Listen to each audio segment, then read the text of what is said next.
Good evening, everybody. Welcome to episode 55 of the Drew Pavlis Show. Today we will be recapping the Alex Jones debate, the Elon-Trump war. I apologize to everybody. It was supposed to start a lot earlier, but I was unfortunately sleeping in. I got so tired. I lost so much sleep over that debate because I basically pulled an all-nighter because he wanted to debate me at like 4 a.m. So unfortunately, I was very tired. I apologize, guys.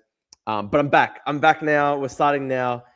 Rest is good. Thank you very much, Total Butlerian Jihad. That's great, my friend. Thank you. So much to cover. We've got the insane Elon-Trump fight. I have a message from Alex Jones saying that he wants to reschedule our debate, which is good. Hang on. Where is this?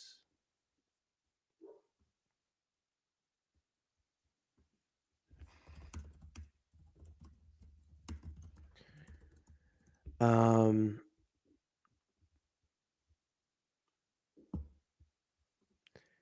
got the I've got a message from Alex Jones. I'm going to pull that on the screen. I can't believe you started 3 hours late. Please, brother. I'm sorry. I feel so sorry, my friends. I feel so sorry. I really apologize. I was literally the most tired I've ever been because I basically didn't sleep the whole night before the Alex Jones debate because I had to debate him at 4 a.m. I'm really sorry. My whole sleep schedule got messed up, but I'm here. The Drew Pavlis Show rises. The Drew Pavlis Show rises again for a new day. I've got a comment from Malachi. Do you think Trump is a pedo from Epstein Island? That's something the courts must decide. It's very disturbing that obviously extremely disturbing. The allegations made by Elon, extremely disturbing.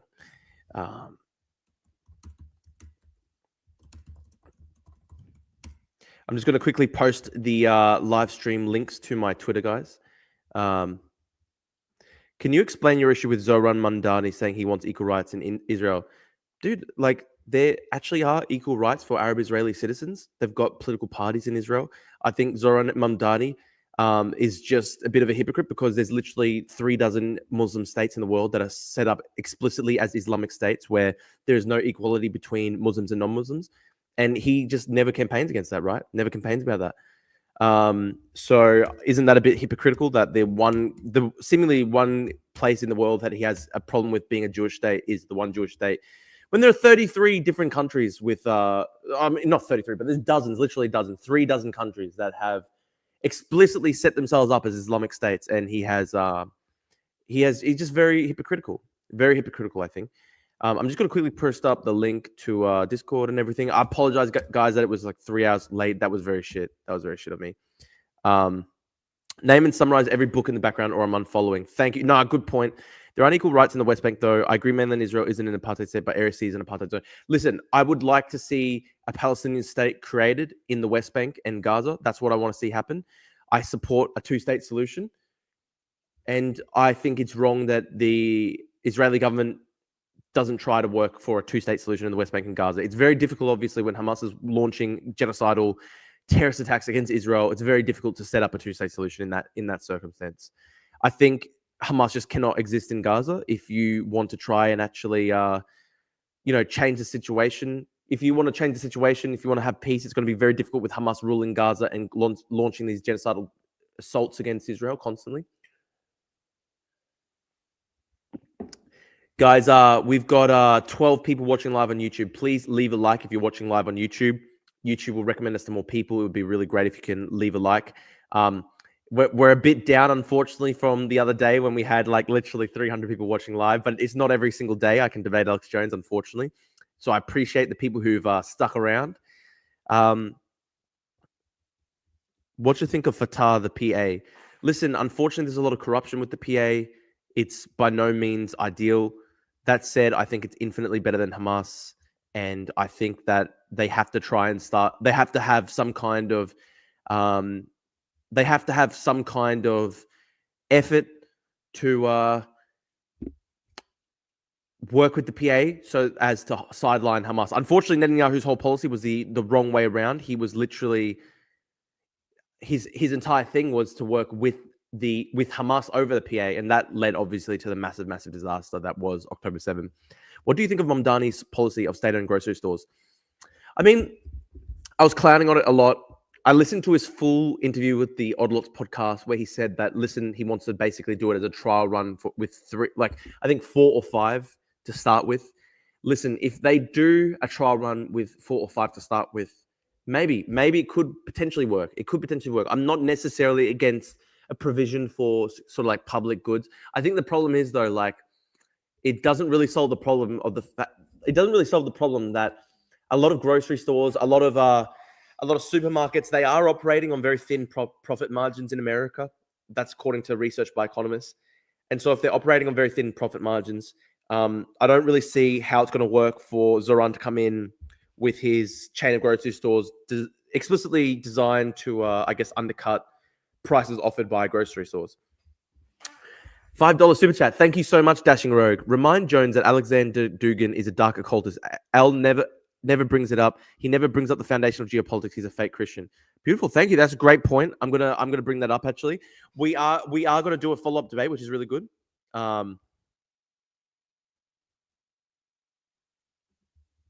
We are gonna look at the debate, guys. So this is my message with Alex Jones. So Alex Jones was like, P.S. Really appreciate how respectful you were on your first appearance. Classy of you. What can I say? That's very funny. I did not expect that message. Very funny. But I think it probably justifies my strategy not to fight him with personal insults. We're going to do a follow-up debate. I was actually thinking maybe I should say for a follow-up debate, maybe I should travel to America and maybe I can have a test. Maybe I can do a team debate with Destiny against Alex Jones and one other person. That could be very good. I'd like to do that. So, did you see Alex Jones' interaction with Cat Turd? I did, and Alex Jones said he wasn't part of the Trump cult. So maybe that's the butterfly effect of debating Drew. Within 24 hours, Alex Jones is saying that he's not part of the Trump cult. Very interesting. Yeah, congrats on not losing your cool with Alex. That was impressive. It was very hard. There were parts where it was really difficult not to lose my cool at Alex, but very difficult. But I tried my best. I've had debates in the past where I just had screaming matches with people and it didn't work well. People didn't think it was a good debate. So I had to try very hard to keep my cool. Where do you want listeners, Drew, on Twitter or YouTube? Guys, if you're watching on Twitter, I really, really encourage you to go to my YouTube. I'm really trying to build up my YouTube. So hang on. When will your mum come on the stream? Maybe tomorrow, she said. Maybe tomorrow. So guys, I've got 400 views on my Twitter, which is cool. But if you're watching, go down to my YouTube if you can. It'd be really good if you can go down to my YouTube. I'm trying to build up my audience on YouTube. The Alex Jones debate was really great. It's great of him to support an independent Aussie media guy. Listen, like obviously I don't have a huge following. He has millions and millions of people watching him. I have a much smaller following. So, you know, obviously I'm actually surprised that he had me on and he basically did let me speak. You know, he did talk over me a bit, but you know, that is probably a bit expected when it comes to debates. I mean, he was overall, I think, largely pretty respectful to me. I don't think he actually insulted me in the entire debate, which is actually pretty surprising. I mean, I don't think we personally insulted either of each other. And I had some people trying to cancel me for that, saying, you know, you should have attacked him. You should have insulted him. You should have brought up vaccines and sending hooks. Listen, he's got 400,000 people watching live. Most of those people have never heard anything positive about Ukraine in their entire lives. I want to try reach his audience. If I go to his show and start insulting him personally, it just is not going to achieve anything. It just literally will not achieve anything. Maybe I can farm clips of it to grow my own following. But I wanted to try and reach people in his audience. They've never, like probably most of them have never heard anything positive about Ukraine. Never had a single guest on that show who's ever said anything positive about Ukraine. I think it's actually probably worthwhile that, you know, somebody try to at least put forward a reasonable debate, right? So we've got, so that's my thinking. Skonta says hello. Hello, Skonta. How you going? Alex said specifically wasn't a part of the not asking questions call. Is Hassan Piker too much of a pussy to debate you? Dude, I'd love to debate Hassan Piker. I actually called him out, but he refuses. He would never debate me, which sucks. Who else do you think I should debate? I'd love to debate like Tucker Carlson one day. I think that would be like a dream for me because I really hate what he says about Ukraine. I'd love to try and debate with Tucker Carlson. When is the follow-up debate? I thought it was supposed to be today. It was supposed to be today. Alex has rescheduled it because of the huge news in America between Elon and Trump.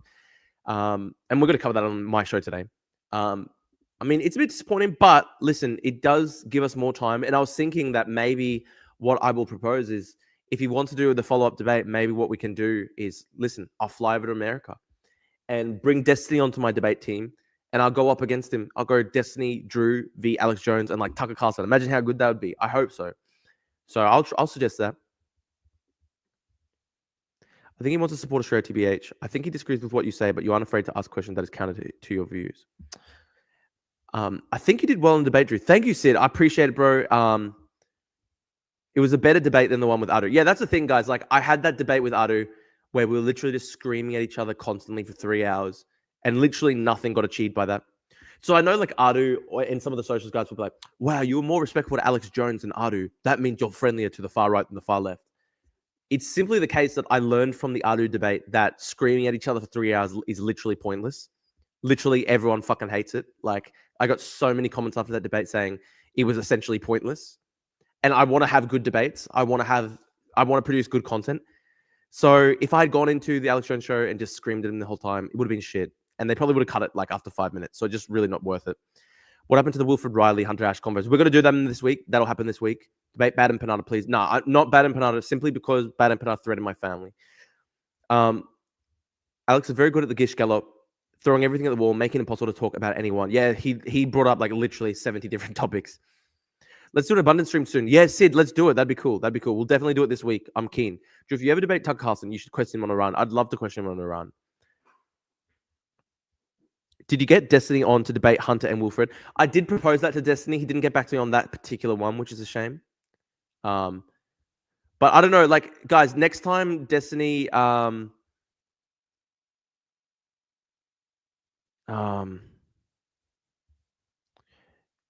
yeah, guys, next time...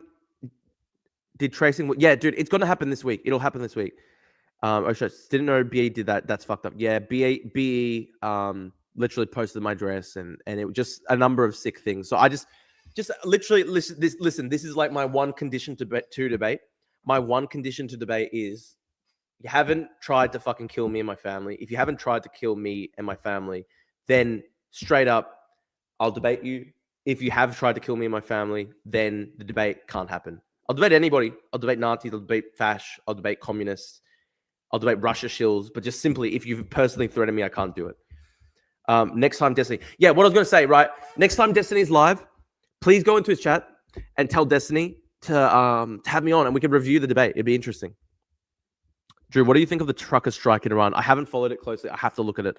Unfortunately, I'm not familiar with it right now. Guys, if you're watching live, please leave a like on the stream. YouTube will recommend us to more people. It would be really helpful if you can leave a like. Would really appreciate it. Someone says you lost, bro. I don't think so. I've literally not had that comment from anybody. I think like the vast majority of comments were saying, Drew, you won. So I'm happy. I honestly feel very happy with how I went.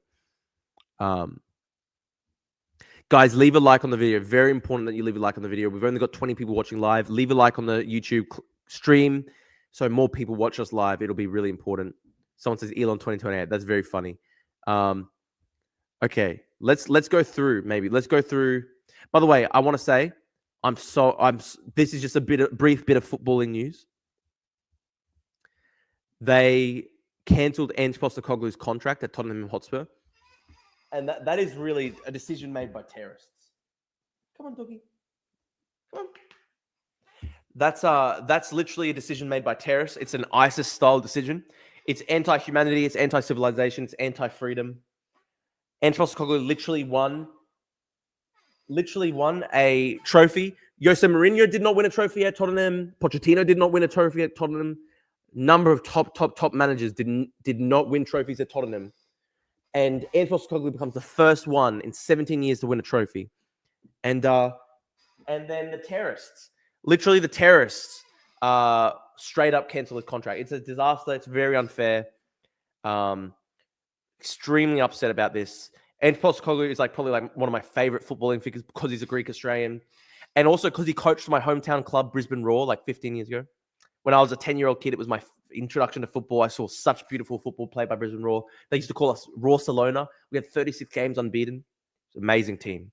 And I've always loved Ange Postecoglou. He signed my jersey when I was like 10. Ooh, hang on. Sorry, my camera. Shh, so annoying, guys. I need to get a proper camera. I've got a comment. Which club do you support? The club I support is beautiful. By the way, guys, we've got 31 people watching live on YouTube now. Thank you so much for tuning in, everybody. Please leave a like on the stream. The more likes on the stream, YouTube will recommend us to more people. So it's really important you please leave a like on the stream. If we can get to 30 likes on the stream, we'll probably be able to reach 40 people live. You know, we've unfortunately dropped off a bit from our last live stream. The Alex Jones stream had 250 live viewers for most of the stream. I think we hit a peak of 400. It's not every day that I can.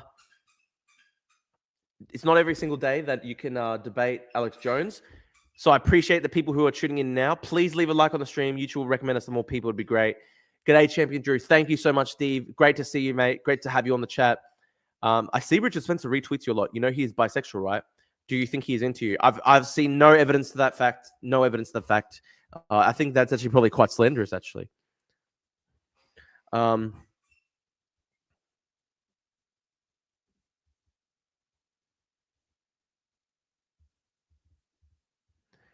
But time to interview Musk. Damn, I'd debate Musk. If I could debate Elon, I would of course debate Elon. It's going to be, I don't think I can reach that level yet though, but one day I'd love to debate Elon.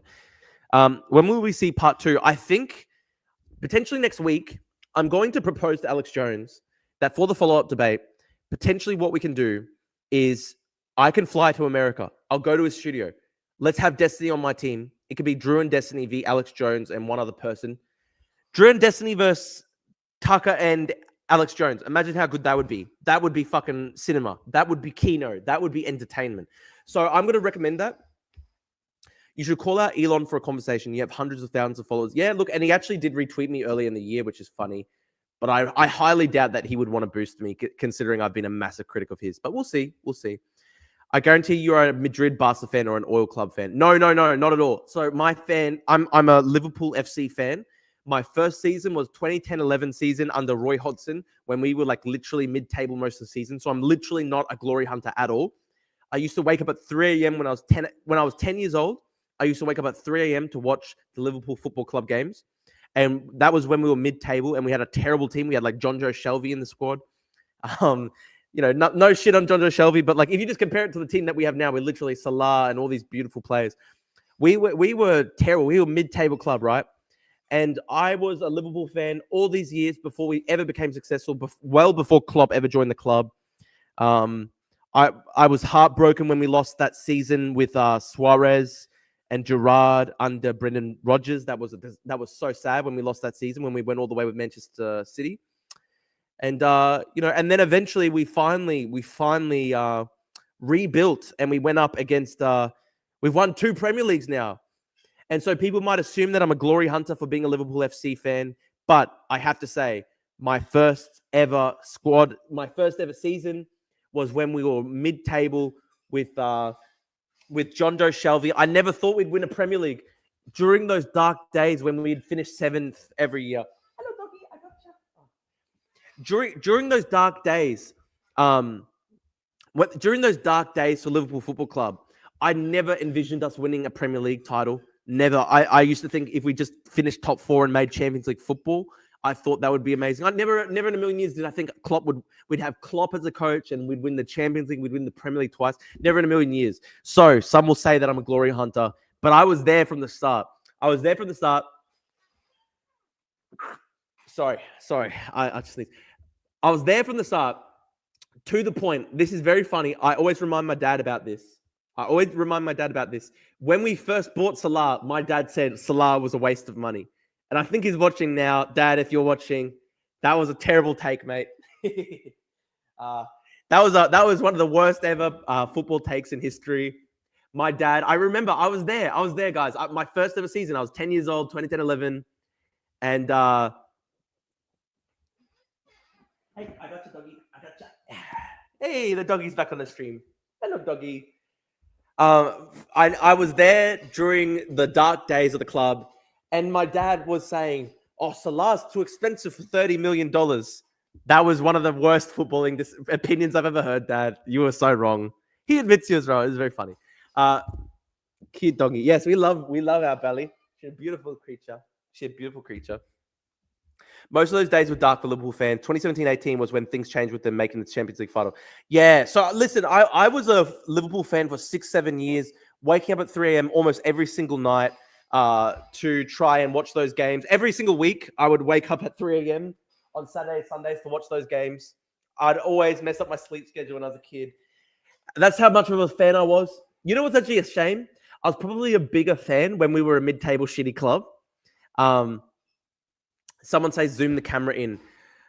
Shit. Okay, 1 second. I'll try my best. I don't have a production team, my friends.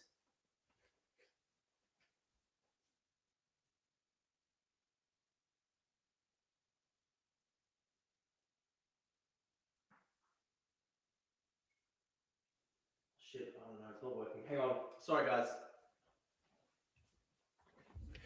It's sorry, it's a bit finicky. It's like a gimbal. It's not a proper camera, so I haven't worked it out. I'm sorry. I'm a bit retarded with tech stuff. I need to fucking get money so I can have a tech team, right? 2016-17 was not a dark era. Top four and probably would have been third if Mane didn't go for AFCON. Yeah, no. But we had a dark era for a long time. And the good thing is the sad thing is I was a bigger Liverpool fan when we were a shitty club. In recent years, it's probably my own fault. Obviously, I've been very busy. I haven't been watching the games as much and stuff like that. Obviously, I still follow the team and I watch as much of the highlights as I can, but I don't wake up at 3 a.m. anymore like I did when I was a kid. It sucks because me as a kid, I would have been so absolutely happy to see us winning these days, right? Show just the camera. Hang on, I'm gonna quickly try to fix it a bit.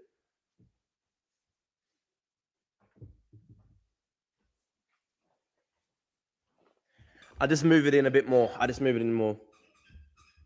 Drew, if you need text help, I'm sure there are programmers in the chat. Just ask. Drew, you're back. I thought you'd gotten lost in a days-long celebratory Souvlaki binge after defeating Alex Jones, similar to how Muhammad Ali did a multi-day orgy after defeating Joe Frazier. Yeah, beautiful comment. Who will you debate next? I'm not sure. There's so many people I want to debate. Somebody said Charlie Kirk. I'd love to debate Charlie Kirk. That'd be awesome. Alex Jones does want to do a follow-up debate. I'm going to offer to him to see whether I can actually do the debate live in person. And maybe we can have like Destiny on my squad and we can literally have Drew and Destiny versus Tucker Carlson and Alex Jones. That would be amazing on Ukraine. That'd be so good. Malachi says, debate me. Listen, Malachi, we will do another debate, but I have to say, bro, it's a little bit of a step down from Alex Jones with 50 million followers to Malachi. No shit on you, obviously. Like, I don't have that many followers myself either. But look, Malachi, we will do it. But if my next debate is Malachi, I might have to kill myself because that would be maybe perhaps too much of a step down. I'm sorry, Malachi. We will do the debate. I swear we will do the debate. But if I go straight from Alex to Malachi, that's maybe too depressing. Maybe I have like who should I have it? Debate Friendly Geordies next or something like that. Try debate like a bigger Australian figure, and then I'll debate Malachi. I'm sorry, Malachi. I'm sorry. I don't mean to put shit on you. Most of the stream, the whole right side is just a static chat screen. Put the camera full screen. That's what I meant. Oh, okay. Hang on. 1 second. Oh, like this. Okay, yeah. No, I will. Listen, I was gonna put some tweets up. I was gonna cover the Elon v Trump incredible fight. Debate Andrew Tate. I would debate Andrew Tate, but I don't think he would debate me considering I've called him a pedo. Less of a step down than Alex is making for you, Drew. Comments not necessary, Drew. Just say later in the future. Okay. I'm just having a bit of banter with Malachi, Mr. F. I'm not being too mean. I was just giving a bit of banter with Malachi. Malachi, listen, we will do the debate. I'm sorry that I was just joking around. I was just doing some banter. It's just a bit of banter. Listen, Malachi is actually based in Brisbane. Malachi can even come into the studio. I'll try to debate Destiny, not on anything really, but the difference between state liberalism and neoliberalism. Yeah, look, maybe I could debate him on, obviously I've got a little bit more of a nationalist view when it comes to liberalism compared to maybe some of these internationalist liberals. These dudes admiring you. Drew, I remember you were a channel just starting up, the Underdog, so humble. Now you've gotten it big and you've sold out putting your streams out American times. Dude, I'm sorry, man. I'm sorry. I'm very sorry. I'll try stream as well at Australian nighttime. It's very hard. I don't know what to do because like my thought was I had 300 people watching live at around this time the other day. And I thought if I go back to Australian times, most of the people are going to be asleep because they're mostly people in Europe and North America. I don't know. It's a fucking hard one. We're a little bit unlucky with our time zones, right? Because I guess most of my following is probably outside of Australia. But obviously, you know, I appreciate my Australian friends. I want them to be on the streams too. Hello, doggy. Come on.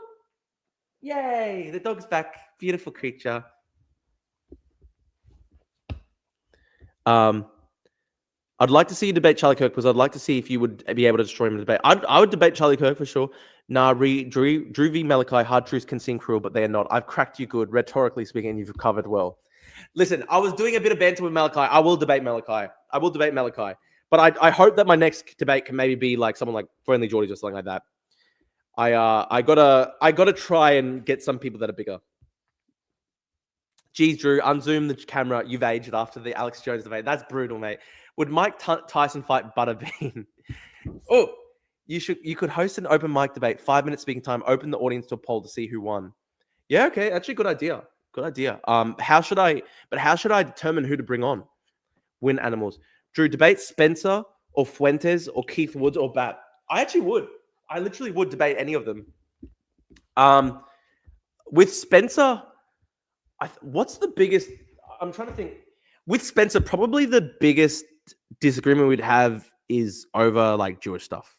Like I guess we'd be supporting each other on Ukraine.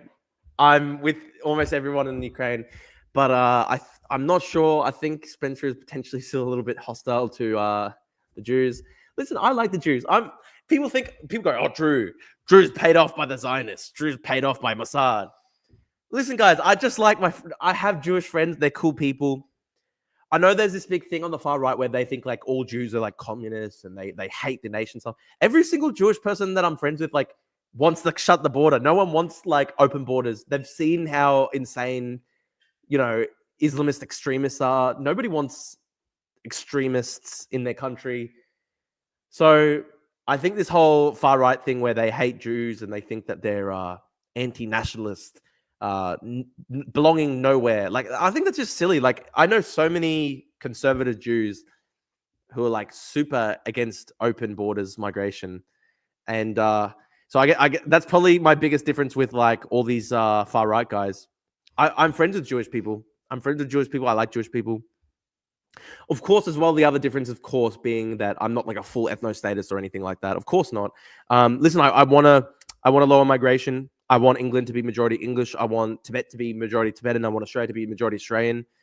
That said, you know, within that framework, I still like immigration. I still like diversity to an extent. I like some manner of diversity. I'm never going to be one of those insane 100% purity Aryan blood state types. I think that's retarded.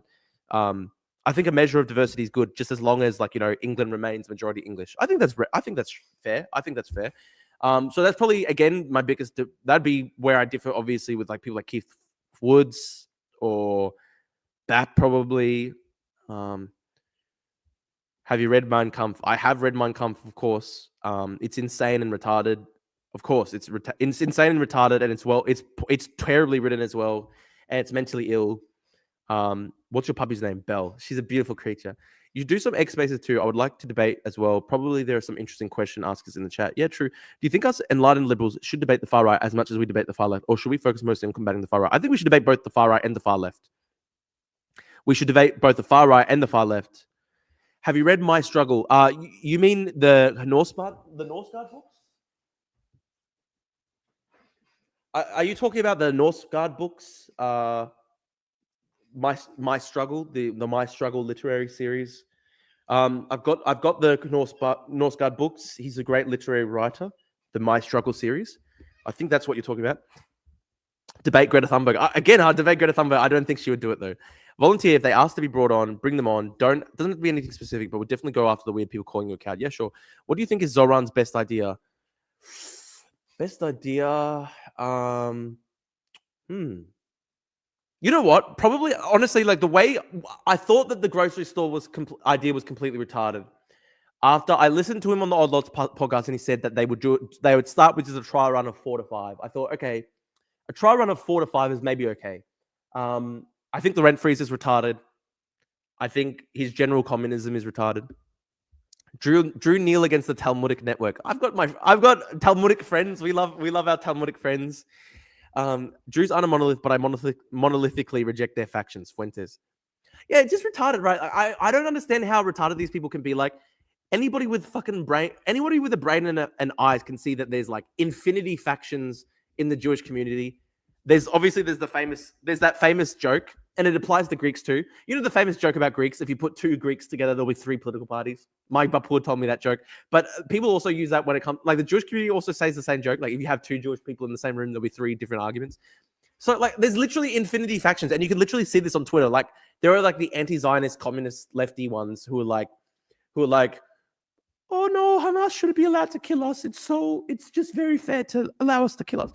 And then there's like Stephen Miller. Obviously, I don't like Stephen Miller. Like, and he's like literally wanting to shut every single border, right? So this is like infinity different factions of Jewish people. And like if you like just the Nick Fuentes mentally ill, retarded thing. Remember when Nick Fuentes was going, oh, Stephen Miller wanting to shut the border is just a reflection of his like dark Jewish heart. Like, what the fuck, dude? That's just like mentally ill, like fucking retarded. When you say majority English, do you mean culturally English? Yeah, mainly culturally, but look, also like England is a nation state, and I don't believe in dissolving every single nation state in the entire world. Like England should be a nation state for English people, and I think people can culturally assimilate into England. But there's obviously also an ancestral component to being English too. Debate Joel Davis again, perhaps, but there were a lot of threats against my family. Let's have a debate over Elon being embraced by the left and center or shunned. Pros and cons. Actually, that's a good one. 3-on-1, Davis, Cottrell, and Sylvie Pavlov. Why would that 3v1 debate? That would be like not very fair. Fuentes stream. I would debate Fuentes. I would. Your accent sucks. Fuck off then.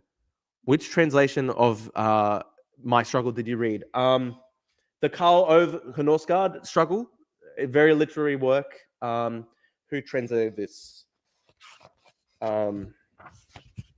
Translated from the Norwegian by Don Bartlett. Okay, interesting. Debate Ubersoy. It's a step down, but it would be some. I don't know who Ubersoy is, but interesting. Drew, do you know Hitler only had 1 ball? Goring had 2, but they were small. Himmler had something similar, and Goebbels had no balls at all. It's very funny. It is actually extremely funny that a lot of the Nazis were not Ubermensch by any means whatsoever. A lot of them were like mentally ill psycho freaks, and Hitler had 1 ball. It's a very funny fact. Hey, Drew, did you at least get to celebrate your birthday with your folks? Yeah, the day after my birthday, I had dinner with my dad, with the family. I feel bad. Like, on the actual birthday itself, I was basically just debating Alex Jones. Like, I was just preparing the whole time. At Christopher Stewart, Jews who reject the Talmud are often bigger Zionists than Talmudic Jews are. Yeah, I mean, there's literally infinity different factions. Anyone who hates Jews and Muslims but is a Christian is brain dead, vice versa the other. Yeah, I agree. Listen, I don't agree with hatred between the Abrahamic faiths. And people say that I'm Islamophobic. I'm literally I'm not Islamophobic at all. I just don't like fundamentalist goat herder shit. There are plenty of very smart Muslim intellectuals. Shag Zadeh, my friend, who lives in New York City, the poet translator of Rumi. Hey, Belly. Shag Zadeh is a great intellectual. I think he's a great intellectual. Infinitely smarter than the goat herder fundamentalist types. Firstly, I've heard about government grocery stores. It's a good idea in theory, but my concern is the incentives are wrong. Government equals inefficiency. Grocery stores are low margin. Yeah, true. The argument that one of the Odd Lots podcast hosts made was that on military basements, there are dispensement stores where they basically subsidize cheaper groceries for families of military servicemen. So, I mean, they kind of do that. I mean, it's a concept that's not completely alien, I guess, to the United States. I mean, like, if they can do it for the military, maybe they can have a couple of stores in New York City like that. But obviously, it's going to be very difficult. And I guess the biggest difficulty with the provision of public services, and Noah Smith made this point the other day, if you want people to, for example, use public transport, you have to make sure it's clean and safe. So this is the biggest problem with Zoran's policies. He's got to build up these like 4 or 5 grocery stores that are government run. And he's just going to allow like junkies to shoot up meth inside the government grocery stores, and the police can't go inside and all this stuff. And then no one's going to want to go there, right? So you have to have a safe and orderly and peaceful society if you want to have the nice provision of public services. Otherwise, nobody's going to want to use them. Does your mum still want to throw you out of the house? No, I've got a great relationship with my mum. Should China be balkanized? If so, how? No, look, China exists as a nation state. I just think that, for example, like Hong Kong, Tibet, and Uyghur majority areas, like these places were independent of China for hundreds of years, right? And so they should have their own ability to determine whether they want to be nations. I'm not saying balkanize all of China. I think I've shit posted to that effect in the past just to troll them, because they were saying Drew is a separatist. Drew wants to dissolve the Chinese nation. Drew is a separatist against the great Han people, blah, blah, blah. And like that's a death penalty offense in China. So they were like literally attacking me for that in the Chinese state press and stuff like that. I don't actually want to balkanize China, which, you know, maybe comes as a surprise to viewers. I just want to have an independent Tibet. I want the Uyghurs to have the ability to determine whether they are independent, because obviously they've faced horrible persecution and genocide and second-class citizenship in their own lands in which they were born. And I think Hong Kongers should have the right to determine whether they want to be an independent city-state like Singapore, considering how brutal that they've been treated by China.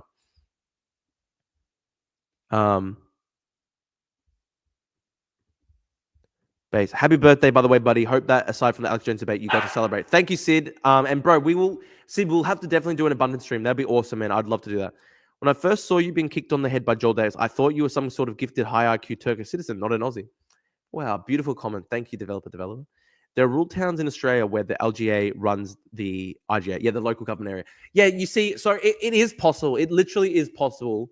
It's not necessarily like per se communism to just have like a government-run grocery store. We used to have that actually in the state of Queensland, which is, you know, my state here in Australia, which historically has been one of the most conservative states in Australia. Although the government-run grocery stores were during a period of, you know, long times Labor governments in Queensland. But yeah, for example, when you have really, really isolated rural towns in Australia, the local government association, like the local council, might run the independent grocery store in the area.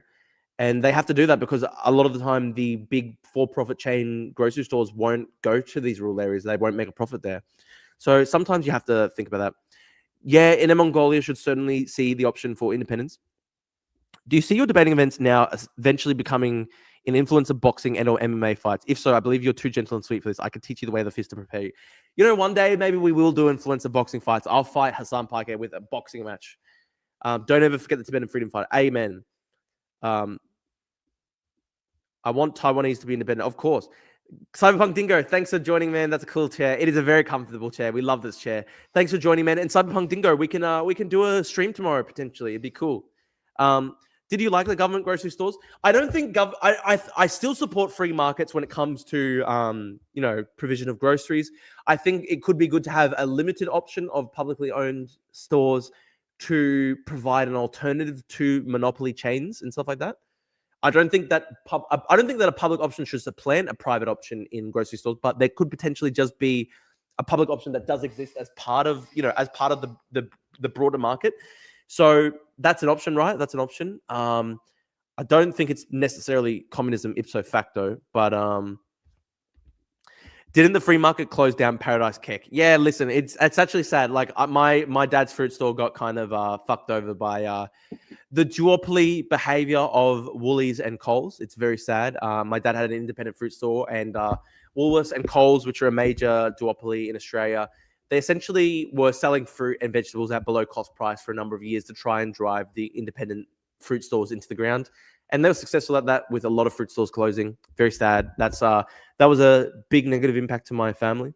Very sad. KB Lame, the TikTok guy who does silent reaction, was just arrested by ICE. I've never heard of him before. Favorability rating of the United States. I like the United States. Drew, if you run your streams long enough, because I am in EST, I listen to your streams on my way to university. Cool, dude. That's cool. That's cool. And guys, if you're watching live, please leave a like on the stream. I think we've got 32 likes on the stream. We've got 31 live viewers, 32 likes on the stream. If you're watching the stream, please leave a like. I would really appreciate it. It helps YouTube recommend us to more people. Drew, my 109-year-old great-grandfather listens and watches your show. Would like to relay a message on behalf of his beleaguered peoples. I will write the quote in quotation marks if you agree. Facts, of course. Stronger anti-monopoly laws would probably make public supermarkets not needed. Yeah, of course. And look, there should be stronger anti-monopoly laws. I think that's true. I think that's absolutely true. It's sad that they ran a lot of the small businesses into the ground. I do kind of like that sort of Catholic idea of distributism, where it's basically the idea being that you want to have private property, but you want it to be distributed as widely as possible in society, so you don't have these gigantic monopolies that essentially alienate people from their work. I think having as many people as possible owning their own businesses, owning their own stores, owning their own property, I think that's good. We should have a property owning democracy. Everybody should be able to have that chance to run their own lives and have self-ownership in that way. Drew, do you think it would have been good if we had a strong fascist leader dismantle the Coles Woolies duopoly and keep the humble fruit shops open? Wow, so true. So you're saying if the National Socialist Network were open, you're saying that if Thomas Sewell was the Duce of Australia, they would have kept Paradise Fruits open, my dad's Greek fruit store. Thank you, Swindon. Very interesting, very fascinating. He's requested you deliver the quote in his accent, a thick Italian accent, broken English, kind of weak and wavering given his age. Thanks, Pickles. That's a great comment. I love that comment. Thank you. I appreciate it. Again, guys, leave a like on the stream. Leave a like on the stream. It's very important. No, I'm saying Hitler would have kept your dad's fruit shop open. Thank you, dude. Okay. Very true. So factually true. Fucking mental, but okay. Thanks for the mental comment. Opinion on Teddy the Trustbuster. You mean Teddy Roosevelt? I mean, I think Teddy Roosevelt's probably overall pretty good, although like I don't share his like imperialist nature. A PSA to the chatters, don't just throw likes in chat, but on the page itself. Yeah, guys, please go to my YouTube, like the stream. Like the stream. It's very important. Like the stream. YouTube will recommend us to more people. Drew, when will you come to America? Yeah, listen, I'm going to propose to Alex Jones that I debate him live with Destiny. So if I come to America, maybe sometime over the next month, I think I've got like 1 week left of university, and then I'll be a lot more free.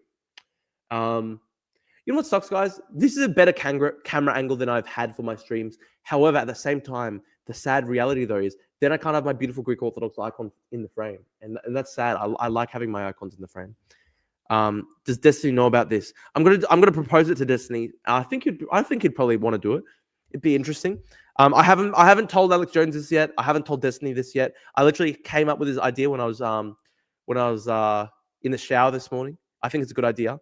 I debate Alex Jones with Destiny on my side, and maybe Alex Jones can draft in Tucker Carlson. It can be Drew and Destiny v Tucker Carlson on the subject. Drew and Destiny v Alex Jones and Tucker Carlson on the subject of Ukraine. It'd be a very fascinating debate. Are you taking bets on when Trump will be impeached or named in the Epstein papers? That would be very interesting. The Competition and Consumer Act 2010 prohibits cartel conduct, which includes agreements between competitors to fix prices, allocate markets, and restrict output. This behavior is illegal under sections 45AF and 45AG of the Act. Yeah, and look, the sad reality is I think that, unfortunately, both major parties in Australia will never enforce that act against the major grocery chain duopoly, because they are both very well remunerated by the Woolies and Coles duopoly chain when it comes to donations. Destiny is insanely well informed. You might have to spend multiple weeks solely reading up. Listen, dude, I'm actually pretty good on this. I'm pretty good on Ukraine. I've debated Jackson Hinkle, Alex Jones, and Haz on Ukraine. I've watched Timothy Snyder's entire 18-part lecture series on Ukrainian history. I've read 5 or 6 books on Ukrainian history. So I'm actually pretty good on Ukraine. My great-granddad says, please, in my homeland, the South spit on us like dogs. We lose to them in a football match, and they whip us with towels through the streets, pouring our sacred drink out onto the street. Help us, please. Thank you, Pickles. I will look into this. Yeah, what's your take on CCP propaganda tool, TikTok? Dude, I really, really, really wish that TikTok could be made separate from Chinese government ownership. It has to be. They have to divest. Trump, unfortunately, has refused to make the Chinese government divest from TikTok. That's a disaster for national security in America. They have to try and keep the CCP away from TikTok. Trump's getting impeached the day after the new Congress is sworn in January 2027. We'll see. Debate Joel Davis on Ukraine. Quote by Giuseppe Griswoldo, aged 109, North Queensland, born and raised. Beautiful, beautiful comment. I'm just worried that joining forces with Destiny might make you look bad because of the sex scandal thing that everybody knows and talks about. Listen, I'm friendly with Destiny. I don't agree with everything Disney's ever done, but trust the plan. How worried are you about getting some of Disney's bad PR by association? Zero worried. Zero worried. I'm Drew. People can try and get mad at me. I don't care. I'm Drew. I'm not Destiny. I'm a different person. If people want to cancel me by association, then that's their mental illness. I'm not responsible for every single thing Disney's done in his entire life. He's not responsible for everything I've said in my life and done in my life. Beautiful, beautiful. Joe Lieberman had some really base views. If he wasn't dead, y'all probably got along. Joe Lieberman. Hang on a minute. Joe Lieberman. Okay, I'll look into it. I left some comments on your debate with Alex on Ukraine. You needed more discipline, as he's a shock jock who jumped from one irrelevant topic to another to avoid staying on a topic he cannot win. Yeah, that's true. It's very difficult, right? Drew, did you see the quote from the Z Special Commander's widow about NSN? No? What are you talking about? What was the Destiny PR scandal? I'm unaware. I'll let chat fill you in on that. I don't endorse everything Destiny's ever done or said, but I'm sure he wouldn't endorse everything I've ever done or said. I think he filmed the sex tape. The sex tape was consensual, but he sent it to someone else. That was not consensual. Apparently, this is the allegation. Drew, I love when you smile. Why don't you smile more? Hello, guys. Thank you very much. I'm smiling now. I'm very happy. Drew, how much do I have to donate to your stream for you to do a whole episode with a mustache and in character as a Saddam Hussein, uniform included? That's actually a good idea. That's a good idea, actually. We'll start the opening bid. Base, you'll never walk alone. You ever been to Anfield? Yeah, I have when I was a kid. Let me try find a photo of it. I was 10 years old. I went to Liverpool. I touched the grass. I brought some of the Anfield grass back with me to Australia because I was so inspired. I was so happy when I got to see Anfield. I'm trying to see. I think my dad has all those photos. I'll ask him for some of the photos. No, I don't think it involves any minors. I think Destiny should be a bit more strict in his personal life. I think that's certainly something somebody could say, but I'm not gonna necessarily go into all the sort of details and fights and debates and discussions, blah blah blah. Lieberman was a Democrat who wanted to immediately attack Iran during Obama's first term. Neocon cancer. Listen, I haven't read into him. I'll have to read into him. Guys, 1 second. I'm just going to take a 2-minute break. I got to go to the bathroom. 1 second. We're not going to do. It's not a Hassan Piker chair stream. It's not an empty chair stream. I just have to go to the bathroom for 2 minutes. Entertain yourselves. I'll put something up on. What should I share on the screen?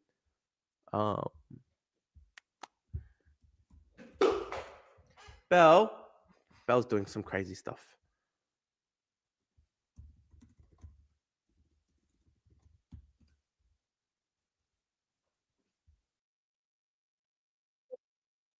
I'm gonna 2 minutes, guys. I'm just going to the bathroom. I'll put on some news for the chat to watch while I'm in the bathroom. Someone says, share Mia Khalifa like the good old days. Never. Okay, hang on. In the Oval Office with the German Chancellor, and how's this, guys? Can you hear? A lot to get to here, but the most interesting and perhaps that looks like a nice chair, dude. It's a beautiful chair. Beautiful chair. We love the chair. All right, guys, 2 minutes. I'll be 1 second. Watching President Trump in the Oval Office with the German Chancellor, and a lot to get to here, but the most interesting and perhaps important political issue and policy issue is what President Trump said about his now former friend, at least it seems, Elon Musk. And I want to go to Elena Treen at the White House. Elena, it seems as though we saw kind of the unraveling of a bromance real time. And what our viewers saw was what it turned out to be one side of a fight. The other side was Elon Musk real time using his platform X to respond and kind of push back on many of the things that President Trump said. We're going to show our viewers what happened but I want you to kind of give a sense of what brought us to this extraordinary moment just a few days after he gave a big glowing goodbye to Elon Musk from the White House.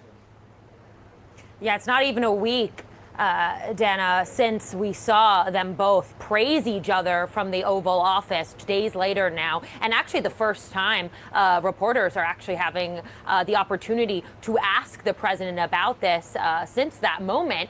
We're now seeing this completely fraying relationship on full display. It's very remarkable given just how close I know, my colleagues here at the White House, and I know that the president and Musk have been for months now, really him being one of the president's favorite people on this White House complex. I want to give you a sense just of some of the key things I took away from the president's comments. Overall, though, I would note as well that his tone was strikingly somber when discussing this. And really, you could see that it saddened him almost. You could see kind of the emotion in his tone and on his face as he was discussing this. He said, quote, "I've always liked Elon." He said I was very surprised. He said he would have rather had him criticize him directly rather than the spending bill that the president has been working tirelessly with his team to try and muscle through Congress. He said, and this to me was maybe the most notable quote from the president, he said, "Look, Elon and I had being a very key word here, had a great relationship. I don't know if we will anymore." He said he was very disappointed in Musk. He went on to add that Musk knew about the, quote, inner workings of the bill very intimately, and claimed that he only started to take issue with it and had a problem with it once he left the administration, but also once he learned of the breadth of the electric vehicle mandate, really the credits that are being revoked in this bill that, of course, could and will impact Tesla. We also did see, as you mentioned, Dana, Musk respond to this just moments ago on X. He had really been posting throughout the entire time the president was speaking, but then he did post, made this one post linking to a video of the president making these comments about him, and said, "Keep the EV mandates in the bill, but get rid of the pork and the rest of it." He said you could have an ugly big bill or a slim and beautiful bill. So clearly showing, actually at the top of that post, he said, quote, "whatever," really showing, where he stands on this. All to say, I mean, if you just look at months ago, particularly leading up to him being in the White House and then ever since, the president, would parade Musk around Mar-a-Lago and his different properties with him, always had him by his side at the dinner table, has continued to allow him to walk into the Oval, unannounced whenever he wanted. This is very far from that, and it's very unclear now where this relationship is going to go. Well, I think we're watching where it's going, and it's going pretty downhill pretty fast. Elena, thank you so much. I am joined here by some really terrific reporters, CNN's Kristen Holmes, Josh Jossie of the Wall Street Journal, Zolan Kanu-Youngs of the New York Times, and CNN's Kylie Atwood. Let's just start by recapping one of the comments that President Trump made about Elon Musk. You saw a man who was very happy when he stood behind the Oval desk, and even with the black eye, I said, "Do you want a little makeup? We'll get you a little makeup."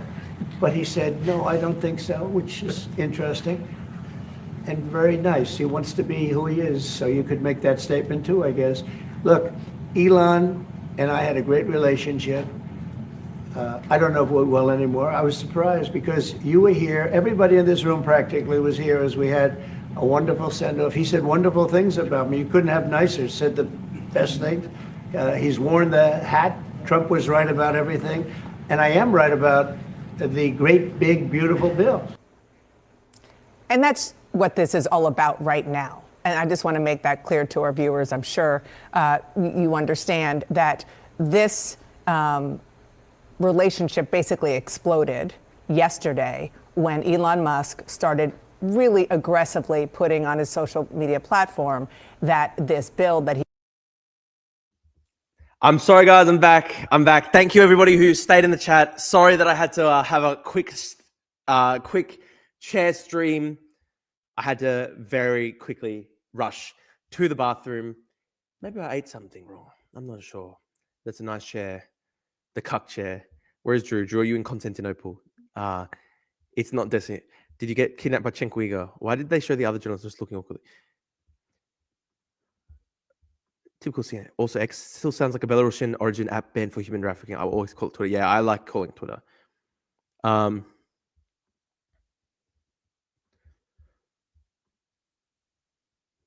Trump and Elon gay breakup edit set to Chapel Roan song slapped so hard. Not gonna, can someone send one of those? I'll watch it. The blonde looks like she does Wrath. Okay, dude. So yeah, guys, we've got 33 people watching live on the show. The Drew Pavlou Show is rising, episode 55 in 55 days. We are making big progress. We had a short ad break just then. You know what? Maybe I'll start selling Drew Pavlou male vitality pills one day. I'll be like followed Alex Jones's footsteps. That'd be beautiful. Now, guys, remember, if you're watching the stream, leave a like. So important, so important. You have to leave the like. You have to leave the like on the stream. Go on YouTube. If you're watching on Twitter, go to my YouTube. I put the link below. Go to my YouTube. Leave a like on the stream. It's so important. And YouTube will recommend us to more people if you leave that like. So unbelievably important. Did you see that Elon's tweeting that he wants to start an anti-establishment party called the America Party? Yeah, very mentally ill. Have you seen Steve Bannon wants the government to take over SpaceX like it's a fucking communist? The whole thing is very funny. The whole thing is extremely funny. Somebody says, do you support deporting Musk back to Africa? No. Look, he's an American citizen. He's an American citizen. However much I find him annoying, he is an American citizen. Okay. You know what? Enough CNN, because CNN's pretty annoying. I'm going to go through some of the very interesting tweets from the other day. A lot of interesting tweets, right? A lot of interesting tweets. A lot of stuff happening. So we'll go through some of the interesting tweets. Consuming American media can give you gastrointestinal issues. Maybe that's what happened just then. We're not sure. Do you guys think Zoran's going to win, by the way? Do you think Zoran's going to win? Mamdani? Please, we in South Africa do not want Elon back. It's great that we've got some people in South Africa. That's very funny that we've got people in South Africa on the chat. All right, guys, let's go through some of the interesting news of the day. This is a very important segment of the show. Very important segment. Okay, hang on. You know what? I'm going to change the chair. 1 second. It's a beautiful chair, but I'm just going to swap it out for the gamer chair.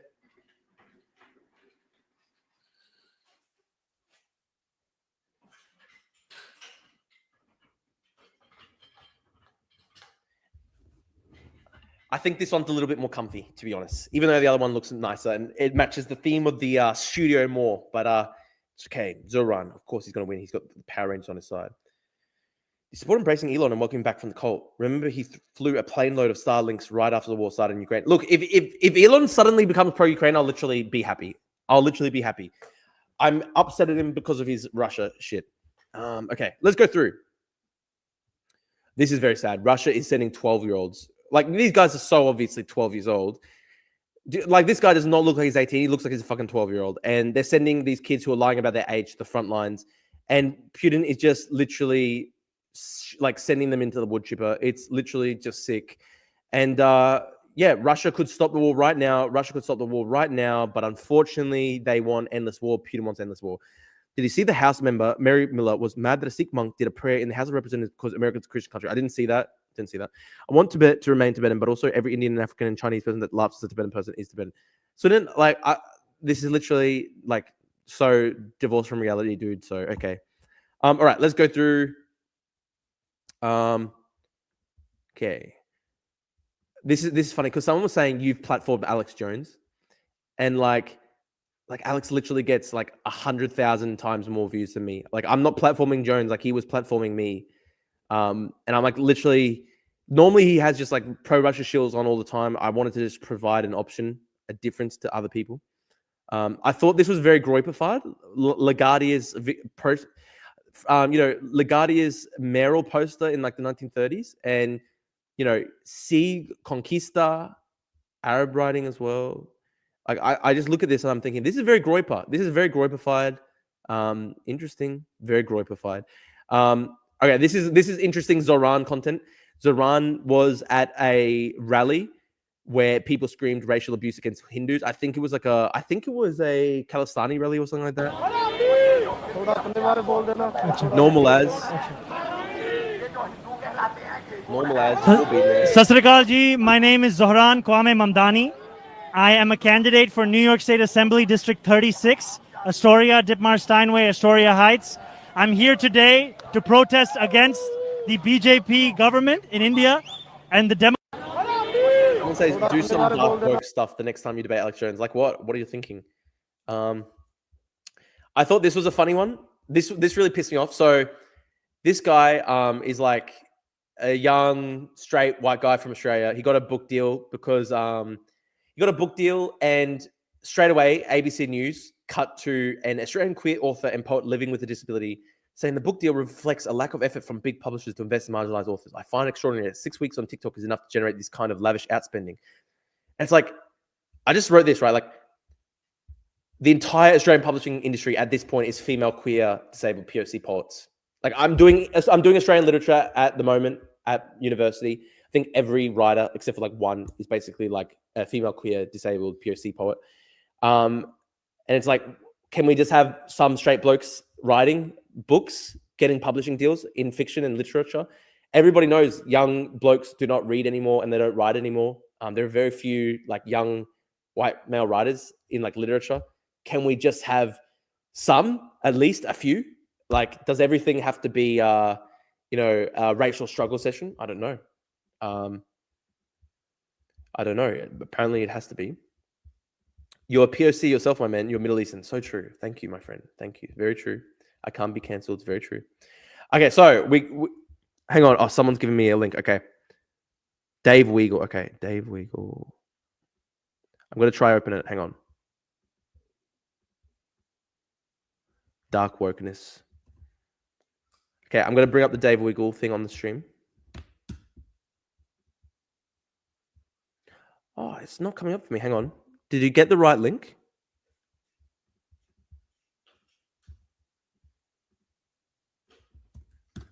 Actually, I got it. Oh, no. Hang on. Dave Weigel.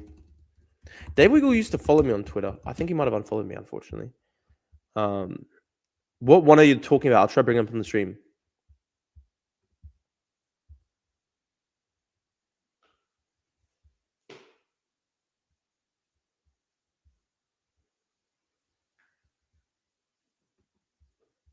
Oh, amazing. Oh my God. Holy shit. Zoran's getting attacked for being too pro-Israel, apparently. Have a look at this. This is so mentally ill.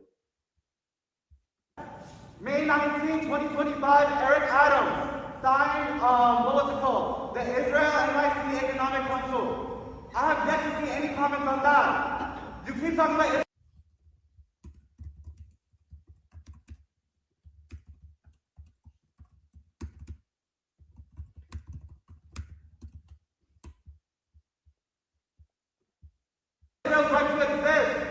Well done. When I went to Anfield, the staff were all like, do not step on the grass. It was being heated to help it grow at the time. Yeah, I saw a little bit. I don't think it was allowed to. There's another. Yeah, I'll go to the other video. This is just so funny, though. But you know they have no right to exist. No states have the right to exist. Would you say that states have the No states have the right to exist. So fucking smart and true, guys. A fucking very popular political program right there. right to exist? No. Would you say the British Empire had a right to exist? No. But again, This is so unbelievably mentally ill. you share platitudes. You share platitudes about our people. You share platitudes about our martyrs. Our martyrs. Not once, So mentally ill, dude. Not once do you actually side with the resistance. Oh, they're getting mad for not endorsing Hamas. Holy shit.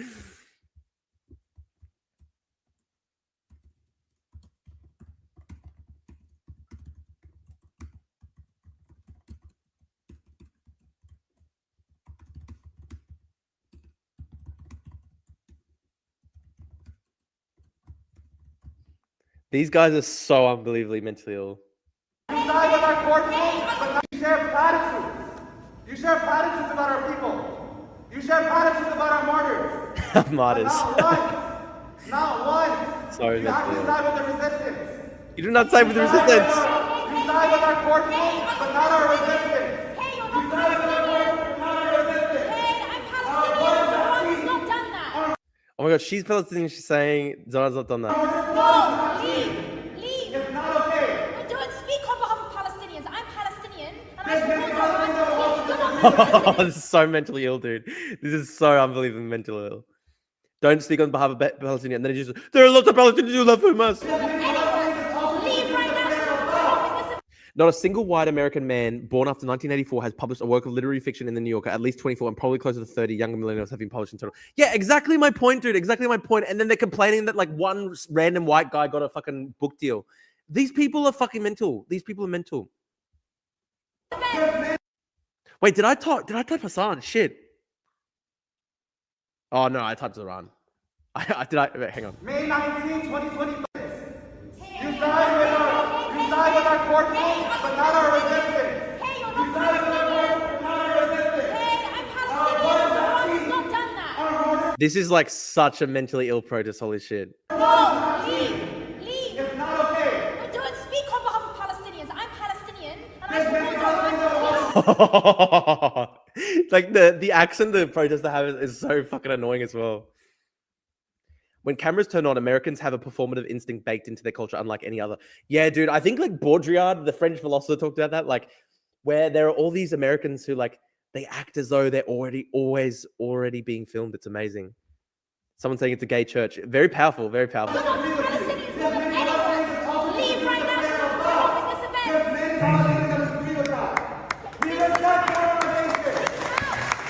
This is so mentally ill. Holy shit. Not one thing. Thank you. And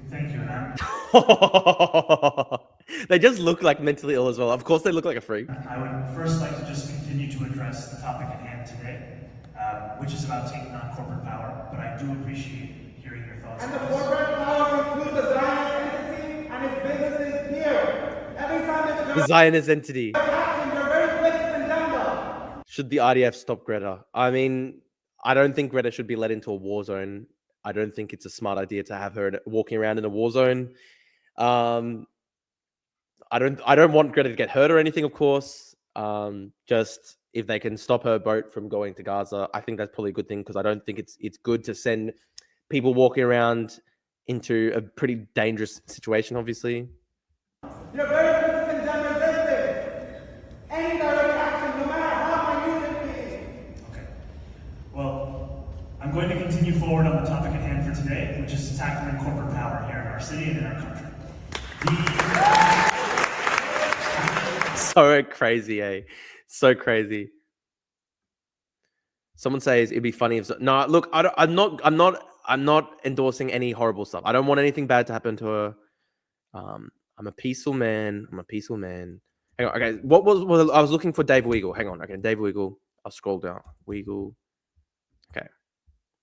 What is Greta going to Gaza? You didn't hear, man. It's a big news story at the moment. Greta is on a boat sailing towards Gaza, and I don't know what she's planning to achieve. I know that they all know that IDF is obviously going to stop them from landing in Gaza, but it's like, I guess, a media stunt. Obviously, I don't think it'd be smart for her to be walking around in a dangerous war zone. I don't want her to get hurt. I know some people are saying, I know a lot of people joked about her getting smashed. Like, I don't want that to happen. I just also think she shouldn't go to a war zone. Hang on. Easy Money saying he's DM me the video. Okay, I'll try to find it. Hang on 1 second. Apparently, the Greek Navy brought a drone to the boat. Okay. I don't want anyone to get hurt. I think it is a stupid action to go to the extremely dangerous situation there. But hang on, where did you? Okay, yeah, I got it. Oh, okay. There's another question. Beautiful. There's another fucking question. Okay, I'm gonna put this on the screen. This is so fucking funny. What if Greta's boat meets Hamas Luffy's boat out there? That'd be powerful. It'd be powerful. Okay. What was it called? Second Gaza interruption. Today, 48 Palestinians were killed. You should be ashamed. You cheer on AOC. AOC signed on to support the Iron Dome. How mentally ill can these people go? Graduations continue to be brutalized and protesting against genocide every single fucking day, protesting against graduations, and you still haven't said shit, but you will condemn direct actions against Zionist settlers. How This mentally ill communist is screaming at Zoran for not supporting executions of Israelis. So fucking smart. This is actually so fucking retarded. Seriously, I can't even believe how retarded these people are. Should I try go to America in time for the mayoral election in New York City? That'd be pretty funny. That would be very funny. I think it's June 24. Maybe I need to go before June 24. Why do pro-Palestine communists always attack liberals and not Republicans? Dude, I actually think Zoran is too insane when it comes to this issue. Like, he's basically said that Israel doesn't really have a right to exist, etc. And they're still attacking him.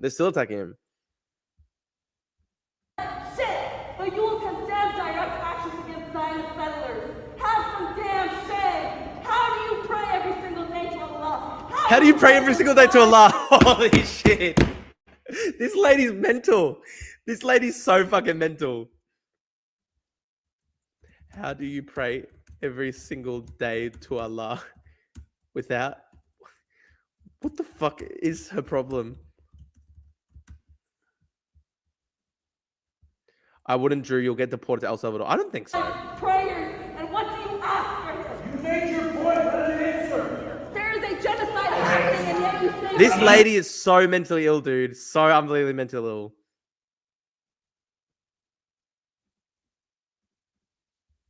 Amazing multicultural action, yes. Take a moment to just speak about this because there may be more people who have thoughts that they want to share. you cannot The first point that I want to say. You do look like an El Salvadoran. Facts. So true. Thank you. Our people are fucking dying. You're not letting an answer. Stop talking. Are these people retarded? Like Zoran is like by far the most anti-Israel guy in the race, and they're like attacking him. What the fuck is their problem? What do they want? Like they want to. What do they want? They want Zoran screaming about Allah in a gate.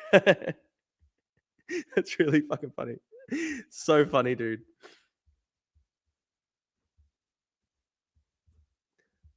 It's so funny. Hang on, I'm gonna repost it. That's so funny.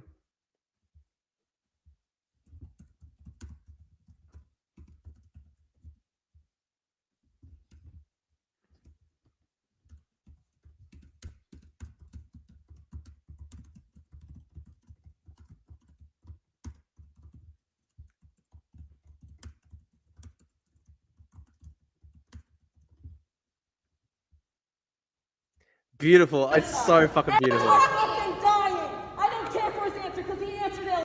Honestly, like, I have to be honest, right? The fact that the mentally ill communists are attacking Zoran actually makes me like slightly, infinitesimally, slightly more sympathetic to him. I've been really against Zoran, but the fact that the mentally ill jihadist communists are against him, maybe it's not that bad. Maybe it's not that bad if the fucking schizos are out there. I don't know. Who knows? A long time ago. Israel had the right to exist. Let him respond. Okay. What's your answer? What's your answer? I'm glad that you want to hear my answer. I just want to be very sincere. I understand what you were saying. I understand the immense concern on this question. It is horrific what we are talking about. What I have said during the debate, what I have said time and time again, I know it's not something, a point of agreement for all of us. I have spoken about my belief in every state's right to exist and its obligation to follow international law. And I have said and asked to recognize the right of a state to exist for a specific religion, and I am someone. Drew, please buy the softbox lights. You look anemic. I will come over and help set it up.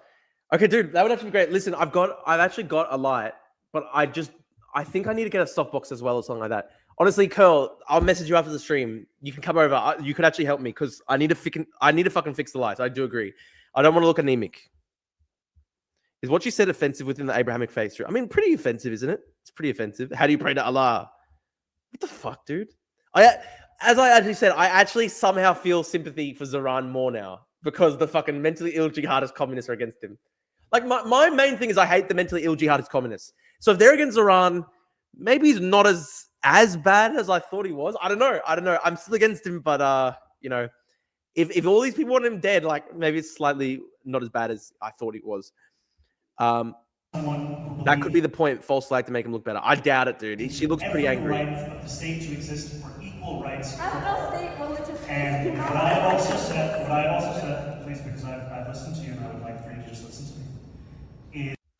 Oh, dude, honestly, the hard thing is I don't like Cuomo. I don't like Cuomo. I think he's an idiot. I actually don't know.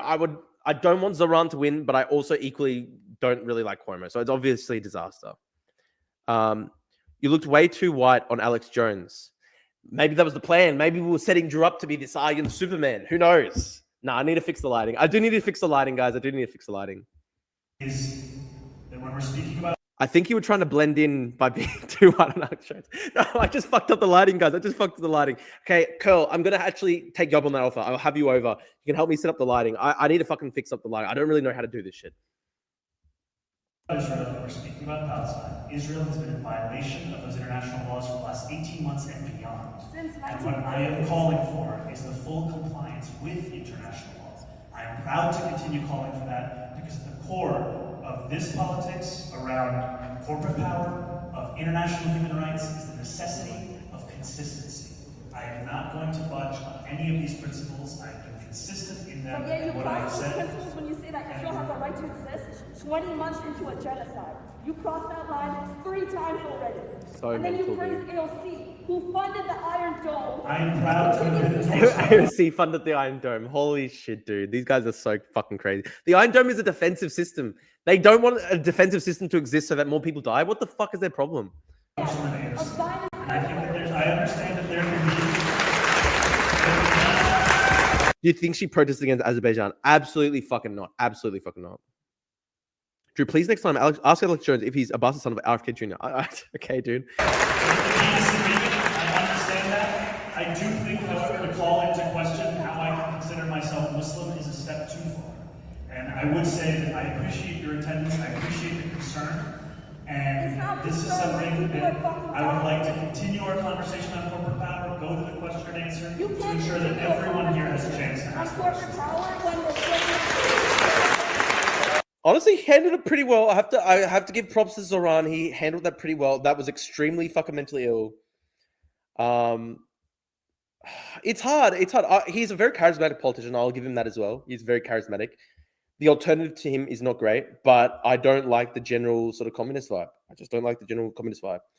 I'm gonna bring up more news. Okay. I'm not reverted. I'm Italian v a jihadist. Very funny. We're going to talk about the Trump Elon tweet now. That's what I'm bringing up. I'm going to bring up all the tweets. Okay, hang on. All right. So this was the big moment. Time to drop the really big bomb. Real Donald Trump is in the Epstein files. That is the real reason they had not been made public. Have a nice day, DJT. It went fucking massively viral. That was extreme. And then Ian Miles Chong said, President v. Elon, who wins? My money's on Elon. Trump should be impeached and JD Vance should replace him. That was amazing. Just fucking genius work of them. Very, very fucking genius by Ian Miles Chong. Is Zoran a priest? No, I don't believe he's a priest. But after Elon retweeted you, did you even for a second fantasize about becoming his online friend, meeting in real life, and chilling on a boat with him? No, I didn't think about that. I was hoping that, I don't even know. I didn't really even think that deeply about it. Laura Becker, I'm disavowing Laura Becker's chats. Then Elon, this was Trump's old tweet. This was Trump's old tweet saying, drop to your knees and beg. So I think a lot of people predicted the falling out. So then Donald Trump then talks about canceling Elon's government subsidies and contracts. And then he goes in light of the president's statements about cancellation of my government contracts. SpaceX will begin decommissioning its Dragon spacecraft immediately. That's the only way for the Americans to reach the astronauts in the International Space Station. So that was a big step. And then at that point, then Bannon begun to talk about nationalizing SpaceX, which is obviously credible. Tesla stocks down 15% today. Ketamine is obviously a hell of a drug. Let's see what the Tesla stocks are now. They're back up 4% today because he's a little bit friendlier with Trump now, apparently. Apparently they are kind of, they somewhat buried. I mean, they had a sort of deconfliction line. It's pretty funny. It's pretty funny that AOC was trying to like time her endorsement of Zoran for maximum coverage. And then unfortunately, Elon decided to go mentally ill on the same day. That was very funny. Just woke up to see Elon call Trump a pedo. I think Alex Jones is likely going to postpone our rematch debate. Yeah, it rescheduled our debate. Our debate had to be rescheduled. World after Drew Pavler destroyed Alex Jones in debate day 2. Yeah, the butterfly effect. The fucking butterfly effect. Defeat Alex Jones, then Elon fully breaks with Trump. I love the prickers and memes. They're very good. This is a great one by Shag Zadeh. Elon being airbrushed out of history. Imagine being on Blue Sky and having the most exciting book thing happening today be some young adult author getting cancelled because their book includes a character that's mildly pro-peace, please. Very funny, very funny. I said this, right? I thought that the Trump-Elon relationship is very similar to the relationship between Yeltsin and Berezovsky. Berezovsky thought he could control Putin after helping bring Putin to power, and then start fighting a month into Putin's first elected term, and Putin just broke his back and crushed him, forced him to exile within 12 months. So it'll be interesting. It'll be very interesting. I think Elon has messed up his politics quite badly here. Believers, No, you stay here. I'm in charge. do you feel in charge?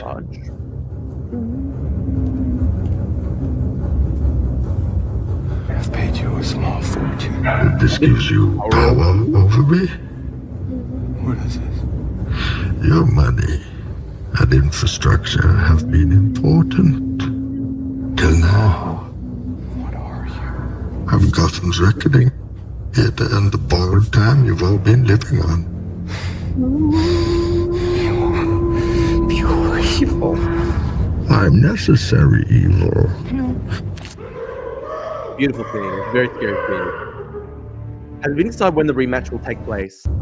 Not yet. I'm going to propose it to Believers. America No. for it and see if Destiny wants to join my team, and we can have a Destiny and Drew v Tucker and Alex Jones debate. It'd be amazing. Yes!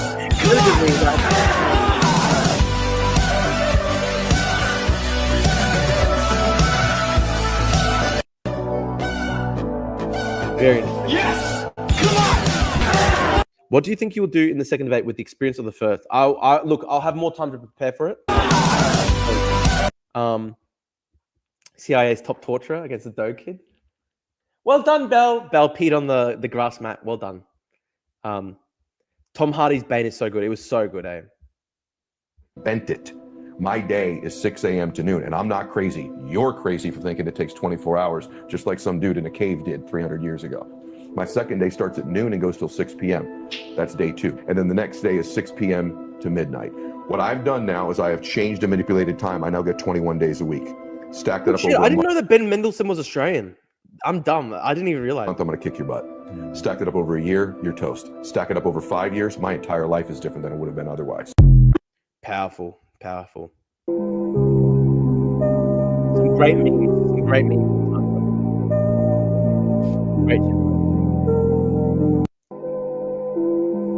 Oh, this was fucking goated by Radoslaw Sikorski, the Polish foreign minister. See, big man, politics is harder than you thought. So fucking powerful. I love Sikorski. He's a goat. Yeah, Trump did push alerts on the Trumpedo post. It literally got like 100 million views. Oh, this was amazing. This was probably the gayest post of Pride Month so far. Some of y'all can't handle two high agency males going at it, and it really shows this is direct communication, fellow-centric v. indirect communication, gynocentric. Understand you aren't interested in it. Beautiful stuff. Very gay post. Very gay post. Extremely gay post, actually.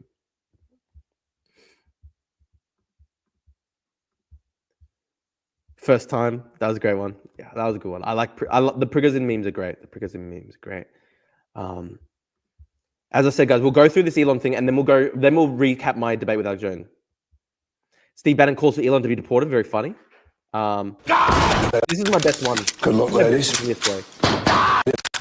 Death of Stalin. Good luck, ladies. Drew, why are you using gay as an insult? If Tassie Cass sees this, she'll be furious. She's a very powerful individual, Tassie Cass. That character in Death of Stalin is so fucking Chad Zukov in that film. Guys, this was interesting. Alex Jones turning against Trump 24 hours after debating me. Butterfly effect. Butterfly effect? He says the world stands on the brink of total destruction. And then yeah, he's sort of turning against Trump. Who knows, guys? Who knows? Do you think the 30 minutes debate that we had maybe potentially could have butterfly effect changed Alex Jones? Very powerful, very powerful.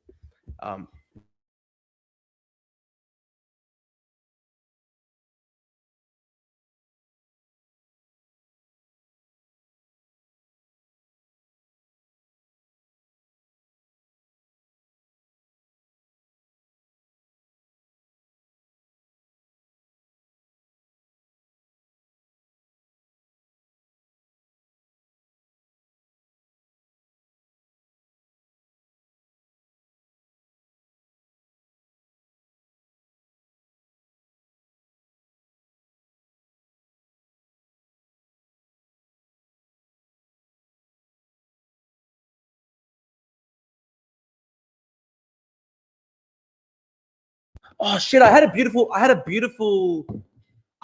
fucking monologue, and it was muted. That's so unlucky, guys. Okay, all I was saying, right, is I subscribe to the New Left Review.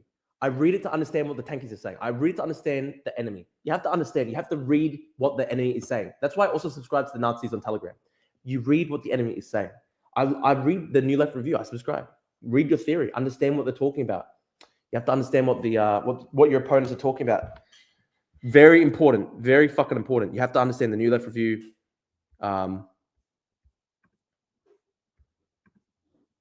They should make a Death of Stalin style movie about Assad. That would be so fucking good. I wish.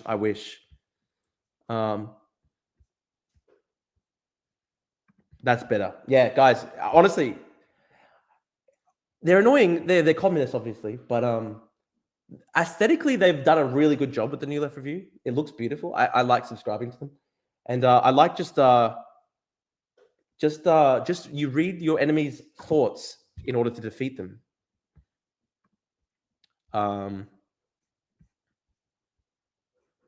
Yeah, I wanted to stream yesterday, but I unfortunately had to do work.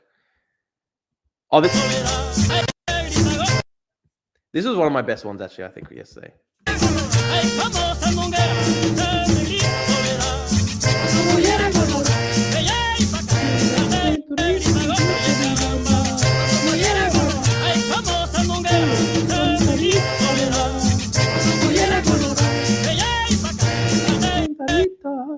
Interesting. What else? This was an amazing post by Dinesh D'Souza. Is this some sort of perverse scheme to force the release of the Epstein files? How great it would be to have a horde of bad guys publicly exposed. Then Trump and Elon break out the champagne. Very powerful, isn't it, guys? Very powerful. Not cope at all. Not cope at all. Not cope at all. Elon says, told you I could get Democrats to scream for that list. Laughter. That's literally the biggest cope in history. Ketamine seems like a fucked up job. I don't think I would ever do it. Yeah, dude. I honestly, seeing how Elon's been acting, I would never, ever touch ketamine in a billion years.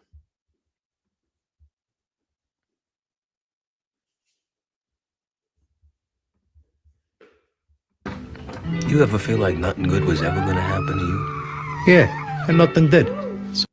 Does being a sensible centrist mean you no longer sub in the word cobber when rapping and instead sing the lyrics word for word? Yes. Well said. Oh, yeah, exactly. This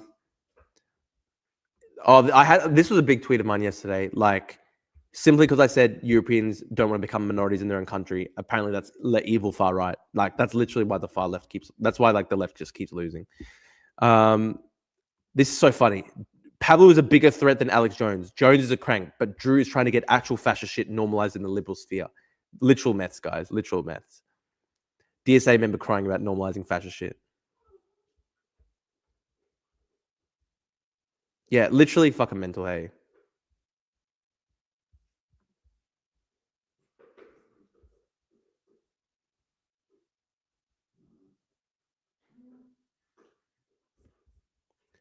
Amazing stuff. You support deportations, migrant camps, loyalty tests, and police killing protesters. What the fuck? Since when? You consistently are transphobic and homophobic. How can I be homophobic when the Greeks invented being gay? I'm actually going to quote that.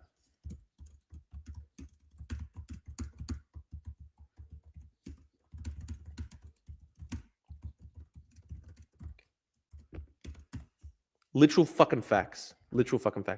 Drew for Australian PM. Maybe one day, my friend. Maybe one day. It'll take a long time. Maybe one day. Drew, do you have any experience with drugs or alcohol, and was it negative? Is that why you don't imbibe? A lot of people with ADHD use it to screen their brains. I've only been drunk like 5 or 6 times in my entire life. When I was like 18, 19, I went to a few parties. I got sick one time, and I just decided like I don't really like being sick. I like being in control of my own actions and thoughts. And like my brain produces a natural amphetamine high constantly, so I just don't need it. I just literally don't need it. I'm already schizo. I'm already high energy without needing meth. So we're happy. Drew Pablo is a racist because I said Zoran shouldn't win. Very beautiful and true. What else should we go through? This was the full debate. Okay, got 250,000 views on Twitter. Social media is your drug. Yeah. Did you know that the word lesbian is derived from the Greek island of Lesbos? Yes, it is. What a proud fact to be Greek. What a proud fact that the Greeks invented lesbianism, the island of Lesbos. And as a straight man, I have to say that's a great thing that the Greeks invented lesbianism. Thank the Greeks today. Thank the Greeks today. We love our lesbians, don't we, folks? They're great people. We support them a lot. I also support the gays too, against anti-discrimination, etc. Of course, I'm against the discrimination towards the gays. But lesbianism, we like the lesbians. We do like the lesbians. If I think about two blokes going at it, not an attractive thought to me. But, two women going at it, two beautiful women. As a straight man, of course I support the lesbians. So I think that's a powerful point that we should all discuss. Of course, we all like lesbians. Great people. They're great people. And I thank them for what they've done for humanity. But also, Drew, do you support trans rights? How do you define trans rights? Real shit. I was playing some Hearts of Iron on the bus. That was goated. Okay, what else? Yeah, wasn't Trump the president when Epstein got killed in federal prison? Very factually true. Guys, how interesting is this from like an anthropological perspective? So these guys are Vietnamese living in Britain, and they've got like Skepta accents, and they're talking about their top 5 halal Korean barbecue spots. It's gonna have to be K-Town Barbecue in New Malden. OG spot, bro. And it's all you can eat. You got everything you can possibly like. They That's literally how Skepta talks. It's so fucking fascinating. do like a 15. Trans rights refers to human rights of transgender people. Yeah, look, I support human rights for everybody, guys. I don't want anyone to get discriminated against. I don't want anyone to get bullied. £1 lunch deal from 12 to 2 p.m. on weekdays only. Shout out to Kingston University, by the way. What's in 4th place? In 4th place, Babinso. Oh, I like Babinso. It's literally at the entrance of Chinatown. It's a bit spendy though. It is a bit spendy, but they do authentic K barbecue, and it's mostly halal options. Yeah, what I love about it is that it has a lot of variation of Korean food. So going on, okay, we're obviously rescheduling the debate. I'll delete that tweet. Doesn't need to be there anymore. This is a good one. I like this one. Can we pretend that airplanes in the night sky like shooting stars? I could really use a wish right now. Wish right now. Wish right now. Very sad. That's actually a beautiful tweet. This is really funny. You can watch the Tesla share price collapse as like Elon has this ketamine high. That's really interesting. Always suggest your adversary is a pedophile. And if he says something like you're lying, then just say that's exactly what a pedophile would say. Sun Tzu said this in the other war. This is factually true. What? This is more fun than killing yourself, right? I don't know. Yeah, I guess. Frank! Exactly, guys. Never kill yourself. Never kill yourself, because look how fun we had. We had so much fun watching Elon and Trump attack each other yesterday. Never kill yourself. Why would you? This is a pretty funny dark woke post by Destiny. It's pretty cancelled, actually. Very funny. Yeah, extremely cringe. This was extremely cringe. I have to say, extremely cringe. Trust the plan. That was a good one. Next, call me retard. Yeah, Prigozhin would have loved today. That was beautiful. A lot of people agree with me on this, actually. I disagree with AOC on many issues, but I do think she's a beautiful woman. Oh man, the girls are fighting, aren't they? She's got a beautiful, sassy demeanor. She's gorgeous. Any quick reaction on what's going on with Elon Musk and President Trump on Twitter right now? Oh man, the girls are fighting, aren't they? I think AOC is gorgeous. I disagree with her on a lot of political things, but I think she's a gorgeous woman. I think any straight man has to admit that. If you don't admit that, maybe you're gay. I'm just saying, guys, it is Pride Month. Don't be afraid to admit that. If you're gay, don't be afraid to admit it. It is Pride Month after all. But as a straight man myself, who prides himself on being a heterosexual masculine influencer, I'd say AOC is quite a gorgeous woman. I think her smile is very nice. I look at that smile and I smile back and I just think, wow, beautiful. She's beautiful, isn't she? I do actually think that. And, she's 10 years older than me. Maybe, I don't think it'd work out between us because I think she's too much older than me. But, maybe then there's another life. Being hot is a political benefit. See JFK, Bill Clinton. Guys, I need to lose weight. I need to get back to my good days. Beautiful. Any beautiful quick reaction? Woman. Beautiful woman. This is pretty funny. Happy Pride Month to the gayest tweet ever. Yeah, this is good. I just called on Iran. Please call on Pakistan to remove its laws banning non-Muslims from becoming president or prime minister. Because he's only really questioning Israel's, being a Jewish state.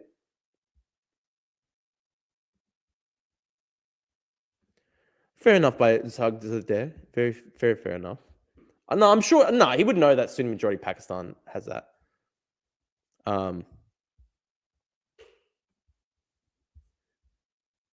Sure. Actually, I'm going to delete that. Too many posts yesterday. Sometimes I post too much. I need to delete. Sometimes I have to go back and delete some of my posts. Just post too much. No, you don't. James Gandolfini was fat as fuck and was named the first sex symbol of the 21st century. It's about aura.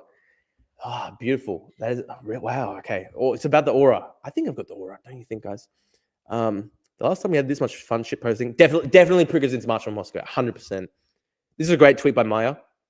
Big balls showing up at work tomorrow. Maya's awesome. Maya's awesome.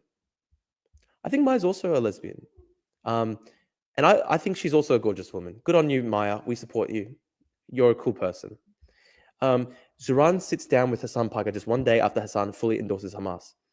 2 weeks after Hassan promoted tanky content creator Baden Panat, who celebrated the execution of Jews in Washington, D.C., Zoran must be politically crushed. Yeah, facts. Literally facts.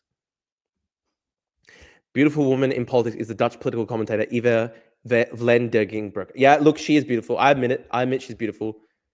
She's a bit too, like, Trumpy for me. I don't like her politics, but she's a beautiful woman. I admit it. I think this was a funny tweet and deserved more likes. I'm going to retweet that. Drew, the anti-Nazi communist protest in Melbourne today is turning violent. Where can I see it? I want to see that. That's interesting. Musk should pull a Larry David and just show up at work on Monday and act like nothing happened. Yeah, facts. That's a great comment. That's an excellent comment in my chat. I love it. Star in that comment. Thank you, guys.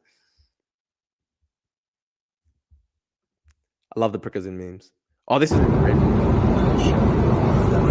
Guys, if your Indonesian pilot goes up to someone and says, "With our blood, with our soul, we sacrifice ourselves for you, Alexa," I'm getting off the plane.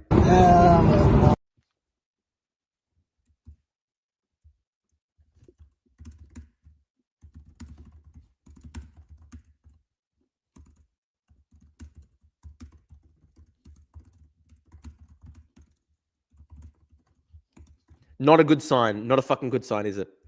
If your pilot starts saying, "With our blood, with our soul, we sacrifice ourselves for you, Alexa," get the fuck off the plane. Get the fuck off the plane as soon as you can. That's a fucking big risk.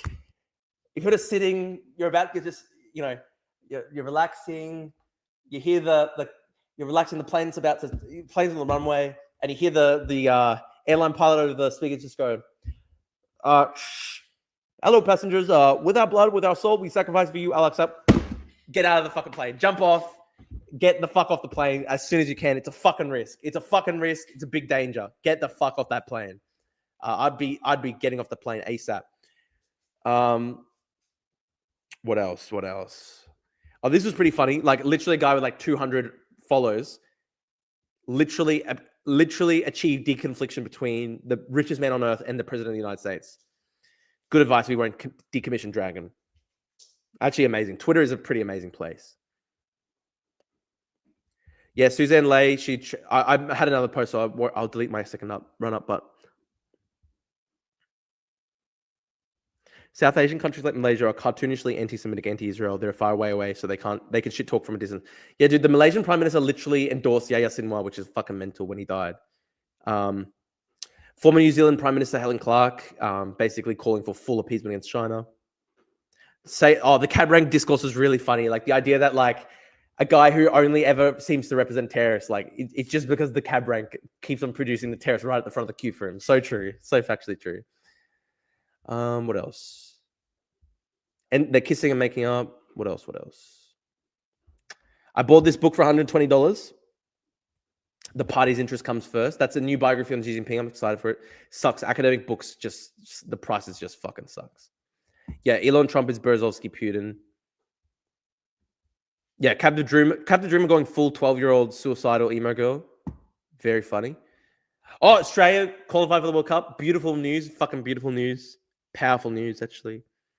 Elon is trying to cancel Trump because he's a POC, Scottish, disabled, autistic, ADHD, and queer coded, obsessed with broadcast. But y'all ain't ready for that conversation. That's factually true. I do actually think she's a funny... Cartoons Hater is a funny poster. This is funny. The, Trump going full EFF. That's pretty fucking funny. There are mafia lawyers. Makes sense. There would be terrorist lawyers too. Yeah, of course. But in Commonwealth legal systems, people try to agree like, oh, it's just the cab rank system, bro. Like, you know, if a mafia guy wants you to represent him, you can't knock him back. Like, people knock back clients all the time. They just make up excuses. Islamist group is progressive because there are check notes, Brown. Yup, that's literally fucking facts. Like that's literally half of the left on this stuff. Alex Jones to Cat Turd. I'm not in your cult. Amazing times. Is Alex different after our debate? Butterfly effect. Butterfly effect, guys. Maybe I had an influence. Oh yeah, and then Hassan attacking Ahmed Fouad Al Khatib. That's sick. Like Ahmed has literally had family members die in this horrible conflict, and Hassan's attacking. She didn't even say Palestinians. She said Gazans. Yeah. Here, another great way to figure.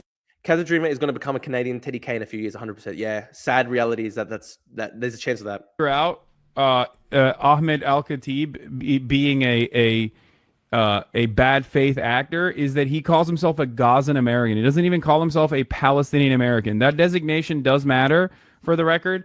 Because of that designation that he applies, he self-applies. That's the reason why the Israeli Foreign Ministry or other Israeli politicians will routinely retweet Ahmed Al Khatib. Okay, they do. Do you think that's normal? Do you feel like that's So Hassan's sitting there. He's lost nothing in this conflict. Ahmed has literally lost family members in this conflict, but Hassan has the right to criticize him.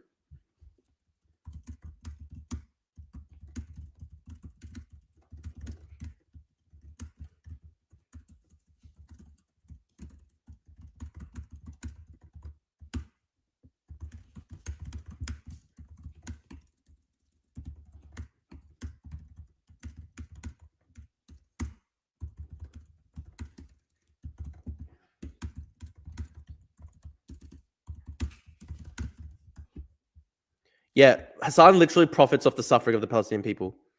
Love this Twitter stream. So important. This is how I do my work.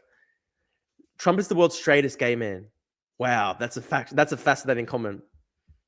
Drew, what are your thoughts on the West Bank, Gaza, and Israeli three-state solution that Noah Smith has endorsed? I didn't see. Where did Noah Smith say that? I haven't seen that. Look, I want a two-state solution. I want a Palestinian state in Gaza and the West Bank, and I want Israel to continue to exist.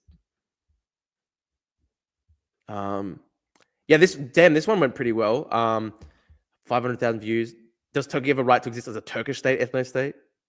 Like, and then he just like, we know Hassan would say no. What do you say, big guy? Yeah, dude, it's so factually true.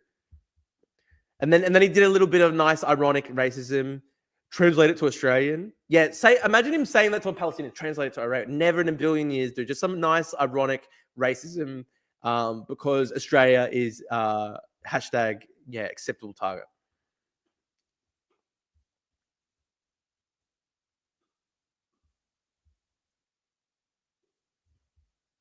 Fucking clowns. All the communists got really pissed at me for that one. The communists got very pissed off.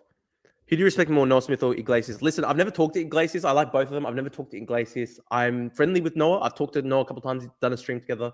Probably better friends with Noah because I've never talked to Iglesias. I like Noah. Yeah, biggest commie influencer. Only job is to make Jeff Bezos richer. Yup. Literally facts. Anani is supporting domestic culture. Good on you, Richard. Guys, subscribe to the YouTube. Very important. We've hit 9,000 subscribers now, which is good. Okay, yeah, hang on. I can delete those. I can delete that old tweet because I've worked out that we're going to reschedule with Alex Jones. Yeah, Qatar literally doing the whole Bashar al-Assad thing. Without souls, without blood, we sacrifice for you. Sucking nuts. Propaganda banner in Tehran displays figures influenced by Khomeini, Soleimani, Nasrallah, Yasser Moua, Nelson Mandela, Hugo Chavez, Malcolm X. I should have been on that sign. Facts.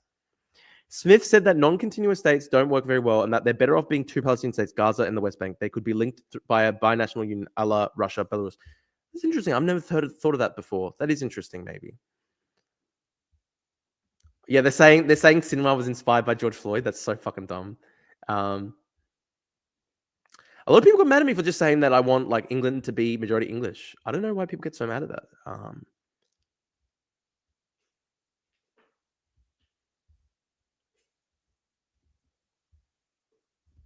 But they all want a Gaza ethno state. They all want a Palestine ethno state. Oh yeah, China rearrests Joshua Wong in his literal prison cell. Like, dude, going to the guy's prison cell and rearresting him, that is fucking nuts. The Chinese Communist Party is fucking nuts. Yeah, only in China will you literally be arrested in prison.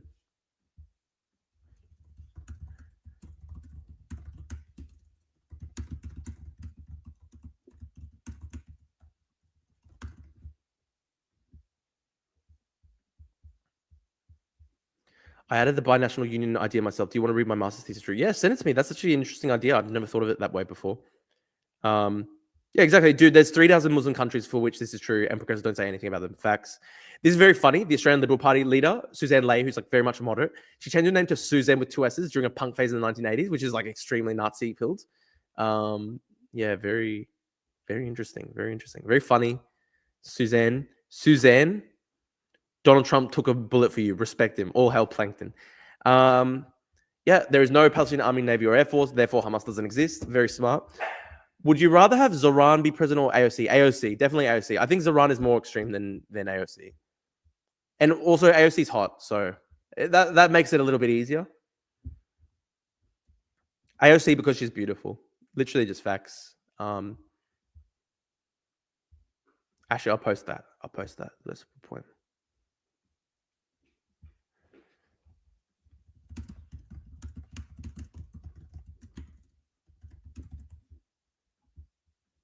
Facts. Literally facts. Yeah, no one saw it coming. This is so funny. Taylor Lorenz was saying that anybody who doesn't do masking on the subway is genocidal. So fucking true. Fucking hell, that's so nuts. Josh Shapiro, Ben Shapiro as US president. Definitely Josh Shapiro. Definitely Josh Shapiro. Actually, I'll delete these old tweets. I sometimes tweet too much. I need to be a bit more...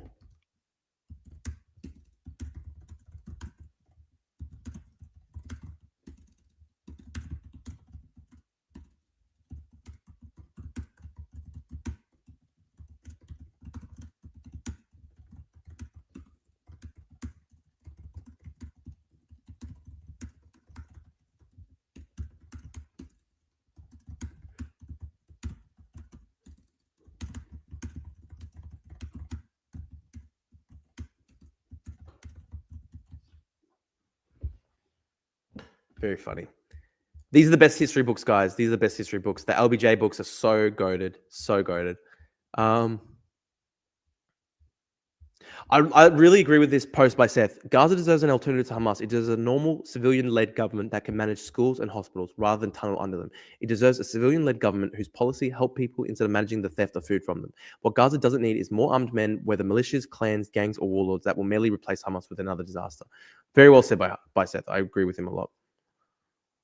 This is funny. I'm literally a progressive, but because I said that England should be majority English, I guess I'm more right-wing than Reform on that issue.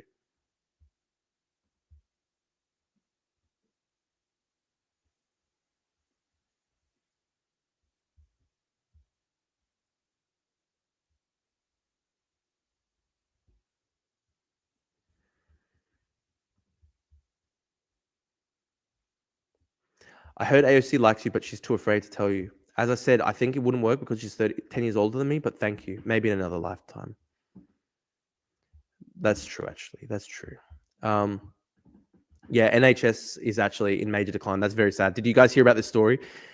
This poor girl, she was really, literally same age as me. She was really sick. She went to all these different doctors in Britain telling them that she was extremely sick. She was begging for blood tests and scans. They wouldn't do it. And then she died of cancer 6 months later. That's so sad. NHS seems to be really, really in decline, which is sad.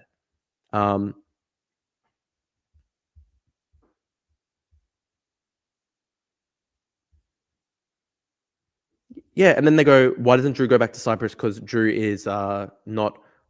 I'm falling asleep, not because of you, Drew, because my body clock wakes me up way too early. Gee, Steve, that's okay, man. That's okay. Yeah, dude, I don't want full blood and soil ethnicities. I think a degree of ethnic and cultural pluralism is great. I just don't think that English people should be a minority in England. Why is that crazy belief? Why is that crazy belief? I literally don't know why that's crazy.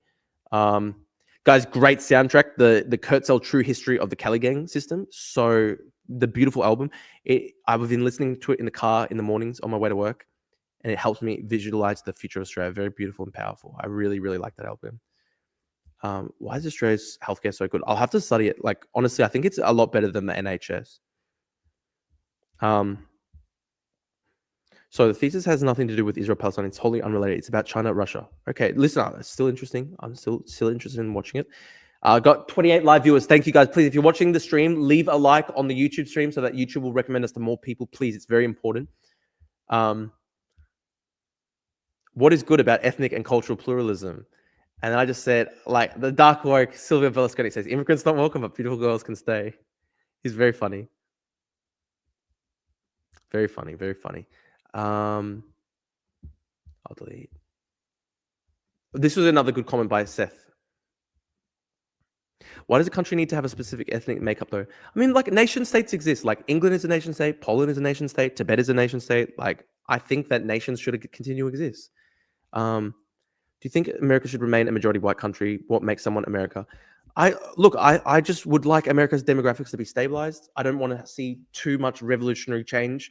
I think culture is the main thing. And I think people from different backgrounds can absolutely assimilate.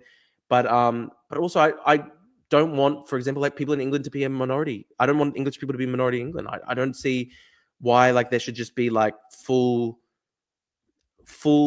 like, you know, revolutionary demographic change in every single country on earth. Like I would like most nations to continue to exist in the world. I want Koreans to be majority in Korea. I want Japanese to be majority in Japan. I want Polish people to be majority in Poland. I want like Bengalis to be majority in Bangladesh. Like, why can't we just have like nation states continuing to exist? The idea that a country should have one specific ethnic makeup is an idea promoted by Hitler. Dude, I'm not saying one specific ethnic makeup, okay? I'm not, as I literally said, I think a degree of ethnic pluralism and cultural pluralism is good. I just don't think that English people should be a minority in England.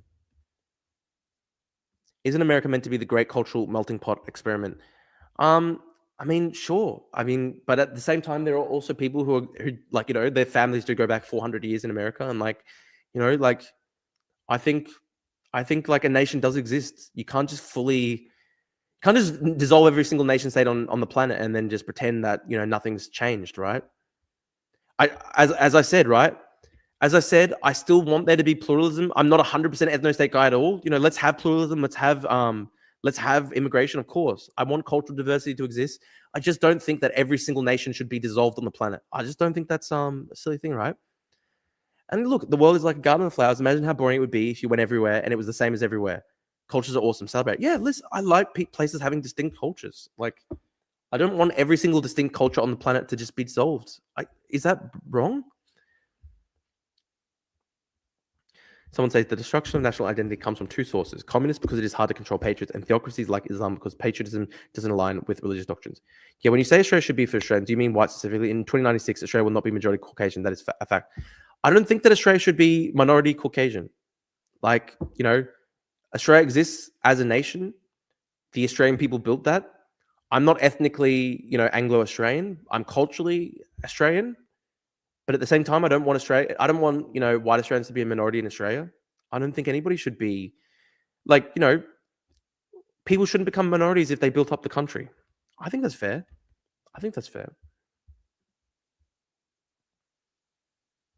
I don't really think that if an ethnic majority becomes a minority, then that means the country dissolves or that the ethnic group will go extinct. But unfortunately, there's a lot of sectarian conflict that does result. There's obviously a lot of countries where, you know, demographic changes happen and then there's been massive ethnic conflict. Like, you know, Yugoslavia is not exactly a great idea.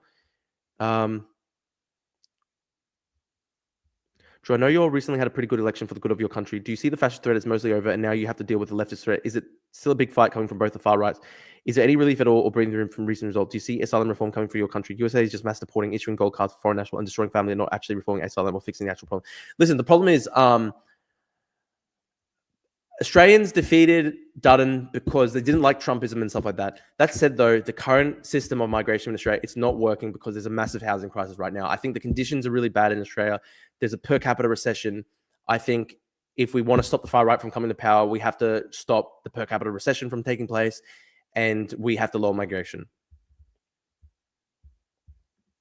Seth has a really good comment here. I get this comment a lot when I suggest that Gazans deserve a right to vote for their future. The last time they voted was in 2006. That's 19 years ago. How come people in the West who like to vote every 2 or 4 years are so quick to decide that when Gazans did what Gazans did in 2006 should sentence them to war forever?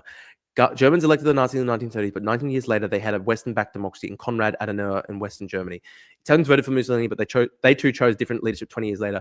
Why do we believe that people in Europe deserve a different chance, but when it comes to Gaza, it's a sentence forever for 2006? Israel has elections every few years. Shouldn't Gaza have the same right? If one wants a Gaza that is not just Hamas-run policy based on Hamas' illegal takeover in 2007, then clearly it needs more choices, not to be locked into a Hamas state forever. Very well said by Seth. I really agree with him. Great comment by him. I think that people should not be forever condemned because of that 2006 election. And then Hamas ultimately did take power through like sort of civil war in Gaza. And that shouldn't be just locked in forever, right? Did you see the part of the meeting when Trump and Merz, where Trump said Germany had a difficult day on June 6th? Yeah, very, very amusing. And the German chancellor came back and said, but we were happy because we liberated our country from a Nazi dictatorship. Nations are imagined communities. You only actually know a couple hundred people out of millions. People who stay here should just share Aussie values. I take an individualist, not collectivist view. Yeah, listen, I am more individualist than collective. And I think the main thing is that people just share the culture. Someone says, if by the far right you mean the white nationalists, then the far right won't take power in Australia. The furthest right you can get while retaining significant popular support in Australia is something like the AFD. I don't want the AFD to come to power in Australia. So I think we need a lower migration. Benedict Anderson book is a good book. They're girl bosses. Yeah, so they're defining Western civilization as this. So I said, if you judge Western civilization by its worst moments, people judge your civilization by its worst moments. There's no guarantee that nation states will continue to exist forever. Humans have lived for tens of thousands of years. Nations have existed for a fraction of that time. Things change. Yeah, sure, things change, but tell us why it's a good thing for just obviously, here's the thing, right? It's not a natural state of affairs that England, after 1,000 years, becomes minority ethnically English. That's not a natural state of affairs that takes place as a result of policy. So just explain to us why we should have that policy. Why is it a good thing? Why should countries adopt policies whereby the majority group that built the nation or whatever over hundreds of years then become minorities? Why should you accept that? What's positive about that? What's positive about making yourself a minority in your own country? I don't know. You actually have to. I shouldn't have to defend the idea of just nation states. You need to actually make the positive argument for why nation states should basically be dissolved. Some argue that the nation state themselves have destroyed more culture than they created. Some people argue that. But right now we live in a world of nation states. There are like 200 nation states in the world. And I just don't understand why every single culture in the West needs to be like radically altered and sort of like changed. I think, there are some good distinctive features of, European life, Australian life, Western life that just, we should preserve and shouldn't just, everything shouldn't necessarily be dissolved.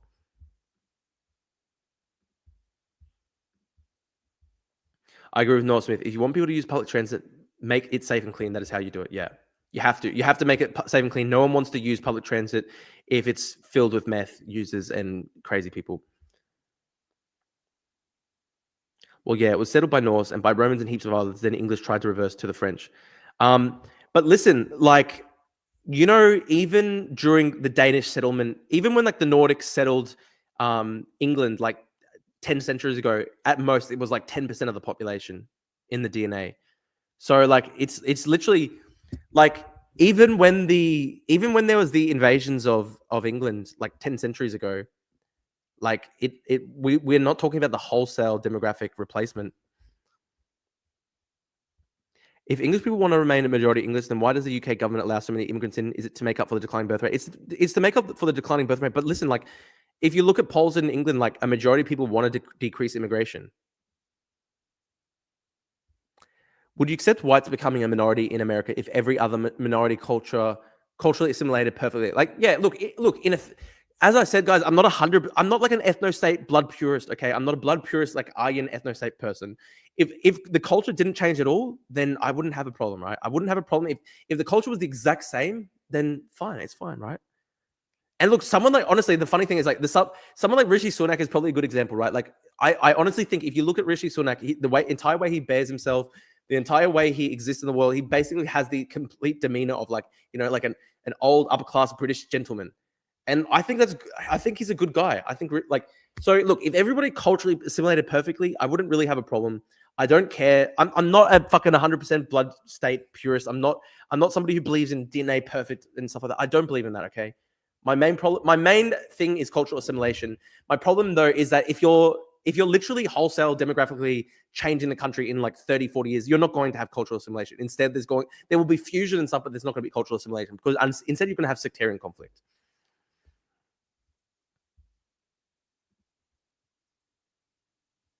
The 2006 election was a massive mistake by George W. Bush, specifically, who personally pushed for Gaza elections when everyone else told him it was a bad idea. Yeah, true, it was a George W. Bush special.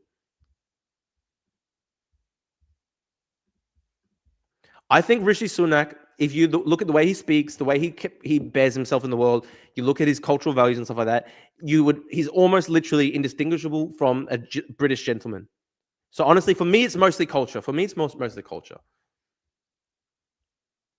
Yeah, this is insane. Like this is the shit I don't like, guys. Right? Like you've literally got the Hamas guys going, ha ha ha, white genocide. Let's go. I don't like that. I do not like that. What's wrong with that? California and Texas are already majority minority, and they're thriving. I don't know. That's a lot of American states are not thriving necessarily.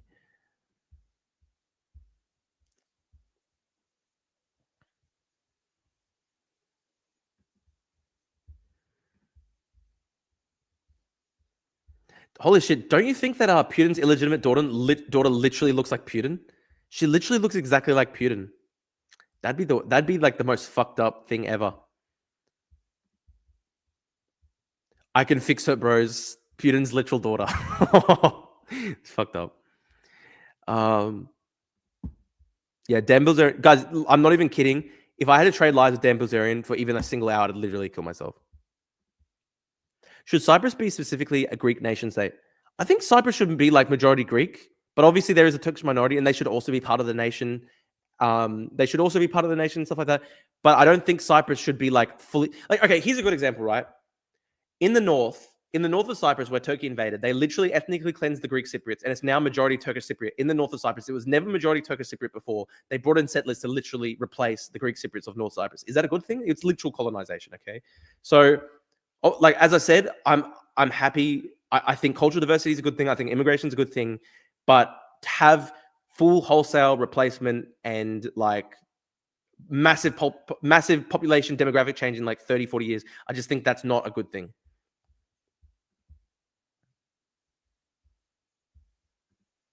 Hamas, Nick's pro-murder, pro-terror is not compatible with Australian liberal democratic rule of law values. And listen, that's one of the things that did black pill me a lot was just seeing how so many people are like, they'll come to Australia and they'll be third generation and they're still supporting like Hezbollah and shit. I'm sorry, like that's fucked up. That's fucked up. If you come to Australia and you're third generation migrant and you're literally supporting Hezbollah, that's fucked up. You've not assimilated and it's not acceptable.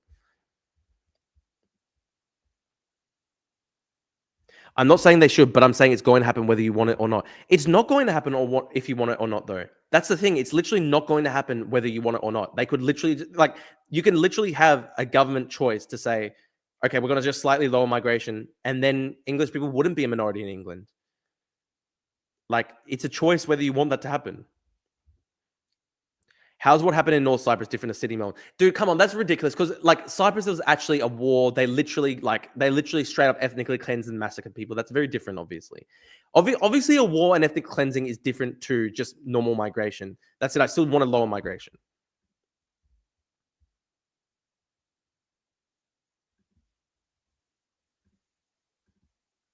The alternative to what I'm suggesting, Drew, is the literal white Australia policy. If you want Australia to say majority white as it's currently, I'm not advocating a white Australia policy. I'm just saying lower migration slightly and just stabilize the current demographics of the country. Australia is already a very diverse country. It's like 20, 30% like diverse. Why can't it just be 20, 30% diverse? Why does it have to be Australians are a minority? Right? I don't understand. Demographics change themselves, Drew. No, they don't do. But it's a product of immigration. Like, dude, like, there wouldn't, like, Birmingham wasn't majority, like London up until 30 years ago wasn't like minority white English. It's literally a product of immigration. And immigration isn't just like a natural phenomenon. It's a result of government policy. And people are now saying they don't want that government policy. I had another Hamza tweet, so I'm going to delete the other one. I agree. Hassan is trying to profit off war. Like this is a you'll be dead or on your way out by the door by dude. But that's the thing though. That's a retarded way of looking at the world. Oh, I don't. After me, the flood. I don't care what happens 100 years from me. That's stupid, man. Of course, we should care about straight into the future. My biggest worry, listen. For me, it's not. I'm not someone who cares about like racial purity or iron fucking shit. I'm not like that, okay? Because obviously, I'm like Greek Cypriot. I'm not racial Aryan Superman or whatever. So I'm not a blood purist at all. I just think that it'd be sad if in 100 years' time, nobody in Australia cares about the British heritage of the country. Nobody cares whatsoever about the Anzac history of the country. I just think it'd be sad if like literally the entire culture of Australia has changed in 100 years' time. I think that's sad. I think some part of Australia should be preserved. I don't think everything should just be completely changed. Why does everything have to be completely changed? Why does everything have to be dissolved? Why does everything have to be the same? No policy can reverse broad demographic trends. You're right that no policy could reverse birth rate decline, but you could easily have a policy that just says, okay, we're going to have 100,000 migrants a year, not 500,000. And if you had 100,000 migrants a year rather than 500,000 people, like Australia's not going to end up being like radically changed demographically. There's time for new migrants to assimilate into the culture. And as I've said this to people before, right? The rate of immigration is important for cultural assimilation. If my family, when my family migrated to Australia, if there had been 1,000 times more Greeks than there were, right? And the entirety of Brisbane was basically a Greek city, and I went to a school with 1,000 other Greek kids, and everyone spoke Greek around me, do you think I would have culturally assimilated as an Australian? Of course not. So it's literally like the rate of acceleration when it comes to immigration is extremely important for the integration and assimilation of migrants. You have to do it at a reasonable pace. Otherwise, there simply will not be integration. Massive demographic changes do happen in 40 years, Drew. Yes, they do. But right now we're talking about we're talking about massive demographic changes in like 15 or 20 years. We're talking about a rate of acceleration where there will be no cultural assimilation at all. There will just basically be sectarian enclaves. Who else agrees that Denmark must pay for the Syrian civil war, Israel-Palestine conflict, the Tigray conflict in Ethiopia? It's all the fault of Denmark. Like this is a good point, right? Japan and Korea have the same demographic issues, and yet they're still 95% homogenous because of government policy. And listen, I'm not saying that we should have 95% homogeneity. I'm not a blood state purist or anything. I think, look, Australia's like 70% European Australian and like 30% diverse. Just keep things how they are. Do we have to have a policy where European Australians become a minority? I don't think that's like a smart idea. Why do we have to have that?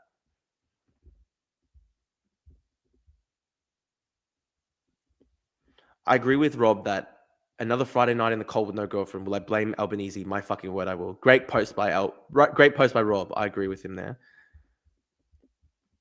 Will you encourage people not to fuck outside their racial category? No, dude. I'm not like that, dude. I'm not like that. As I've said a million times, I'm not a racial stater. I actually think that's far less of an dude. If one of your parents is like people marrying between ethnic groups slowly over time, that's fine. I've got no problem with that at all. Okay? I've got no problem with that at all. People will slowly if one of your parents is a European Australian and one of your parents is Asian Australian, it's very highly likely that you'll be a fully assimilated Australian. Okay, I've got no problem with people marrying from different ethnicities at all. I don't think I'm going to marry like a Greek Cypriot. Okay, I'm not a fucking race purist. Okay, guys, I'm not a race purist. My main concern is cultural assimilation, and I think the biggest concern is just when you have massive demographic change in too short a time period, there just won't be cultural assimilation. So I'm not a full race purist or anything like that.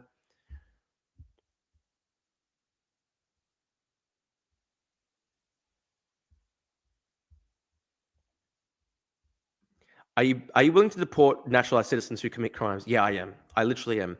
If you're a naturalized citizen and you go and commit a terrorist attack, deportation. I don't care. That's just my view. I just think I think basically this is the thing. When you become a citizen by naturalization, you're agreeing to the citizenship oath. And the citizenship oath is basically that you uphold the values of Australia's democracy, you uphold Australia's laws, you uphold Australia as a nation. If you then carry out a terrorist attack against Australia, you have very clearly marked yourself out as a traitor. You've abandoned any pledge you've made to Australia as a citizen. Deportation. Simple as that. I think that's very fair. I think that's extremely fair. Drew, you are the Aussie equivalent of email strong, fat, unattractive grifter. Okay, dude, who cares? Everything changes, Drew. Everything ends. Okay, I know. But it's still a policy choice whether you think it's a good idea to make England minority ethnically English. And I just don't think that's a smart idea. And again, I'm not a race state purist. I think some measure of diversity is good. I don't know what's England's diversity rate now, like 20%? Why can't they just keep it 20%? Why does it have to be English are a minority? Is cultural assimilation the same as ideological assimilation? Like they must just assimilate into liberal democratic ideology, or must they also assimilate in terms of language, religion? I think the main thing is probably ideological, but also they have to speak, obviously, like language. Like guys, okay, this is a simple question, right? If in 100 years Australia did not speak English as its main language, I think that's a sad thing. I don't want that to happen. I think Australia should remain an English-speaking country. So like that's a part of assimilation for sure. Greatest guy is just some fucking retarded tanky commie in the chat. I don't even know what his fucking problem is. Even at a reasonable rate, this UK status as a majority minority nation is baked in by the 2070s. Okay, simply lower migration then so it doesn't happen. Like I don't understand what you think. Dude, this is you're being ridiculous here. You think that it's just this natural thing that's just happening without any policy settings contributing to it. No, you could literally just lower migration and English people will remain in majority in England, which I think is a good idea. A great explanation, Drew. I think a lot of people agree more with the ideas of people assimilating, joining the community, hard to vibe with majority minority points. Listen, assimilation is my main thing. Obviously, there's a reasonable middle ground somewhere between open borders and a North Korea-style hermit state. Of course, and I don't want a North Korea-style hermit state. And I don't believe in 100% ethno-puric states. I don't want that, as I've said a million times. Drew, how far are you actually willing to go to ensure Australia speaks English in 100 years? Just simply lower migration so that people still speak English. It's simple.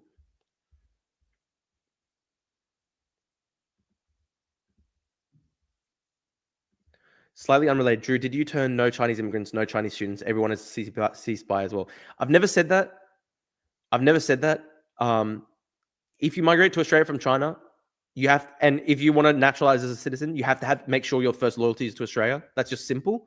I think any migrant that naturalizes as a citizen, their first loyalty should be to Australia. I'm not going to attack random Chinese Australian people who have done nothing wrong.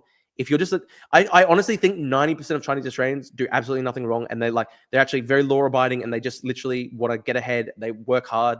They're not out there doing crazy Hamas rallies and shit like that. 90% of Chinese Australians are completely normal, and they integrate well, and a lot of them are high IQ, educated, smart, hardworking. Got no problems with them at all. The only problem is with people who are supportive of the CCP. If you support the CCP, I don't think you should be allowed to naturalize in Australia. Should I mute greatest guy? Sure. I just let him. I don't care. 27 people watching. Wow, that push to be the new Rogan is going so well, dude. What do you expect, dude? Rome wasn't built in a fucking day, dude. No, I didn't mean you said it, but I hear it more soft.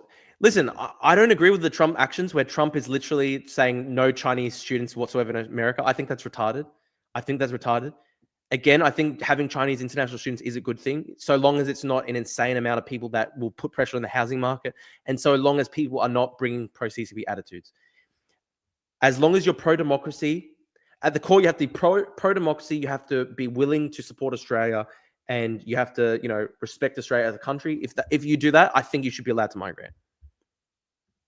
I agree you're not a racist, Drew, but your arguments walk a very fine line and don't acknowledge baked-in outcomes as a result of demographic realities.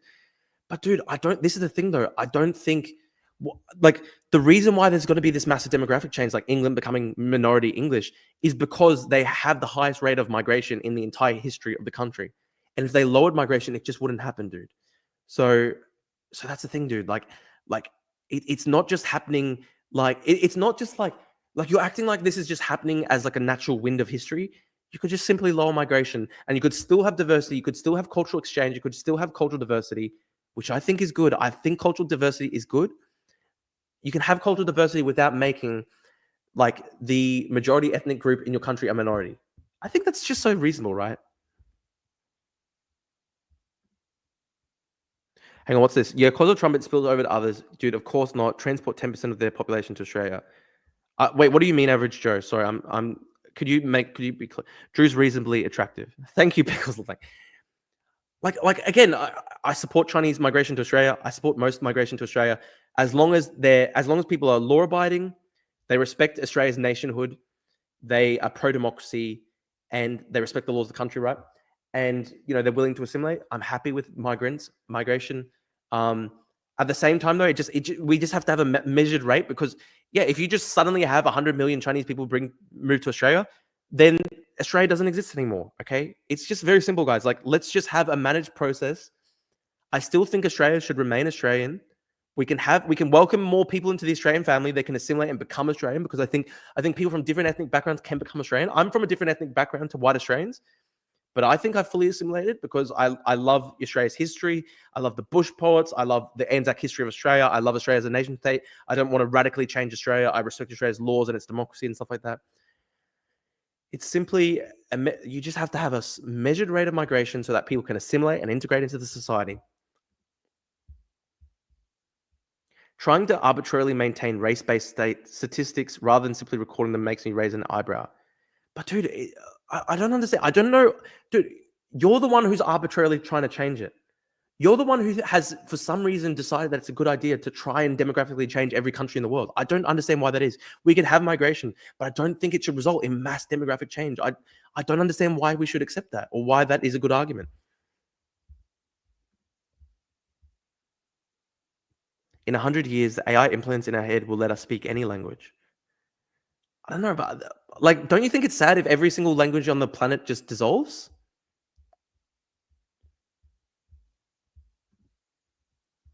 I don't think like this. So this is what distinguishes me from these right-wing guys, right? This guy's literally saying no migration for 5 years. That's not my position. I think Australia would be fine. So our net migration rate prior to COVID was about 150 to 200,000 a year. I think if we had about 100,000 or 150,000 a year, which allows us to catch up with the housing market, allows us to assimilate new migrants and stuff like that, and it's not going to massively demographically change the country, I think that's a fine rate, right? Let's just slightly lower it. That's it. Malays used to be an ethnic majority in Singapore until Chinese immigrants became the majority, but Singapore's still doing well. I don't think there's anything wrong with something like this happening. Dude, full circle history. Are you aware that Singapore has policies where they basically try and make sure that all new migrants to the country maintain the existing demographic balance of the country? So if say the country is like 40% Chinese, 30% Malay, and 20% Muslim, they literally try and make sure that migrants to the country fit those existing demographic balances. And so the Singapore demographics over 70 years have not changed. I think that's actually a good model. Let's just not have massive demographic change. I'm going to bring it up on the screen, actually. Hang on, where is this?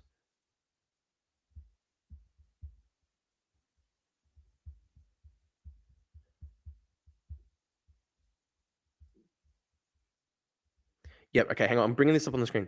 So people are bringing up Singapore, and I don't think they realize like Singapore has policies to avoid mass demographic change because they don't want like a sort of like Yugoslav style sectarian outcome. So look at this, guys. Like, you can see the ethnic composition of the resident population of Singapore is almost exactly the same as it was 55 years ago. And they don't have massive sectarian conflict there. It's still Singapore is a multicultural democracy. It's not an ethno-state by any means. People from different backgrounds are welcomed in this society, but there's not been massive demographic change in the country, and that has avoided that avoids social unrest. I don't know if people are familiar with that.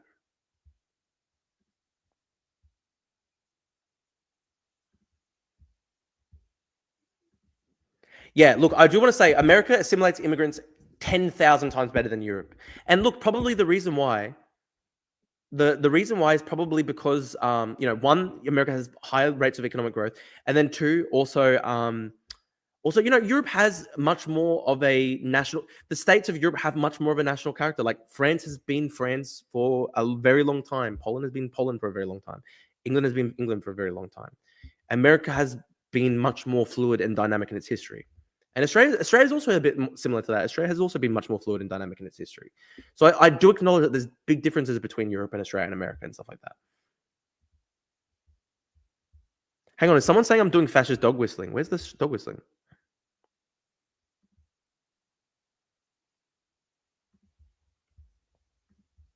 Listen, this is the Singapore model. Like in the model in Singapore, they just avoid massive demographic changes.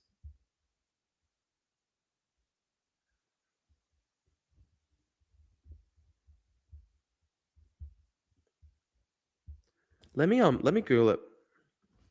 How does Singapore maintain the existing demographic balances in its multicultural? What display picture are you talking about, Laser Master?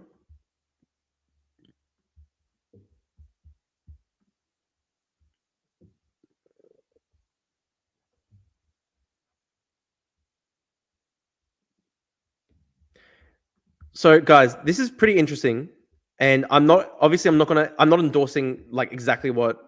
I'm obviously not endorsing exactly what Singapore does. It's just interesting to discuss like what they do. I'll bring it up on the screen 1 second. Okay, so how does Singapore maintain existing demographic balances in its multicultural society? Singapore maintains demographic balances, and people might clown on me for using AI, but guys, like I think AI is literally better than Google search at this point. AI actually helps like very quickly produce a research report on any given topic.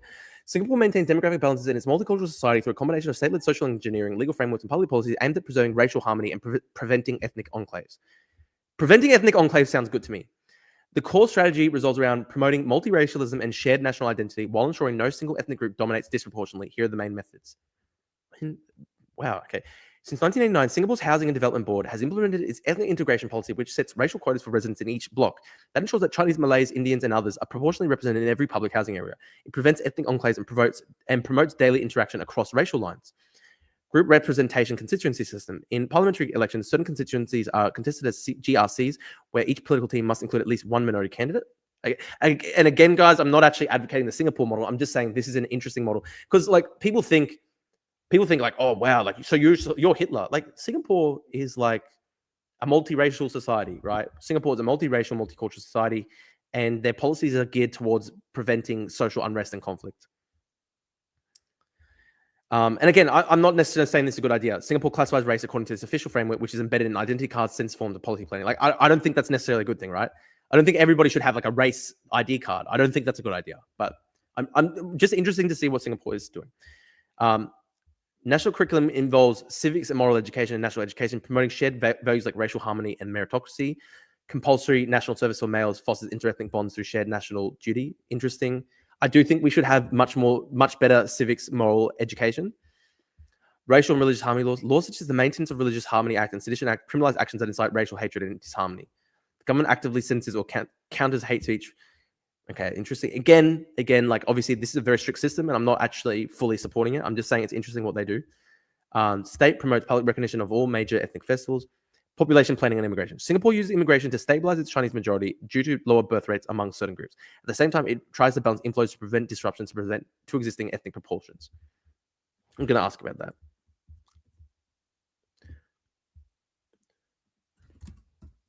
Could you please expand on this further? Let's say you're picking from a pool of high skilled labor for immigrants. They are all similarly skilled. There are 15 Indians, 3 from EU, and 17 Palestinians. You have to pick 10. Who would you pick? I think you'd have to try and pick people who have the most similarity in terms of culture with your country. So you'd look at their value, like look at their beliefs, their values, their past actions. Look at whether they would integrate into society. I don't think you should. I don't think any. I think everybody should be judged on it as an individual. No, it's evolution. It's not good or bad. It's a neutral fact of a universe that is indifferent for the fate of humanity. That world will get older and more diverse. Pickles the blank. You're too much of a nihilist, dude. You're just saying like the whole world's going to collapse, so who cares? Like the universe is indifferent to us, so who cares? Like that's not really an argument, dude. That's just nihilism. Singapore faces a demographic challenge shared by many developed nations, declining birth rates, particularly among its majority Chinese population, which makes up around 74% of citizens. To address this and maintain economic competitiveness, the state has turned to immigration as a population strategy, but does so with explicit ethnic consideration in mind to preserve the existing multiracial balance. The Chinese population in Singapore has experienced lower fertility rates compared to the Malay and Indian communities. Without intervention, this would lead to a significant demographic shift over time. To counter this, Singapore has favored immigration from countries with ethnic Chinese population, including mainland China, Hong Kong, and Taiwan, to supplement the Chinese demographic. This is not officially stated as policy, but demographics and scholars have observed that the ethnic composition of new permanent resident citizens closely mirrors the existing structure, suggesting a deliberate balancing act. I mean, just keeping like acknowledging that your society has 30% multiculturalism in it, whatever, and just keeping that stable rather than fully demographically changing the whole society. I think that's a fair thing to just exist, just to preserve the existing balances in society rather than have social conflict and tension. Singapore also recognized that excessive immigration of any one group can cause social tension and disrupt its carefully maintained ethnic balance. Hence, the government employs a calibrated immigration strategy, ensuring that the ethnic composition of new immigrants aligns proportionally with existing demographic ratios. So they're not saying. So Singapore doesn't say only Chinese people can migrate. They just say let's ensure that the proportion of migrants mirrors the existing demographic balances of society.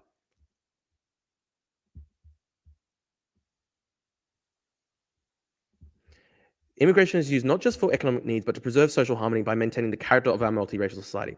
So we could acknowledge that in the West that we have multiracial societies. In Australia, like 30% of the population is like multiracial, and we could just say this is a fine balance, and let's just keep the balance as we are. We don't have to necessarily massively change demographics in the country. We don't have to try and make Australians a minority group in Australia. We can just keep the current existing balances in society. I don't think that's radical or extreme. I think it's good to try and avoid social tension. And this is a policy that still allows for cultural diversity and multiracialism and multiculturalism. So again, I don't think it's necessarily I don't necessarily think this is evil, right? So I remember reading that like 100, 200 years ago, Malays were the majority. Maybe I remember wrong. That new system Singapore has sounds interesting. How many Ukrainians migrated to Australia? I hope there's a lot of them that migrated to Australia. Very few, very few. So would it be a bad outcome if 9 Indians were picked and 1 Palestinian if they all passed the test in your view? Listen, if they are good people, you can verify that they're law-abiding good people. I don't think that they should be banned. I still think though we should try and maintain the current balances in society to avoid massive, overwhelming cultural changes. The state also runs assimilation and integration programs that aim to socialize new immigrants, especially Chinese nationals, into Singapore's multicultural norms, ensuring that they adapt to expectations of racial harmony and do not import chauvinist or exclusionary views. Holy shit, we did not do that at all. We did not do that at all in the West. That actually sounds like a good idea. Socializing new immigrants to adapt to the expectations of racial harmony and to ensure they do not import chauvinist or exclusionary views. That would have probably prevented the grooming gangs scandal in Britain. That's probably true.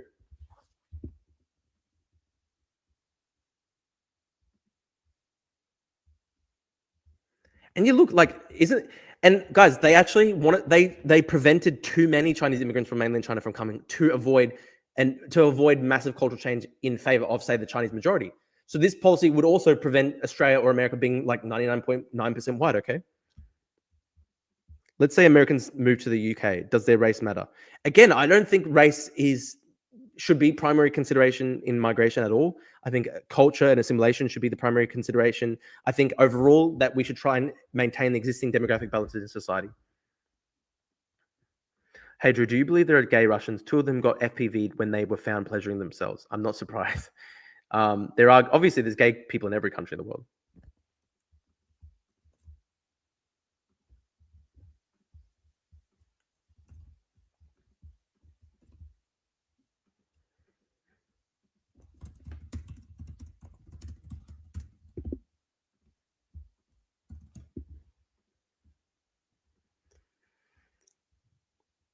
The state not only regulates who comes in, but also actively manages how immigrants integrate, especially to prevent ethnic or national chauvinism from disrupting its delicate multicultural fabric.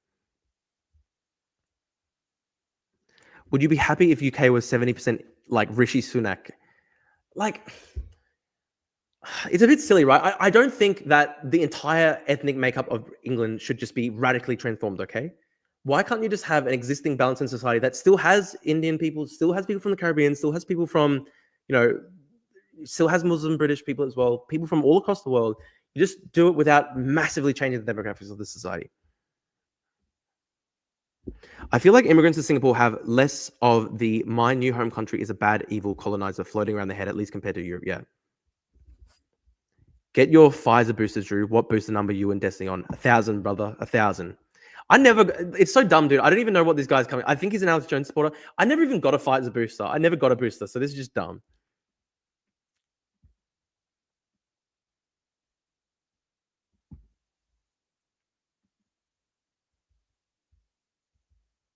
Singapore citizenship journey, mandatory for new citizens, online module in Singapore's history, values, and national institute, participation in community events, visits to iconic institutions. The aim is to cultivate shared values like meritocracy.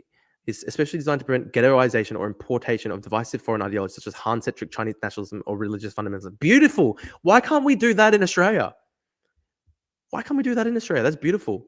Avoid Han-centric Chinese nationalism and religious fundamentalism. Singapore's doing it better than Australia. You never got vaxxed. I mean, I got like the first shot. I didn't get boosters.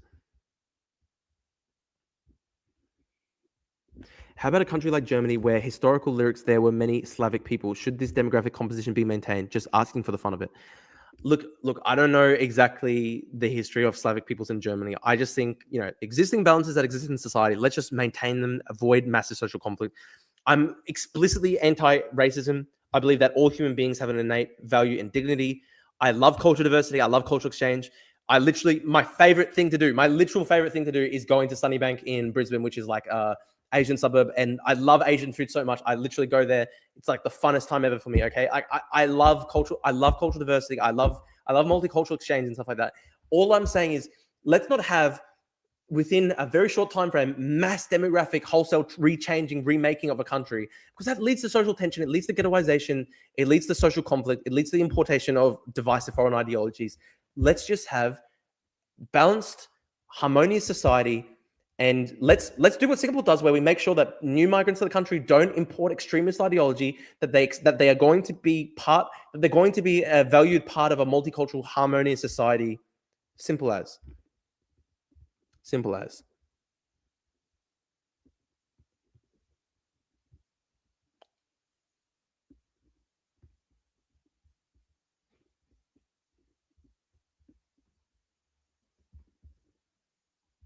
Tensions have arisen due to perceptions of mainlanders being clannish, domineering, or disrespectful of Malays and Indians, speaking only Mandarin in public service jobs or showing disdain for other cultures. As such, integration efforts often quietly focus on re-socializing Chinese immigrants into Singapore's post-colonial, non-racial, and civic nationalist model, rather than allowing a Han nationalist or exclusionary mentality to take root. That's great. Fucking beautiful. Singapore's doing it very well. Fucking genius. Why can't we do that? Why can't we just if we're going to have new migrants, let's just make sure that they're socialized to accept multiculturalism. And they're not going to be like Muslim chauvinists. They're not going to be Han chauvinists. They're going to be part of the society, the existing balances of society. That's good. Let's do that. Why can't we do that? Why does everything have to be massive revolutionary changes that lead to social conflict? Singapore seems to be doing well, honestly. So you don't think 5 million Africans should move to a country of 5 million people, Denmark, within a short period of time? Do I think 5 million Danish people should move to like a small African nation with 3 million people and just make that country completely change overnight either? No, I don't. Let's just have balanced, reasonable migration so that countries aren't wholesale reformed and revolutionary change overnight. It's very simple. Then that way you literally avoid racism and you actually can have cultural exchange and diversity without racist backlash and stuff. I'm actually being very pragmatic. Gee, I can't believe my views are supposedly crazy. I don't know.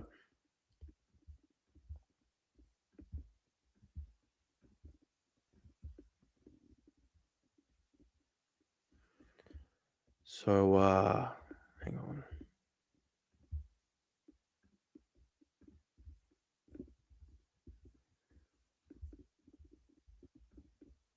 Oh, by the way, guys, the Drew plan.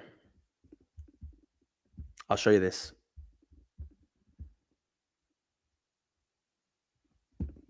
So, guys, this is the Drew plan.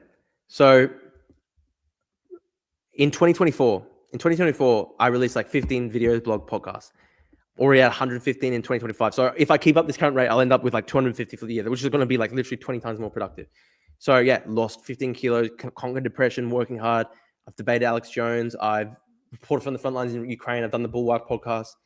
Gone from 30 monthly subscribers to 120 monthly subscribers, added 30K followers across all platforms. Just, guys, we're working hard this year. We're going to build it up. We're going to build it up.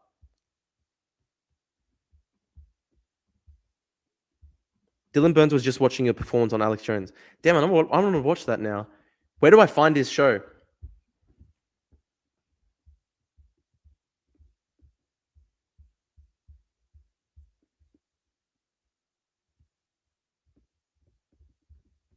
You destroyed Alex Jones. Thank you. I like the new Drew. Thank you, guys.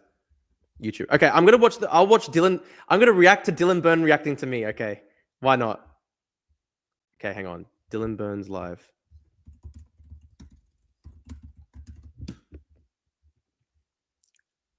I'm going to react to Dylan Burns react. Politicians act in bad faith. You know what? I haven't actually watched the debate yet. I haven't watched it back, so I'll watch it. So this one?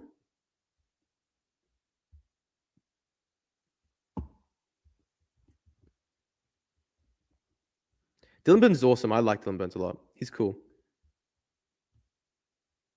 I hope I can reach. I think he's on a couple hundred viewers per episode, so he's a bit more ahead of me. I really hope I can get to that point.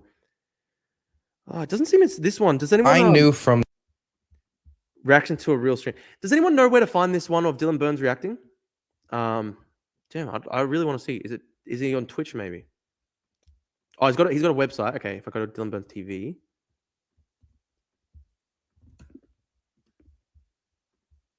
Got to go live. Okay. So where do I go?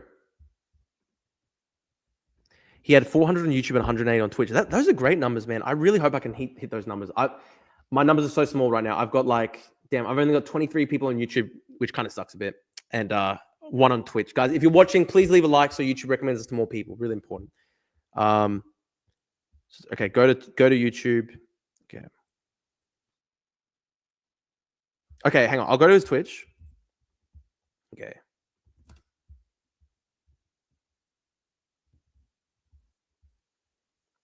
Oh, where is it?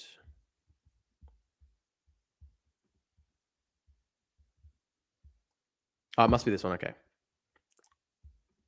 Smash the like button, folks. Yep, please smash the like button, guys. Okay, where is this part? I'm sorry, Dylan. I can't watch the whole thing. Okay, well, thank you. Cool. Okay. Hang on. Before we start, I'll just I'll send the Discord link out. 1 second. Where the bad folks? I've been listening to a lot of Nirvana the past couple of days. Who is Dylan Burns? Is he your mate? Yeah, no, he's really cool. He's done a lot of streams with Destiny before, and he's a good guy, very nice, and yeah, he actually came on the Drew Pavler show the other day, which was very nice. Ukraine-based war journalist, very cool guy. Have you been talking about future British demographics? Yeah, we ended up speaking about that for like a full hour. I didn't plan to speak about that for a full hour, but it just happened, I guess. But Dylan Burns is awesome. Again, I want to clarify, guys, I'm not a fucking chud. I'm not a full race purist. I just think let's stabilize the existing balances in society so we don't have massive like Yugoslavia conflict, okay? Okay, recapping the Alex Jones debate live. First time I'm watching it.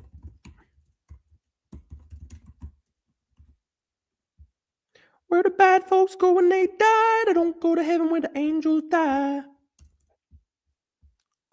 Go to the lakes, got bird and fly. You're a full race purist. You're not a full race purist, but you're a partial race maintainer.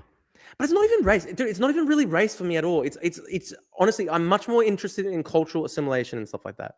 And like honestly, Rishi Sunak is a good example of that because like Rishi Sunak is like fully culturally assimilated. You know, you've got people who like basically indistinguishable despite being of a different ethnicity. I think that's fine.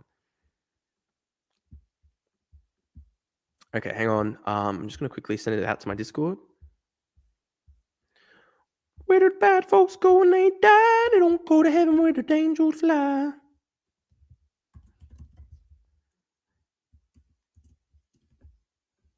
Okay, so this is like literally the first time I'm watching the debate back. I haven't watched it back at all. With my debate, I don't know if you can call it debate with Vadim, I talked about how when Loner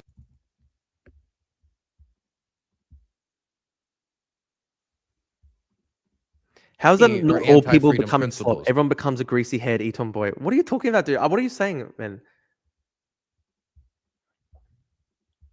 You could try to make the statement that, look, this is wartime. It's a little different in wartime. Hang on. Sorry, let me just quickly fix the screen so that I'm not taking up too much of Dylan's thing. Okay, I'm reacting to You Dylan could be a Burton little bit reacting more to me. aggressive during wartime. But if you're claiming to be the only democracy in the Middle East as Tunisia starts to go through its own problems, you can't claim that continuously if you're going to start skirting the lines of where free speech starts and ends, right? Either it's free on. Okay, hang on. Where does this start? Hang on.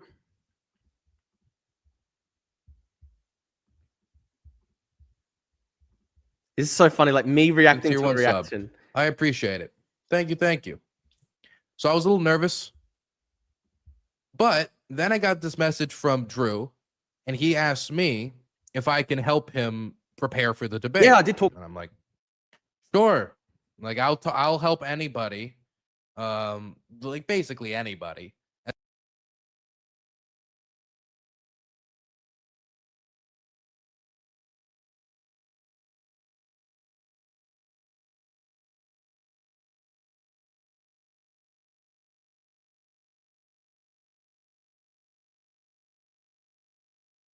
Oh shit, I'm muted. Sorry, guys. Guys, how do I find his latest broadcast on YouTube?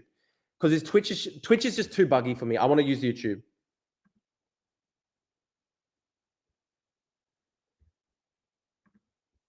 Does anyone know? Does anyone have a link to the YouTube stream? Where the bad folks go when they die? They don't go to heaven where the angels fly. Go to YouTube Live. Okay, live. I'll show you what comes up for me. Hang on.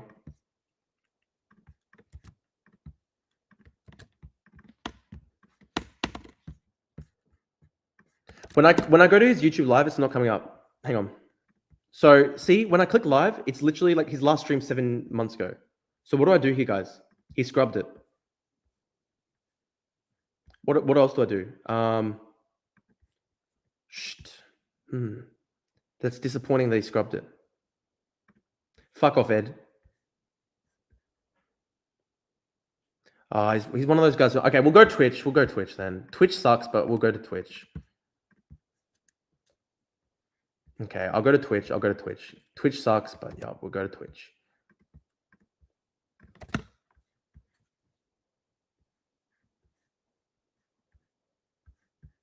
Okay. Somebody give a more accurate portrayal of what's happening here, and fight against what I would say when we're talking about somebody like Alex Jones is probably going to be a lot of misinformation or disinformation about what's going on. And so about 40 minutes before his debate with Alex Jones starts, he calls me up and he quizzes me on a bunch of stuff for 25 minutes.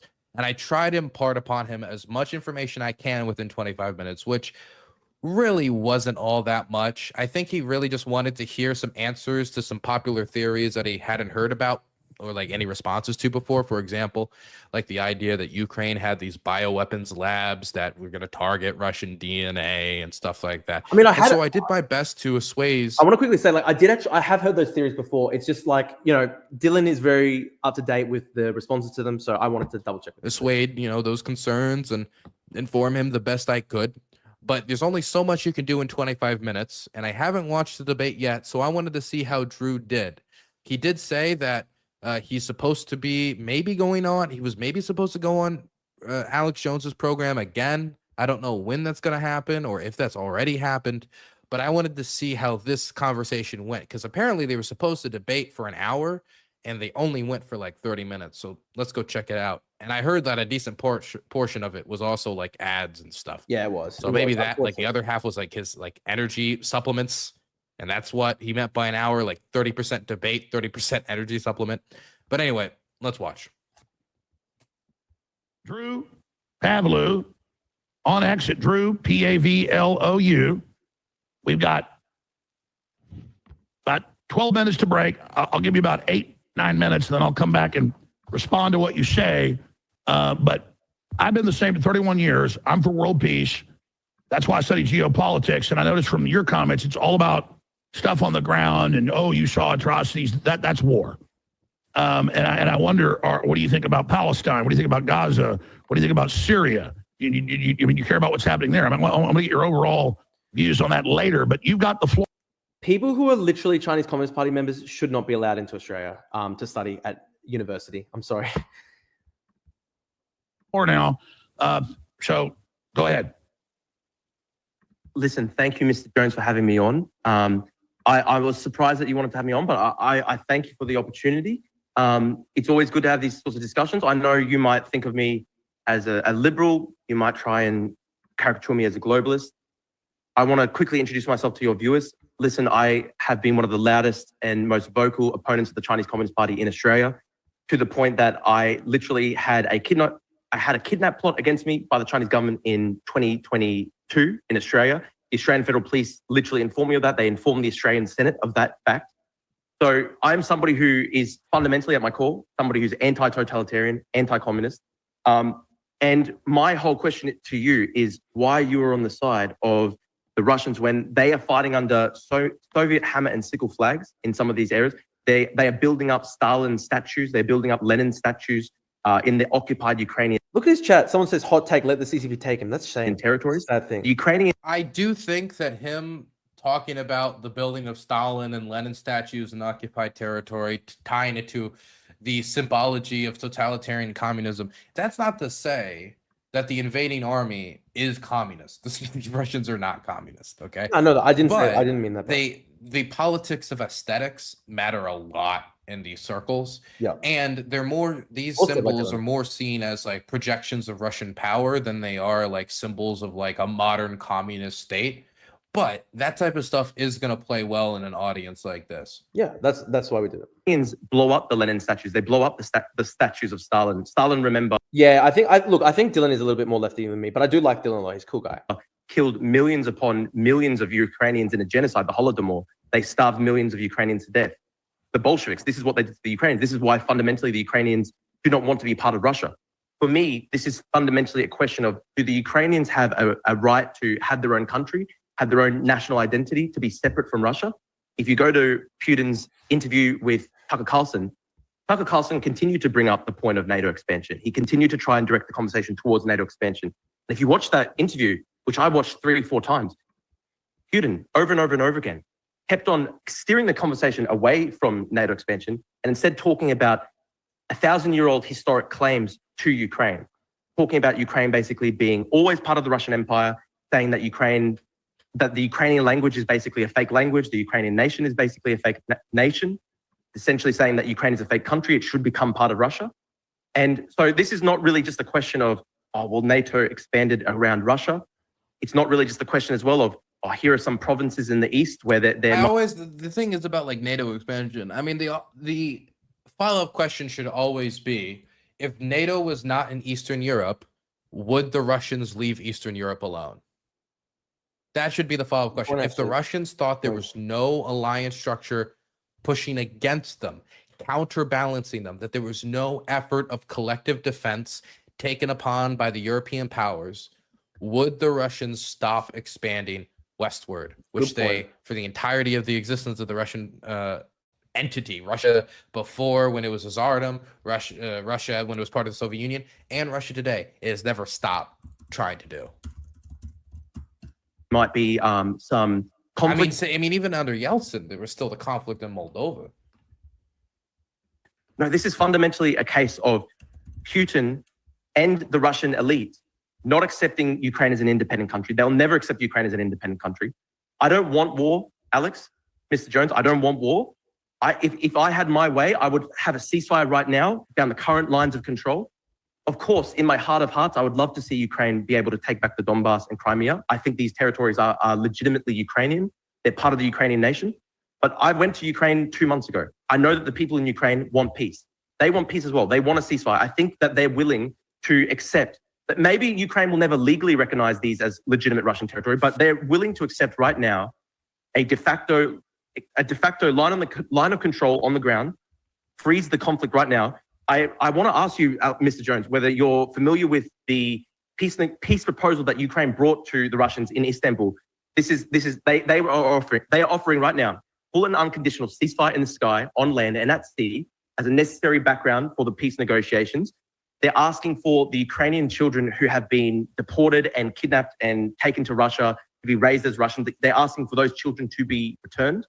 I think any human being with a heart would have to say that the Ukrainian children who've been taken from the occupied territories and transferred to Russia and they've disappeared into the Gulag system, they've disappeared. People don't know where these kids are. Anybody with a heart should have to say these kids need to be returned as part of that. I love to see you had your patron saints on your left. Yeah, man, I love it because they're like the patron saints, like they protect the stream, protect the stream from harm. A part of peace, a part of a peace proposal, right? But listen, Mr. Jones, I'm not calling for total war against Russia. I don't want nuclear war with Russia. No one in their right mind wants this. What I would like, in my heart of hearts, I'd love to see Russia expelled from Crimea and the Donbass because I think they're Ukrainian territory.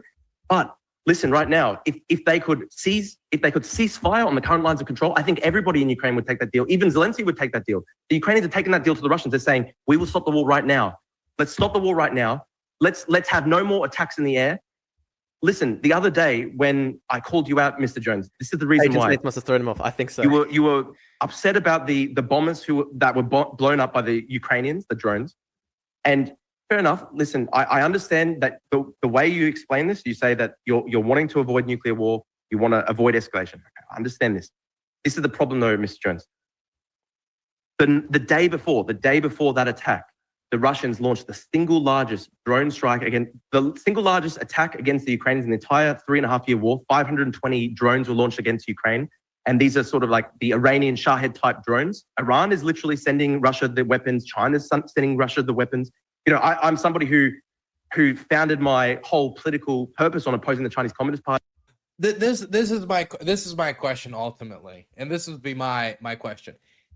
If China was bombing the United States, bombing its cities with its strategic bombers that could also carry atomic weapons, should we not disable those bombers on the runway, preventing both Chinese and American casualties? Yeah, literally. Should we not do that and just wait? Well said by and just hope that every time they fire a missile at us, we can shoot down the arrow instead of having it slam into a hospital. No nation state, when given the opportunity to protect its people like the Ukrainians attempted to through the attacking of these aircraft, would do that. This isn't a standard you would hold up for any other nation, particularly not your own. And they're fully backing Russia. Russia today is basically a state that defines itself by hating the West. You've had Dugin on your show. Dugin talks about how much he hates the West. Dugin talks about how the West is responsible for all colonization and evil in the world. He says that the Anglo-Saxons are the most evil people in the world. They talk about, you've had Solovyov on your show. Solovyov talks about nuking London, talks about nuking America. These people really, really hate America. They really, really hate the West. And I would love to have peace right now. Let's literally have a ceasefire right now on the current lines of control. Stop all air attacks. Russia, the day before Ukraine hit those bombers, Russia launched 520 missiles against the Ukrainians. 520 missiles against the Ukrainians. Dozens of people in Ukraine were killed. Well, it was drones, not missiles, but still. Kids were killed. Now, this was the hypocrisy that I was calling out, Mr. Jones. I just don't understand how it can be fair that you're reserving so much outrage and anger for the Ukrainians when they blow up Russian bomber jets. But I don't see that from you, Mr. Jones, when they're bombing the Ukrainians. I've been there, right? I was in Ukraine in March. I went to Dobropilya in the Donbass, just as an independent reporter. Nobody was. I literally could go right up to the. It's so bad there now. It's so bad in Dobropilya, and I've actually spent a lot of time in Dobropilya, and there's a lot of good people there. And the road, I remember the last time I went to Pokrovsk, as I was going from the road from Dobrapilla to Kramatorsk, 2 hours after we had like set off to Kramatorsk, the rides behind us started getting hit by Russian FPVs that had gone further than they had gone, I think, for the entirety of the war, going deeper behind the Pokrovsk line on those transportation roads, hitting those cars. So, I mean, everything below Dobrapilla now is within FPV range, and even the road out of Dobrapilla to the rest of the Donbass, the still free Donbass, is within FPV range. Now, whether it was done by a mothership drone that moved it halfway there, and then the FPVs traveled the rest of the distance to make these strikes, soon after those strikes, they were followed up by more. And now there's a ton of burnt out vehicles on the side of that road. We were lucky when we got out when we did. Occurred. Levi_C has donated $5. Hey, thank you. 0. This is on the screen right now. I was filming an apartment complex that got hit by a Russian Iskander ballistic missile. I saw all these apartments, apartment after apartment after apartment, charred to a crisp, shrapnel in the walls. People talk about Ukraine as this country that is anti-Christian. This is the Russian propaganda.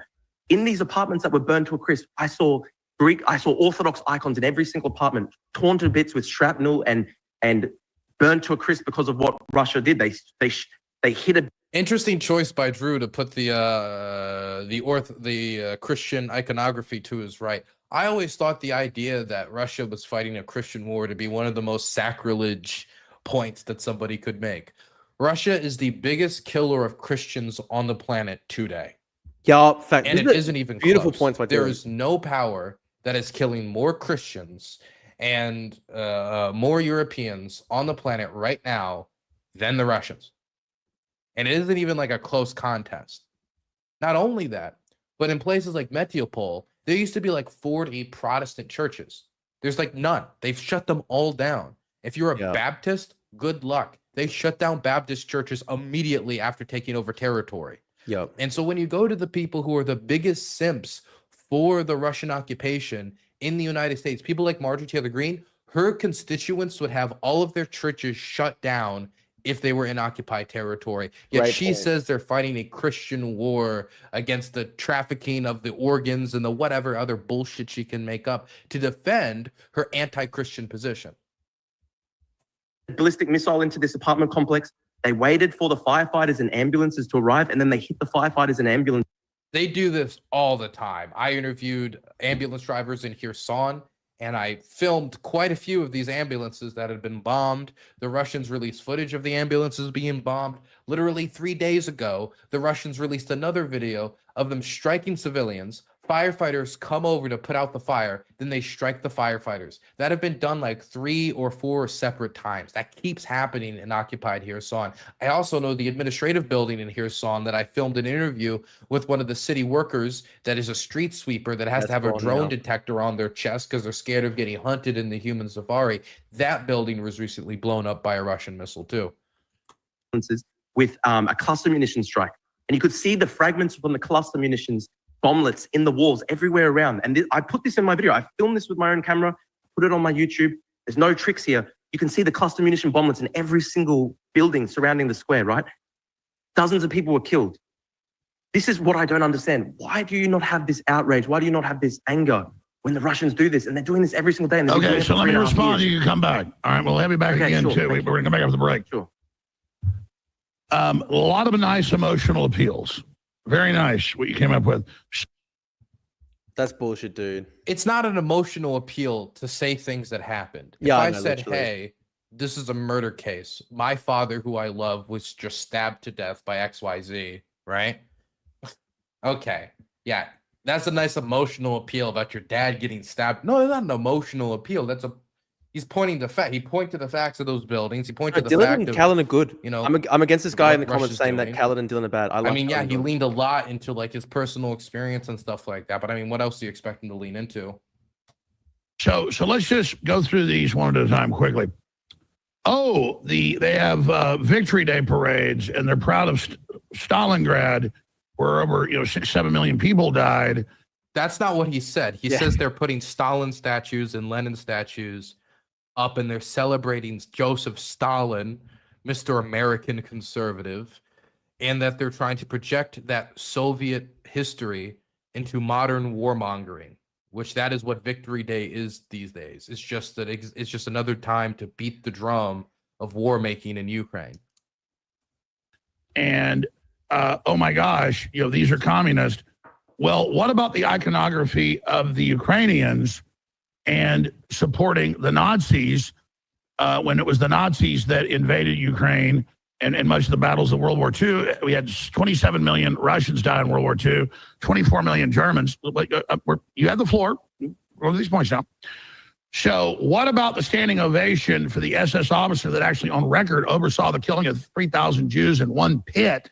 That was in Canada, not Ukraine. Known as the officer there. And they go, he fought Russians in World War II, and they do a 5-minute standing ovation. That's not even, how can you blame Ukraine? That was in Canada. And also, Yeah, I'm bullshit, sorry, dude. when people talk about like, oh, the Ukrainian supported the Nazis, let's be clear. If you look at Ukrainian war memorials around World War II across the country, they're almost in their entirety have to do with Soviet soldiers that died fighting the Nazi occupation.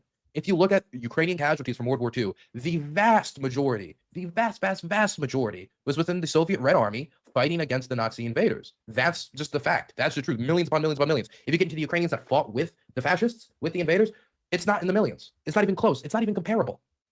So, I mean, like, it's one thing to say that the Ukrainians have fascists that are in their armed forces, just like the Russians have fascists that are within their armed forces. But to be like, oh, the honoring of XYZ, President Zelensky, the president of Ukraine, he honored his ancestors that fought against that as well. And during the anniversary of like World War II, different memorials and stuff, I see the government release statements like, today we celebrate the legacy of the fight against fascism, XYZ. Like, this war has nothing to do with Nazism. It has nothing to do with Nazism. I'm sorry to say this, but both Ukraine and Russia have fascists in their armies that have fascist iconography. And if both armies have fascists in their armies, not the majority in either case, but like Nazi fascists, of course, the Russian fascists, it's a little wider, but if they both have those types of fascists in their armies, then it has nothing to do with denazification. And it seems like both countries have fascists in their military. Even if they don't make up the majority of it, I do not believe Rusich is going into Ukraine with their Nazi iconography to go teach everybody about diversity. When you debate people like Jones, have a silent automatic timer. When they talk, start time so you know how long they ramble. So when they cut you off, say, sorry, you spoke 5, give me respect, let me speak. That's a good point, actually. I like that. Diversity and the evils of Adolf. They know who fought the Nazis in World War II. So there they are. So you want to bring up the iconography of the Russians being proud of themselves in World War II and bring up some of those icons. Well, then Joseph Stalin, you don't need to celebrate Joseph Stalin to acknowledge the sacrifices that Russians and Ukrainians, and Ukraine was like the center of like Nazi Lebensraum policy. They made a lot of sacrifices. You do not need to buy into Joseph Stalin's cult of personality in order to acknowledge that sacrifice. And I can't believe that we have to say this towards somebody who would call themselves like an American conservative. You need to now defend this. Here's a standing ovation. We have here in the chamber today Ukrainian Canadians, so dumb, hey. Ukrainian Canadian war veteran from the Second World War who fought Canada. the Ukrainian independence. Why does Drew have to defend this Canadian government, Yeah, not Ukraine, Canadian government, honoring this person and then apologizing for it after? When have the Russians ever apologized for Stalin? When have they apologized for all of the war? They don't. They're proud of it. They're proud of it. Their government's proud of it. That's why they shut down the National Archives, because they don't want people to know about the full scale of the atrocities. Against the Russians, and continues to support the troops today, even at his age of 98.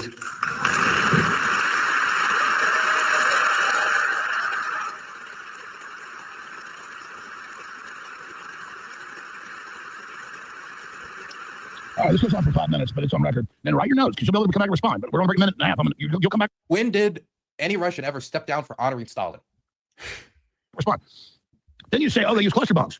Well, it's on record that NATO started using them first. You call it Ukraine. That's not on record. That's not on record at all. And you say they were using cluster bombs since the very start of the war. Look at them hate the West. No, they hate the neoliberal, transhumanist West ideology that Americans hate as well, and is anti-Christian anesthetically. No, they hate the West. They if you talk about like Dugin's philosophy is start civil war in the United States, so then the United States power will decrease, and then Russia can take advantage. That was Dugin's philosophy. It's not they don't like American power challenging Russian power. It doesn't have to do with wow, it's so gay in the West, or so that they don't like that stuff either. But if America was as Christian, if it was led by President Mike Johnson with Vice President Mike Pence, okay, and they were like leading the country in prayer every weekend. By the way, Russia has tremendously low church attendance rates. And we have much higher church attendance rates in the United States, actually. If we were to do that, as long as we were still challenging Russian power in Europe, none of that would matter. I mean, like, Again, if you look at what they're doing to Christians in occupied territory, the lynching of Pentecostals back in 2014 by Russian forces, it has nothing to do with the defense of Christianity. Emotions about a bomb building. And so isn't it this like, oh, your emotions about a bomb building. Now let me appeal that this is the defense of Christianity. Oh, and the Ukraine, let's associate them with the gays. That's as much of an appeal to emotion. I mean, at least an appeal to a burnt out building is emotion that matters. It's somebody's homes that's burnt out, and isn't you just freaking out about homosexuals. Oh, there's a picture of Jesus on the wall and a bullet hole in it. Putin just shot Jesus. That's emotion. Then you continue on and use the key. We'll go to break. You might respond to all this. Write it down. You said, oh, Putin doubled his attacks or increased them the week. See, I think that leading with, look at all these destroyed monuments, like Christian monuments in these homes. That's not how I would have opened. I would have opened up with Russia shutting down churches. Russia shutting down churches. Russia is shutting down churches because of the denomination, not because their church has anything to do with waging war against their state, not because the church is being used to spy for the United States, not because these church has church leaders that are doing X, Y, and Z. No, they're shutting down Baptist churches because they see them as too tied to the United States and therefore inherently untrustworthy. Tell me how shutting down a church and arresting pastors is fighting for Christianity. Yeah, beautiful. Before this 18-month planned Operation Spiderweb was launched against their strategic trifecta. But we know in the month before, Ukraine doubled their attacks. And right before the attacks of the new Pearl Harbor. I hate the comparison to Pearl Harbor. Pearl Harbor was a sneak attack against the United States when we were not expecting it. And it was done completely dishonorably to start an offensive war against America, where they did an offensive attack against us, a surprise attack, 3 years into a war, blowing up the bombers that were you can look at the footage. They're loaded up with missiles. They're going to be used in the next few days to bomb Ukraine. What should they have done? Oh, I don't want to offend the Russians. Please bomb my city. Since when are conservative? I don't want to say Alex Jones represents such conservatives, but since when is Alex Jones such a limp wrist? Yeah, facts. We have on record, the German chancellor and the EU and NATO saying we're now authorizing long-range attacks, and they happen days later. Those were approved long before, by the way. That's not a change in policy. Long-range strikes the Ukrainians have been doing that for years now. Alex Jones is relying on the ignorance of his viewers. Ukraine has been doing long-range drone strikes against Russia for like a year and a half, 2 years now. I mean, I remember seeing those drones hit ports over in the Caucasus like a year ago. So there's like no change in that policy. A real change in policy would be Germany provides Ukraine with long-range missiles like the Taurus, which they then use to do long-range strikes against Russian air bases. That would be a change. That hasn't happened. So you maybe, I don't think you're ignorant, you're smart. You know that on the eve of the peace deal in the month building up, Ukraine massively increased attacks. Zelensky, with his little cookie monster voice, his little dictator outfit, got up and said, we crushed him, Putin be dead soon, we hit Moscow every night, to mess up the peace deal. Then Putin responds back as he's about to escalate again. Why is he sucking their dick so solidly? Why is he like polishing their cock? I mean, I'm sorry. They were bombing Ukraine through the entirety of the negotiation process. They were advancing on Pokrovsk from the east. They're advancing on Konstantinivka. Now I have people over there that are calling me about the emergency service workers trying to get civilians out of the city as the Russians continue to advance there. They're now crossing the border into the Sumy region, marching on villages like Bilopila and others that I've visited. I've seen the reports of these civilian transport vehicles in Bilopila being hit by the Russians, killing 8 civilians in a bus, or when they killed the civilians in a bus in Kherson. Like, this isn't. He's talking about it as if the Russians for the last 140 days were sitting on their hands and they weren't actively engaging in offensive warfare. What Alex Jones wants is the Ukrainians to stop firing, the Russians storm their trenches, mow them down, and that's the only way the Ukrainians can show their peaceful intentions, by tying their hands behind their back as a much larger country invades them. This is pussy conservatism. This is limp-wristed conservatism. This is boot-looking conservatism. This is pathetic, and it's un-American. I don't know how else to describe it. It'd be one thing for Alex Jones to go out there and say it ain't our business. That's a position that's been in Americana since our nation's inception, as we were debating whether or not we should get involved in the French Revolution, and that actually is what started the Alien Enemies Act, for anybody who's curious, or whether we should get involved in fighting the Barbary pilots. He isn't continuing that. He is right now servicing the deep state of a foreign government, Russia's deep state, doing their propaganda for them in the West. I saw the videos that they're publishing, that Alex Jones published 2 days ago, accusing Ukraine of executing its own soldiers at the Pokrovsk front. I've seen enough POW executions. I can't believe I'm saying that out loud. I've seen enough POW executions to know a fake one from a real one. Okay, the muzzle flashes didn't make sense. There was no impacts from the bullet. The fact that the one dude got up and ran away, the dude took a knee, did nothing. It makes no sense. He is publishing Russian propaganda videos. If the Russians came out tomorrow and said, weapons of mass destruction, he would eat it up like it was nothing. I mean, come on. How pathetic is it that we're 20 years after the WMD lie, and we've got the biggest conspiracy theorists in the West getting served up an actual WMD lie about bioweapons labs and all this nonsense, and they say nothing.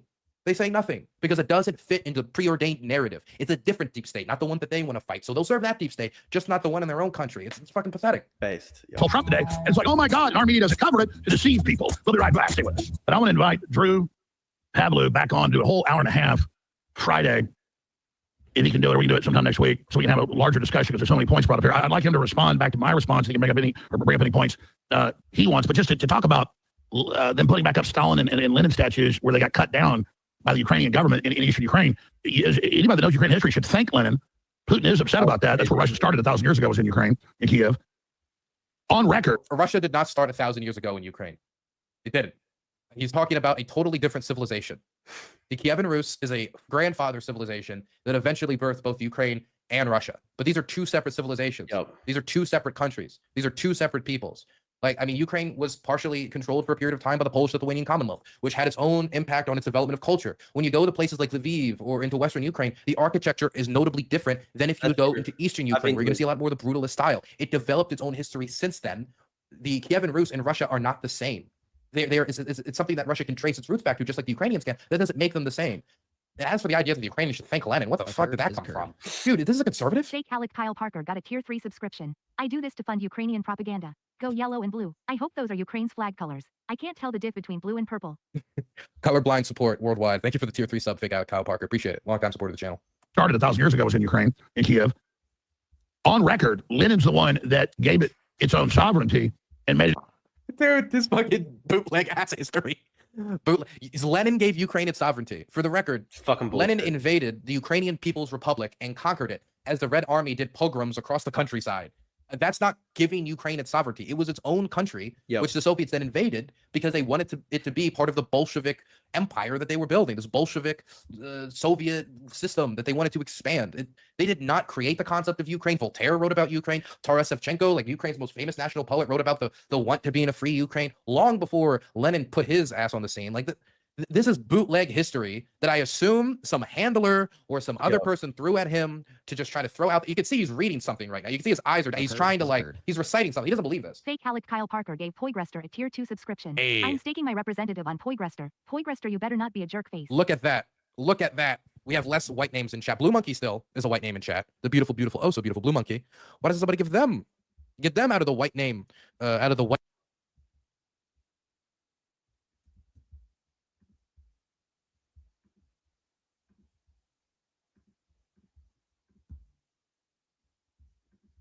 And made it its own country, and then made it where 40% of Russia's industry and weapons were produced, and where much of World War II after that was fought. And Russians really don't like Lenin. They see Stalin as a liberator from him, his persecution of Christians and gulags and others. So Stalin was the liberator of Christians. Stalin was the okay. Is there a single principle this man holds? It's fucking nuts, eh? Trout Dealer gave you a sub one time. It was the best day of your life. My God, did you hear that? The best day of Blue Monkey's life. What a reputational boost to site chat.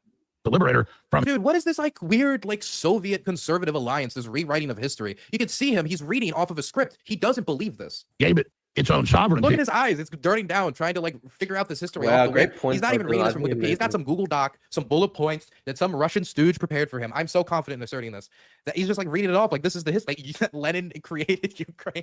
This is great point. So silly, dude. What am I even supposed to say to this, man?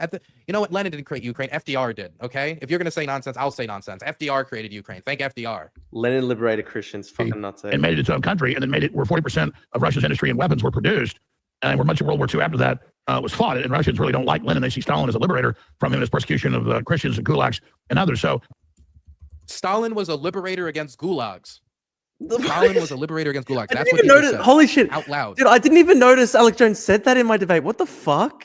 Stalin liberated the gulags. What the fuck? Dude? This is the problem, right? He does the Gish Gallop where he just literally will just flood the zone with shit, just say 50 million different lies at the same time. So you can't even keep track of each one of them. I didn't even realize he said in the fucking debate, Stalin liberated the gulags? What the fuck? Stalin built the gulag system up. What the fuck is he talking about? My God, it's fucking nuts, isn't it? Seriously.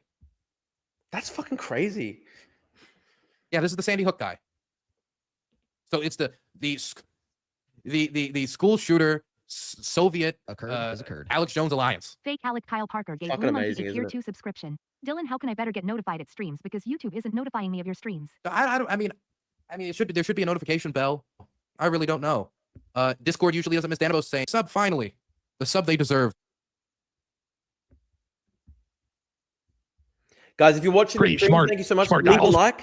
He's so fucking ignorant. Guys, leave a like on the stream. If you're watching my YouTube stream right now, leave a like so that more people will see us. Thank you, please. So the Ukrainians on record, government, the NATO folks, they park everything in these residential areas for that. And you can respond to that if if you disagree with that.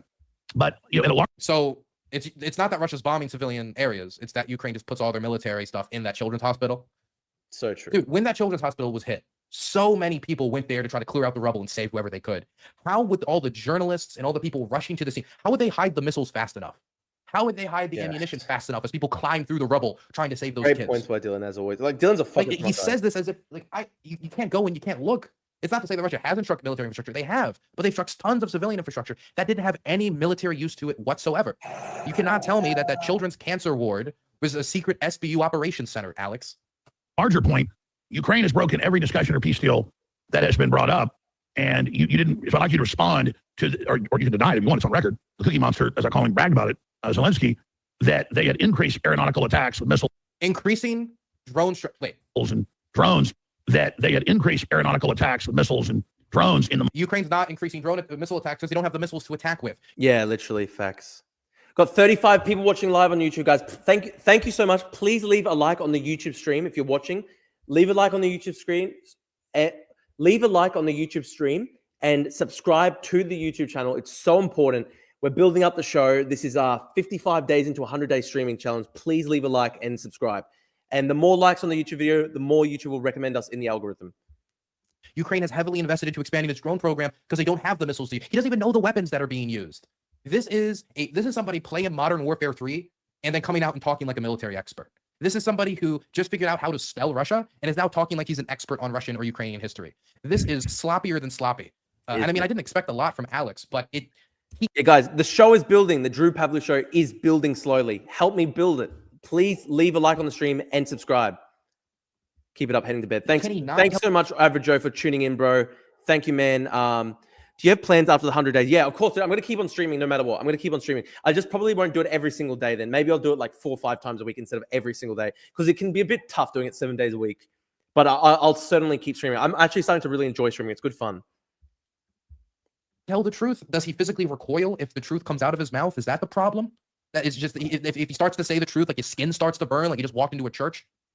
That they had increased aeronautical. And again, like if Russia had stopped air attacks and they hadn't increased it for the entirety of the time, then maybe Ukraine wouldn't have done drone attacks in response. They didn't. You cannot expect a country defending themselves to tie their hands behind their back as a country invades them and openly says you don't have a right to exist. You don't have a right to speak your language. Your people are fake. You're just a fake people. We're going to conquer you and we're going to punish the enemy. Like they want to take over Ukraine and kill the Ukrainian national idea. It is a nation literally fighting for its survival. And during these negotiations, which have been going on for 140 fucking days, and we've seen not a smidgen of progress. The civilian ceasefire was immediately that was agreed by the Russians, and Trump said they agreed to. They then came in public and said, "What civilian ceasefire? We didn't agree to a civilian ceasefire." And then they kept striking civilian infrastructure or the energy ceasefire. They immediately Israel has violated. donated $10. My God. Have you considered Stalin liberated gulags after he finally took Kaloy? Here at missiles and drones in the month before this, and you know to kill the peace deal. And now Putin's about to respond. He told Trump that today massively to what just unfolded. And then, by the way, the response, and I went and saw the response today, it ended up like killing 3 firefighters. So I mean, like Ukraine strikes, it's not even worth it. Of course, there's the issue of hitting their nuclear strategic trident or system. That their 3-pronged approach. We have the same doctrine here. And so that's a real concern to me. So I want to believe you, Drew, that you don't want nuclear war. I don't know if you know that most of the war games that are done, this is leading directly to that. But you've got the floor for another 7 minutes or so to respond to any of that. Thank you, Mr. Jones. I want to quickly say, I want to go point by point. Firstly, I'm not going to defend the stupid Canadian Parliament moment. This was just Trudeau being stupid. This is Trudeau's idiocy. Listen, if we want to talk about the Nazis, we can talk about Rusich, which is a neo-Nazi group with the Russians fighting for Russia in Ukraine. Listen, 7 million Ukrainians fought. Also, why no TTS yet, Drew? Yeah, dude, there's no TTS on StreamYard, which is the software that I use for streaming, for multi-streaming. I've got to try switch over to Streamlabs. It's just hard. I haven't got much experience with Streamlabs, whereas I've done like 55 streams with StreamYard, so it's a lot easier. Fought Nazi Germany. Zelensky's grandfather fought Nazi Germany. I really take issue with your idea that Lenin created Ukraine. Ukraine is a country with hundreds of years of history. The Ukrainian language has hundreds of years of history. In the time of the Tsars, 100 years prior to Lenin. Some people may use TTS to troll you. Yeah, dude, I don't care. If they're going to be donating $5 a stream, like they can troll me this as much as they fucking want, right? You know. The Russian Tsars issued orders, issued laws to try and ban the Ukrainian language because they're saying the Ukrainian language does not exist, and they had to put forward their own laws. By the way, how cope is that? Your language doesn't exist, so we have to ban it. If it doesn't exist, then you don't have to ban it. Like, imagine prohibition was started by the president coming out and saying, alcohol doesn't exist, so we're banning it. We need to ban it because it's stupid. It did exist. They just didn't want it to flourish because they wanted the denationalization of Ukraine. Dude, they wanted money to for erase the trolls, identity extremist because nesting, they yeah. can see the writing on the wall, which is, well, what if they would want to be their own thing with their own culture, with their own history? That's why when the Soviets, the person that they should thank, Lenin, Vladimir Lenin, okay? I'm sorry for all the hardcore Soviet communists in chat. When they took over Ukraine, they took the poets, they took the authors, they took the intelligentsia, the people who wrote music and tried to celebrate their culture. They put them on the wall and shot them.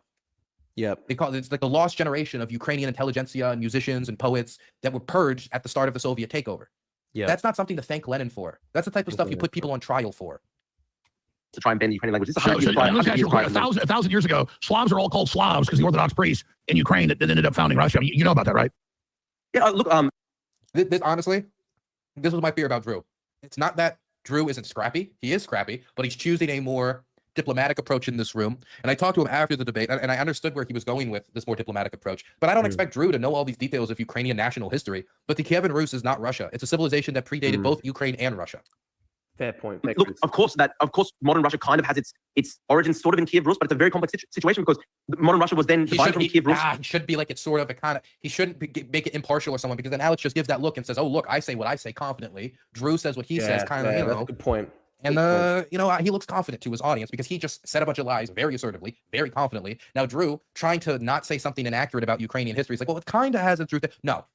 It both traces its civilizational roots back to the Kievan Rus. That is not Russia. It's a totally separate civilization. No, Dylan's right here. I can By the fact that the Mongol horde came in for hundreds of years. And then the But Muscovites liberated Ukraine.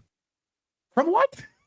They liberated Ukraine from Ukrainians in 1918-19. I mean, the Poles and the Ukrainians fought together again. Whatever, man. Degenerate Liberty gets a 5 tier 1 subscription. It hurts. Oops, I washed the whites with my step on snake, flag again snake. My God, more anti-white violence in site chat. Can we believe that?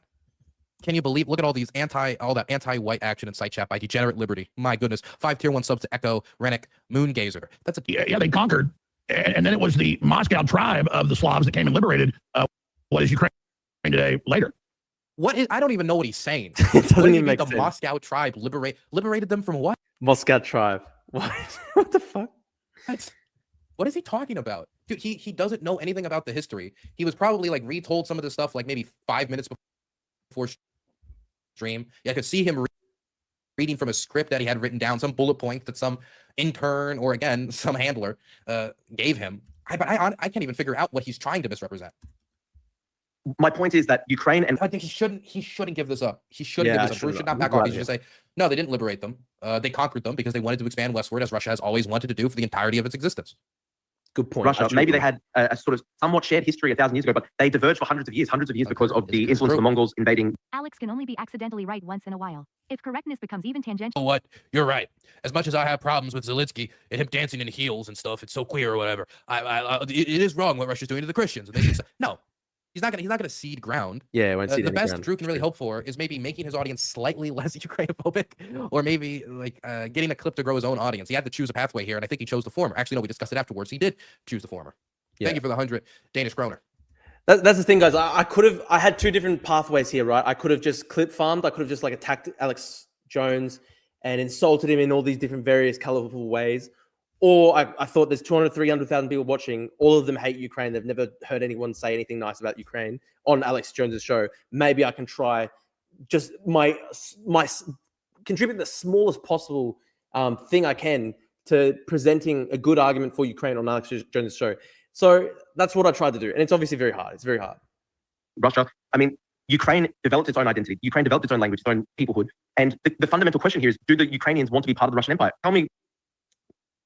Isn't this weird how much time Alex Jones is focusing on this dream, this image he's built of Russia as the liberator of Ukraine? I expected a lot more concentration on like bioweapons or the I thought that too. But he's like spending a lot of time like Putin-style Reddit posting about Russian history. I thought that too. Mr. Jones, would you want to be part of the Russian Empire? I mean, we know what Stalin did to the Ukrainians in the 1930s. I know you were saying, oh, well, the Ukraine should actually be happy for Stalin and Lenin because Lenin created Ukraine. I didn't say Stalin. Stalin persecuted the Ukrainians. I said Lenin. Yeah, exactly. But who did Lenin liberate the Ukrainians from? Who did Lenin liberate the Ukrainians from? Exactly. That's the question. He says they were liberated from whom? Would you accept, given the massive persecution of the Ukrainians, the Holodomor, the genocide of the Ukrainians by the Bolsheviks, would you accept, of course, there is going to be a lot of strong feeling in Ukraine that they don't want. That's why the Ukrainians saw Hitler as a liberator in World War II. What is he talking about, dog? Today. The percentage of Ukrainians who dude, okay, I hate to pull this card. The Russians collaborated with the Nazis. Yeah, it's true. There were more Russian collaborators. Soviet general You can go look up this history if you want to. Yeah, the Soviet It's general. not really all that important to this debate, but Alex just refuses to let go of his botched history lesson. There was a Russian general who defected during the start of the Nazi invasion of the Soviet Union, who then recruited Russians to fight for the Nazis. Thousands and thousands. I mean, I can't. 1 second. Let me look this up because this is not. This is true. That's good. That's good that that's the first thing that comes up. Thank you, Google. Vlasov. You know, there was 120,000 troops by the end of 1945. Were there those many Ukrainians fighting at that point?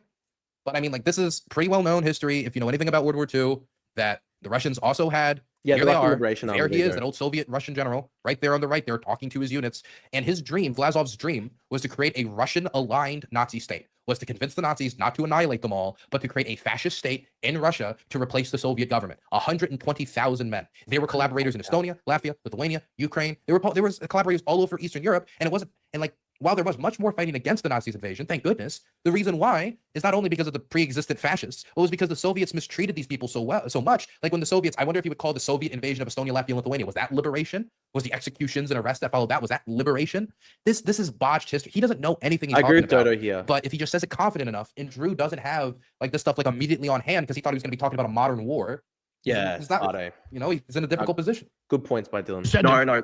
7 million Ukrainians fought for the Soviet Union in World War II. So you can't say that the Ukrainians all saw Hitler as a liberator. I didn't say that. That's But just it's too well big a known. claim. I mean, you take Freeland, you know, the Trudeau's vice See, leader. now see what he's doing. He's like, well, I saw that one dude. He got applause in Canada, a totally separate country. I'm sorry. 1 second. Let me just do some research quick.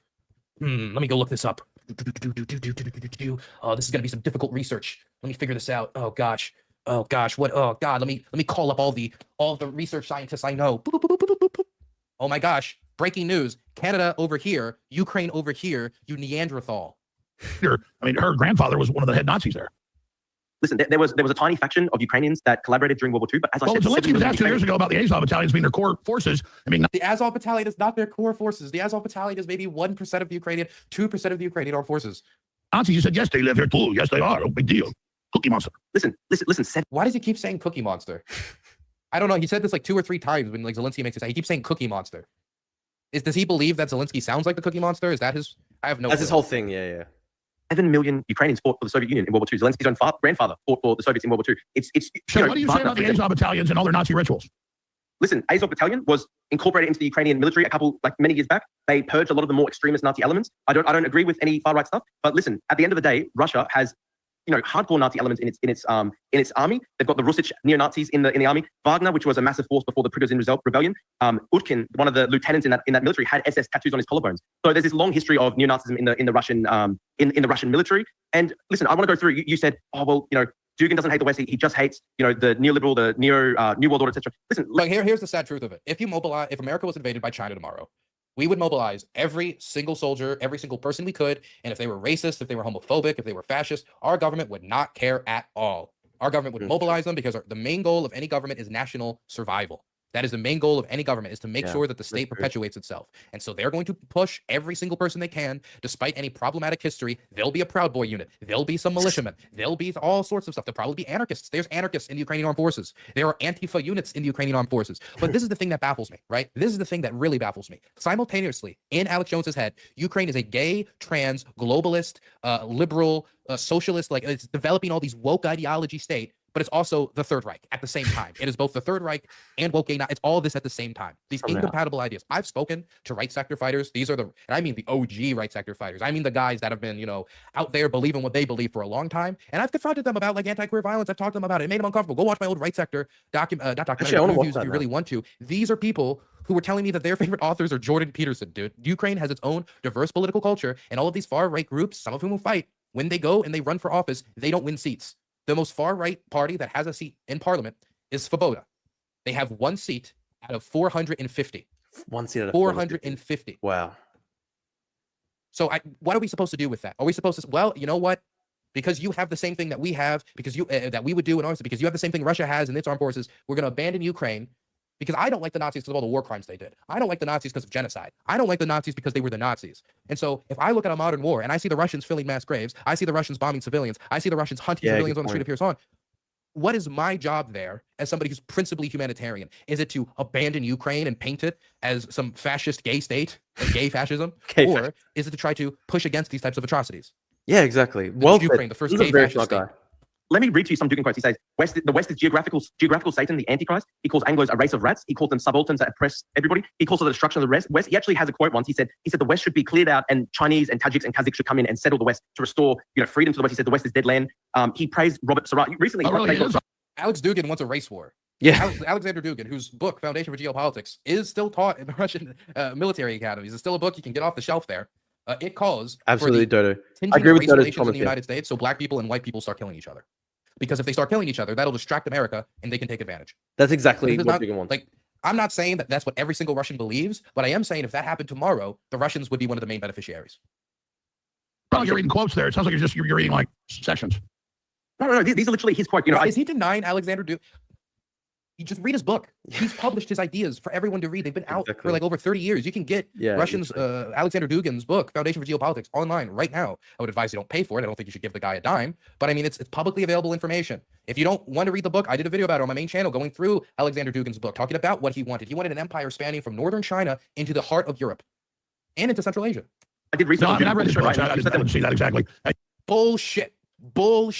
Yeah, bullshit, no way. Bullshit. He didn't read his books. If you read his books, then you know it'd be true. It's in his book, his premier book, his like Bible, Alexander Dugin's Bible of his philosophy. As one of the lead, I don't want to say he's not a man of extreme influence within the Russian government, but he is a leading fascist philosopher. He actively calls for race war in the United States. Yep. He is somebody who would like to see tensions. Let me tell you something. And I'm not trying to just say that this type of benefiting off of racial tensions is just something that Alexander Dugin wants. Let me tell you something. The Russians would do something during the Black Lives Matter protest movement when there was these protests against police brutality that were really kicking off one of the largest protest movements in the United States.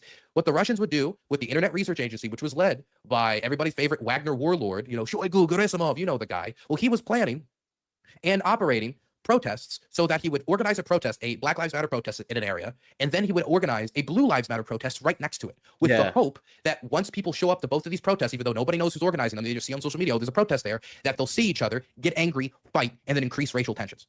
That was the intention. That is something that the Russian government was spending resources to do within our country. Fucking crazy. He's mainly against the New Atlantis in the British Empire and Francis Bacon. Why, if he read the book and he's explicitly excluding this information, then he's choosing to serve, again, a Russian deep state over the interests of Americans who don't want to shoot each other. Can I ask you a question, right? Would you accept that in his book that, the manual that was very popular in Russia, the Russian military, etc., he actually says all of Ukraine except for Western Ukraine should be annexed and occupied by Russia. This is in his book. He says Ukraine should not exist. It's not a legitimate entity. All of Ukraine should be occupied by Russia. Do you think his, I read the book. Does that sound like part of Russia? My point is, I see that. Why is he dodging the question? He's dodged basically every question that Drew's thrown at him so far. Yeah, true. Russian claim, you can argue it both ways. It's mainly a Catholic Orthodox split. What do you mean you can argue it both ways? It's its own independent country. It's been going on for 1,000 years, but let's just go back here for a minute. Okay, I'm not debating there's been beefs on all these sides. The Russians does have the polls and all the rest of it. What I'm saying to you is that, do you understand everybody else's perspective? We don't want to be in a nuclear war over NATO using... It's a complete pivot away. He doesn't want to acknowledge it. If you got into the details of Dugin's writings, he would have to talk about the race war. He would have to talk about these things. He doesn't want to talk about these things. He said he's read the book and he's choosing to pivot away from it. Again, he's serving a foreign government over the United States. That is what he's doing right now. Sorry, it's very unpatriotic of Alex. These divisions to try to weaken and bring down Russia. And the deputy head of the EU Commission said 2 months ago, we want to use this to bankrupt Russia and break Russia up. That's bullshit. The European Union is terrified of Russia breaking up. I'm sorry to burst everyone's bubble, but I believe that Europe and the United States have always been soft-handed when it comes to the idea of Russia ever not existing. That Russia breaking up and it's different states of different ethnicities from all across the country, like the Tuvans and all these Asian peoples that have made up Russia, breaking off, creating their own things. That terrifies the West. When the Soviet Union collapsed, they wanted Russia to stay together because they were terrified of a giant civil war in a country like Russia where they have so many atomic weapons. And so they'd rather Russia be a stable state, largely united, so that they could maintain their nuclear arsenal and not have some world-ending type incident occur. This is part of the reason why the Budapest Memorandum made Ukraine give up its atomic weapons and its bombers to Russia at Bill Clinton's request. And the promise we made is that, don't worry, nobody's going to infringe upon your sovereignty. We'll come to your help if anything happens. Russians promised the same thing. And then Russia used the bombers that Ukraine gave them to bomb them. Listen, I'm not sure what exact quote or fact check you have on breaking up Russia, apparently that EU quote. But listen, so you don't think Soros said we're going to break up Russia and I'll be the czar of Russia?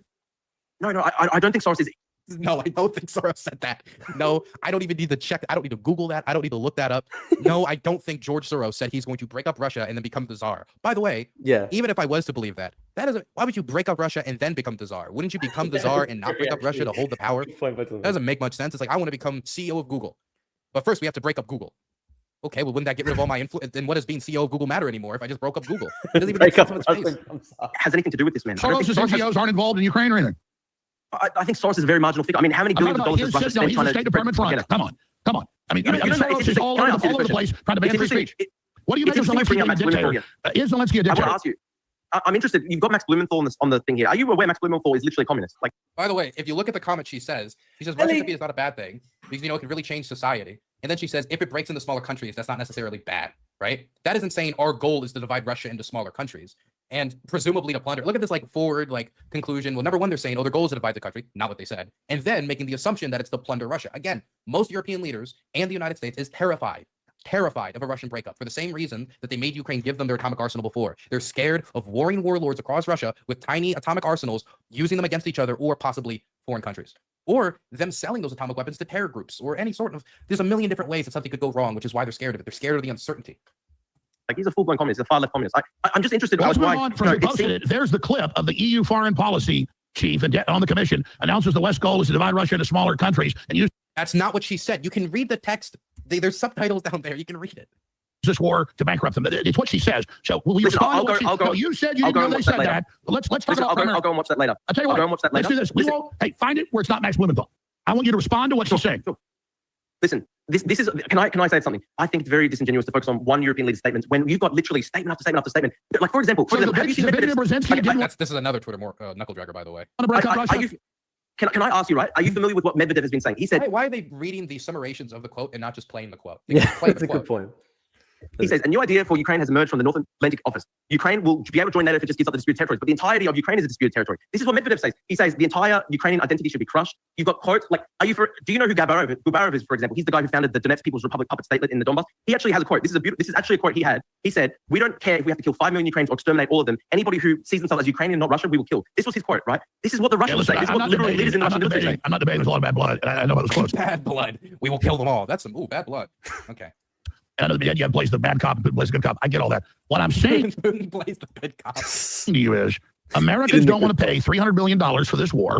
And I think Trump should leave NATO. And if you and others want to be like the Abraham Lincoln brigades, in Spain fighting the Nazis, but now you're on the side of the Nazi people, then you should go suit up with Lindsey Graham and Liz Cheney and go out there and fight them. Do you understand that? Thanks, Superbase. Listen, here's the thing, Alex. Like, for example, the recent attack that Ukraine had in Russia, where they attacked the strategic bombers with drones, that didn't involve American capabilities. That was all indigenous Ukrainian know-how. When I went to Ukraine, honestly, at this point, Drew should be counterpunching. I think at this point, the diplomacy should be he doesn't need to throw insults or anything, but he needs to be counterpunching, counterpunch and then build, in my opinion, at this point. Because Alex is trying to steamroll him before he can establish his points. So the U.S. giving them $300 million. You're saying Ukraine doesn't need our money then? Oh, look, I prefer if also, I think there should be an international coalition with, Europe should take up the biggest part of this. Obviously, Europe should pay more than America for sure, because Europe is the country, Europe is the continent, for example, that is directly threatened by Russian military. So you support conscription that they're now... Well, dude, he's just steamrolling. He's not even letting you say anything. All over Europe. I don't think I said, did I say conscription? What the fuck is Alex? Let me stop you. Hold on just a minute. I'm asking you a question. This is logical. Okay. Germany's preparing conscription. 5 countries have launched it, including women. They say it's a 30-year war. They will break up Russia. That's the official policy. That's the business. It's not the official policy. Dude, he lives in his own little Tom Clancy novel. And the defense ministers, I can pull it all up, and the finance ministers. And so there's massive conscription going on. They're feeding people into meat grinders just to try to expend Russian arms production, which is 3-1 against Europe. And I'm asking you, is there conscription in Ukraine? And is Europe bringing that conscription for the war you just Lord said? Bebo is another Russian propagandist, by the way. I know. That video we just posted. Lord Bebo. I mean, there is aggressive conscription in Ukraine because they're fighting a war of national survival. You don't think if the Chinese occupied half of the United States, they wouldn't grab anybody that could hold a rifle? Yeah. They need to buy. Listen, I was in Ukraine 2 months ago. There's this big narrative that, for example, Tucker Carlson runs with, where he basically says that, there are no young men left in Ukraine. Everybody's been rounded up. Listen, every single place I went to probably about 10 different cities, 10 different towns across Ukraine over a 3-4 week period. I saw young men walking everywhere, unmolested by any street police. People sign up for the national draft. But for example, did you know, for example, there's a major source of tension between the United States and Zelensky. Okay, I get it. There's no conscription even though it's massive on record. I'll ask you a question. You never answered the question. Let's go back. Is Zelensky a dictator? Did he ban his political opposition? And is there conscription in Ukraine? Okay. Did, for example, Churchill ban Oswald Mosley and the British National Union of Fascists during World War II? Did that make Churchill? We banned the Silver Legion in the United States and the German-American Bund. a dictator in World War II. No, any country still had any country elections. that's facing existential We had invasion, elections here. any country. Wait, he slipped up. He slipped up. He said they had. He said they had, then stopped himself because he knows that the United Kingdom during the entirety of World War II did not have elections until the very end when it was already over, and that's when Winston Churchill lost and power transferred. So he corrected himself and stopped himself from saying they didn't have, and he said we had elections during World War II. Yeah, exactly. We had elections. Okay, yeah. Slick Jones, you stopped Because yourself before you the stubbed your United toe. States homeland was never at direct risk of falling to an invading army in World War II. Genius. Did Any Zelensky country cancel facing- elections? Britain didn't hold elections during World War II, mate. Britain didn't hold elections during World War II. Zelensky The actual ban opposition even to He doesn't even want to deal with that point. He just, oh nope, that's inconvenient. Just keep steamrolling forward. Parties. No, this is not true. The parties that were banned, for example, one of the parties that got banned, they literally had a guy at the start of the invasion call for Russia to nuke Ukraine. Tell me, if America was being invaded, you're not being, in my view, you're not being honest. Is there conscription in Ukraine? I'm not. There is conscription for Ukraine, but there's no conscription for 18 to 24-year-olds. So did you know, for example, there's a big source of tension between the Trump administration and Ukraine, where the Trump administration has been saying to Zelensky, you have to conscript 18 to 24-year-olds. Zelensky doesn't want to send 18 to 24-year-olds to the front line because they worry that they will lose an entire generation of young men. So actually, if you look at the demographic makeup No, of I'm the saying Russian and conscripting Ukrainian 6-year-olds. That's really sick. The 60-year-olds. Sorry, I'm saying conscripting 6-year-olds. That's really sick. The 6-year-olds. The who? men. So actually, if you look at the demographic makeup No, of I'm the saying Russian and conscripting Ukrainian 6-year-olds. That's really sick. I have no clue what he's saying. Sorry, what do you mean conscripting the 6-year-olds? Oh, I mean, I think the average age is like 55 now. So what about average age is not 55? It's just bullshit. It's eh? like There's 42. many It's fucking like 42 lies, to eh? 44, and that's also true for both armies. I don't know if you guys knew this. At the start of 2024, the average age for a Russian volunteer was 40. By the end of it, it was 50. The men keep getting older and older and older. now we've got women down. No, I think both sides have like a post-Soviet demographic crisis. You said 6-year-olds, sorry. Sorry, you go. You didn't know the average age of the new fighters like 50? No, I was about to say that. It's not true. No, I was literally about to say that. I was saying the demographic makeup of both the Russian and Ukrainian military is actually well over 40. So it's a The form of young people- eugenics. They're getting rid of the old people. That works No, better not than the other necessarily. side. No, it's What not about the It's a form of eugenics? It's fucking stupid, eh? Dude, this war is like, it means nothing to him. All this stuff means nothing to him. The threat of atomic war means nothing to him. It's all just a meme. It's all just a meme. What do you mean it's a form of eugenics? If it was a form of eugenics, wouldn't they start with the young people and not the people who are already past childbearing age? You know, once you're like 60 years old, like he said, you're usually not having many more kids. Why wouldn't they concentrate on the 18 to 24-year-olds if the purpose was the eugenics the Ukrainians? It's so fucking dumb, man. Syndrome guy, how's he doing? Listen, I can't verify that. I have no idea about whether that's even a real video. As you would know, in war, people make up fake videos all the time. But listen, Mr. Jones, tell me, if America was being invaded, knows because he retweets most of them. would you support conscription? Would you think that people who avoided conscription were, betraying the nation? If America was literally being invaded right now, like surely, at what point, Don't ask him that. That's a question where he's actually going to have some introspection. The only way he can respond to that is to pivot. Betraying the nation. If America was literally being invaded right now, like surely, at what we are point, being do you invaded think by that the Ukrainians UN defend and by the themselves? globalist system, the same ones encircling Russia. See, he can't respond to that. He can't respond to the idea of America's existence itself was threatened. Should we conscript people? So instead of answering it, well, we're already being invaded. So he doesn't have to answer it because he's a coward. He's cowardly. He doesn't want to engage with these difficult moral questions. He wants a simple narrative that he can package and sell to his audience so he can push more supplements. Sorry, say that again. The same globalist flooding Europe with Thank you to Dylan Burns' editor for subscribing. Very powerful, very powerful. Islamicists and all the rest of it are the ones doing that to me. So I have the same Can I enemies ask you as this? Russia. Can I ask you this? Good to know that Alex Jones' enemy is Baptist Christians. I had no clue that he had such a crusade to, against the Baptist community, but you learn more every day. What do you have to say about the fact that this is a verified fact? Belarus, Lukashenko in Belarus is a puppet state of basically the Russians. He's been flying over Iraqi men from Iraq. They've literally been flying over tens of thousands of young men from the Middle East using the Belarusian state airline to try send them over the border to Poland to try start migrant tensions. They did this as well in Finland. Russia was trying to push tens of thousands of migrants over the border. And the U.S. is bringing Afghans in to fight. What See, listen to that. He can't respond to any of it. He can't. Russia's the same enemy as me. They have the same enemies. Okay, here's examples of them trying to cause migrant. Well, America, he can't respond to it. He wants to ally himself with the Russians, but he then also doesn't want to ally himself with the things that the Russians do. He wants to have his cake and eat it too. do you think of Russia and the North Koreans? That's horrible. Of course it's horrible. Of course it's horrible. I want to ask you this, right? How can you be on the same side as Russia when they're literally bringing in communists from North Korea to kill European Christians? I mean, the globalists we have here are total. That's a great question. That's a great question, Drew. I want to ask you this, right? How can you be on the same side as Russia when they're literally bringing in communists from North Korea to kill European Christians? I mean, the globalists we have here are total Satanists. He just can't respond. It's, Satan, globalists. He wants to align himself with the Russians, but then he won't accept a single thing that they do. It's so pathetic. It's so cowardly. Again, it'd be so easier if he just said, I don't care. It's not our business. I don't care. That's a position that a lot of people have that is at least somewhat defensible. I think it's wrong, but it's somewhat defensible. But he wants to align himself with the biggest killer of Christians on the planet as a Christian conservative. It makes no goddamn sense. Yeah, it literally makes no sense. So you keep calling Russia communist. I don't agree with that definition. I don't like North Korea. He said North Korea is communist. Yeah. Either I like Trump's peace deal with them, but they're in an alliance with Russia, just like China and Iran. And so you've got Americans recruiting people from all over the world to go fight over there. That's how these wars work. I need to ask you this question. Are you familiar with the fact that Dugin went on stage in Russia and he said, part of our war effort is to give opportunities to young men from the Middle East and Latin America. They're bringing mercenaries from Africa. They're bringing mercenaries from Latin America. They're bringing mercenaries from everywhere. All across, they bring in Bhutanese. Let me ask you this. So it's Russia's under attack. That's the whole point. So let me ask you Russia's not, its territory is literally expanding. It's invading to conquer countries. That is the base definition of expansion. Don't believe your lying eyes. Let me ask you this. Did Alexander Dugin's daughter need to die? Did Daria Dugina deserve to die? This was a very hard question to answer, guys. Very hard. I was full control. I was in full control. Very difficult. I said no. No one should die. No one should ever die. Of course not.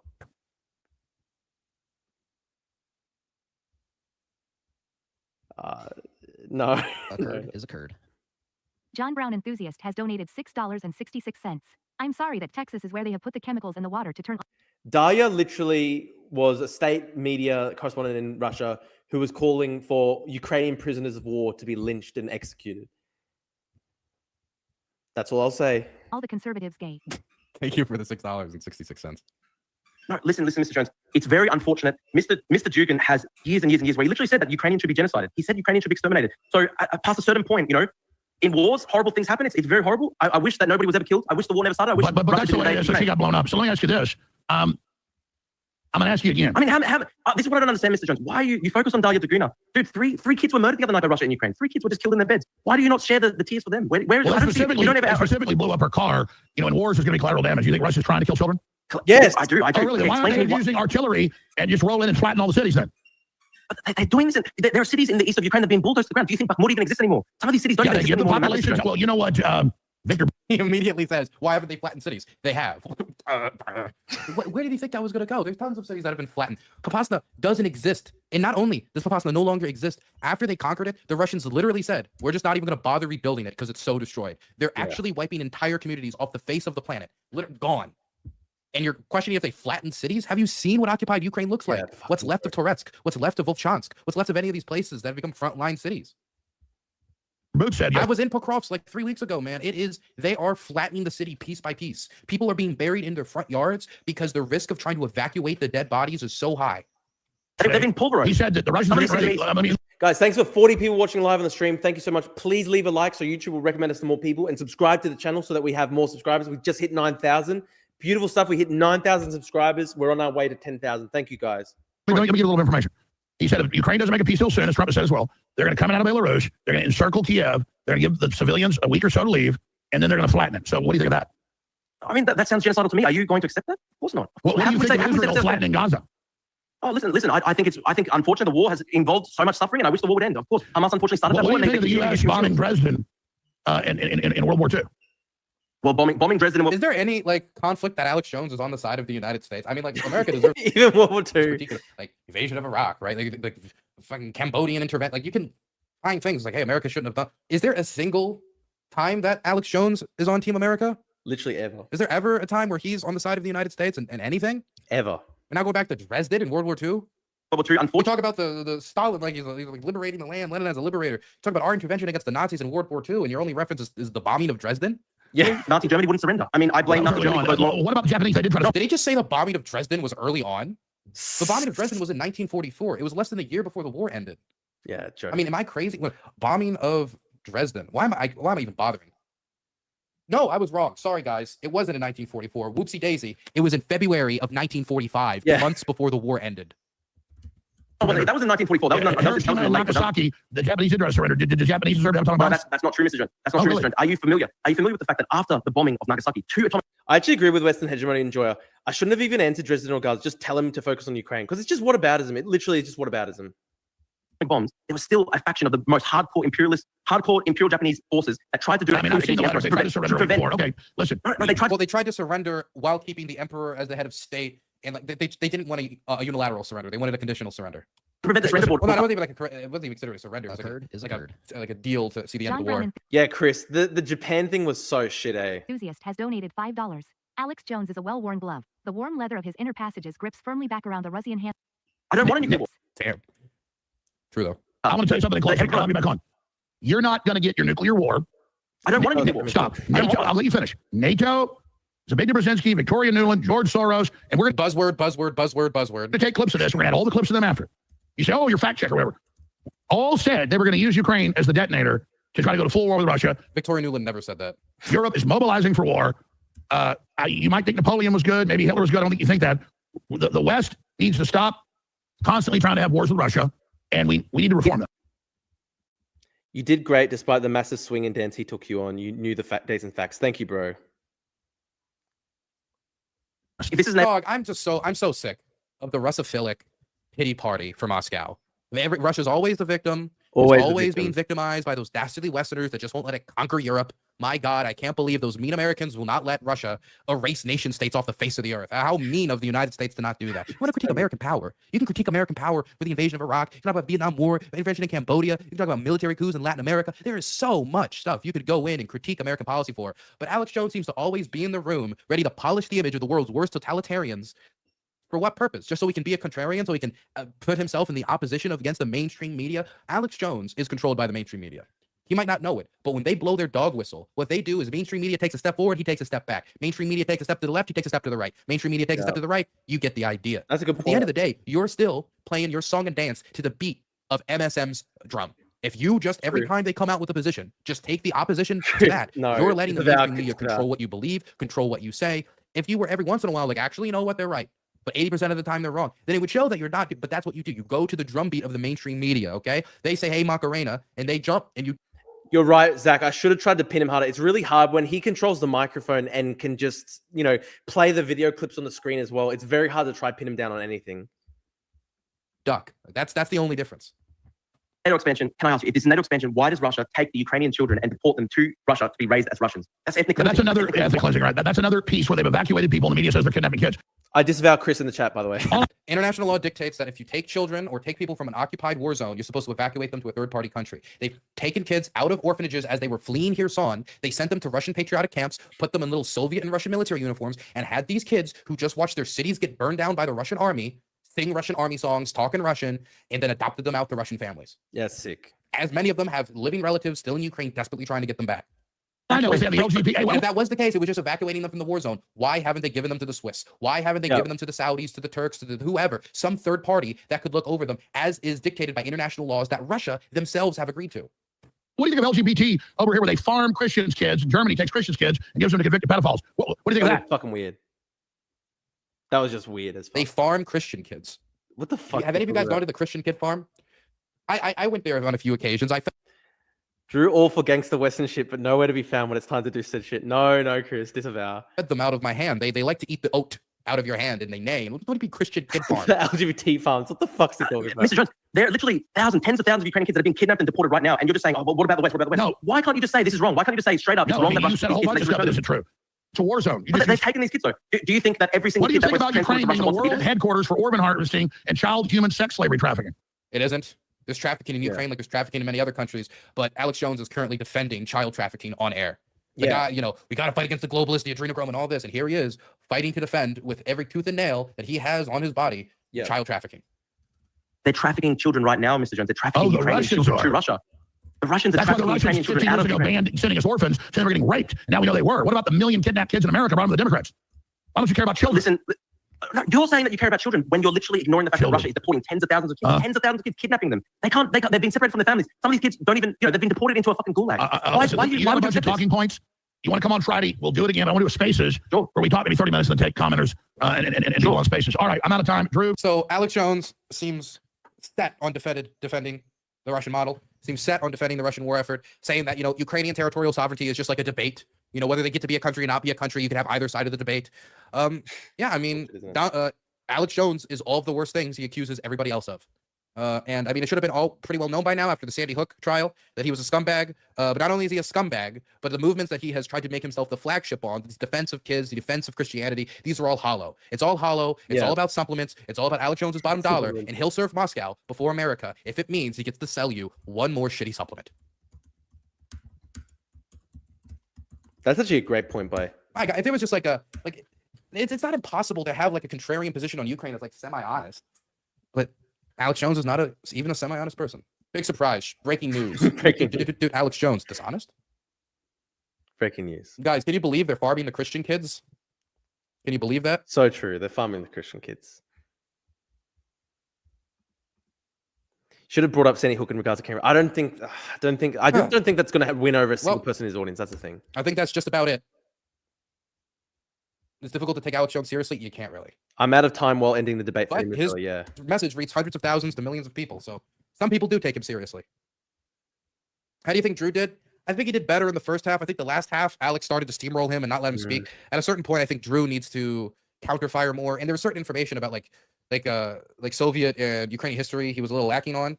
Yeah. At some point, he's got to show a little bit more bite.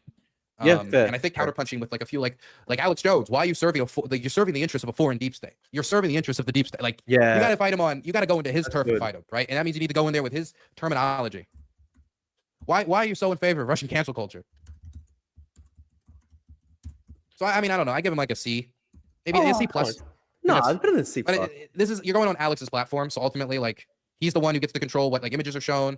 Like he's not going to be showing any of like Drew's links. He's just pretending that Dugan's books don't have the quotes that they have in them.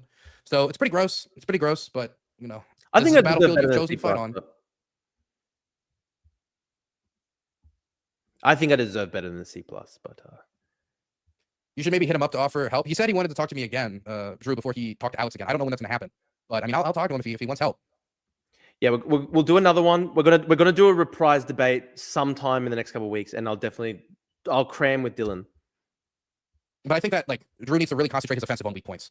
He needs to concentrate on the suppression of Christianity. He needs to concentrate on the fact that Russia's not a particularly like faithful country to begin with. He needs to concentrate on Lenin did not liberate Ukraine. Ukraine already existed as a country. Lenin conquered it and then killed its intelligentsia, killed its poets and book authors and XYZ. I agree with you. He needs to fight him. Use this to save those poor Christian kids from those farms. Thank you. I appreciate the $10. I'll make sure those Christian kids get all the oats that they can stomach. They'll get every oat they can get. But I think Drew needs to fight him in a phone box. Wherever he finds Alex Jones is lacking knowledge, and when Alex tries to pivot away, he needs to get in a phone box and not let go and fight him there. Instead of allowing him to pivot away to like when he says, hey, these kids are being. Chris says Dylan would have gone on for 1 minute and then starts screaming about Sandy Hook and eject from call. Listen, you can't. It's hard. It's hard, right? Because Alex controls the platform. So if I started going really hard insults, they would have just cut my mic and cut me, right? No, I think Dylan is a really smart debater. I think he's a really smart guy. I just think it's very hard because, like, Alex Jones at the end of the day controls the platform, right? Trafficked. Well, 1 million kids gay trafficking to the sex Christian farm. Like, no, bring it back. Bring it back. Say, like, look, I don't know anything about your Christian farm or a kid farm, whether it's free range or not. Okay. I'm gonna go adopt 24 Christian children. We need more liberal gays. So true. And then bring it back. Don't entertain his delusion. Bro gave you a C. Where he live get him? Like, I reckon honestly B plus A minus. Honestly B plus A minus at the very least. Yeah, Alex would have cut me and then called me a crazy globus. Yeah. Full disclosure, I've been with Dylan and Joy for like 8 years. Nice. Okay, nice. Thank you for the dinner.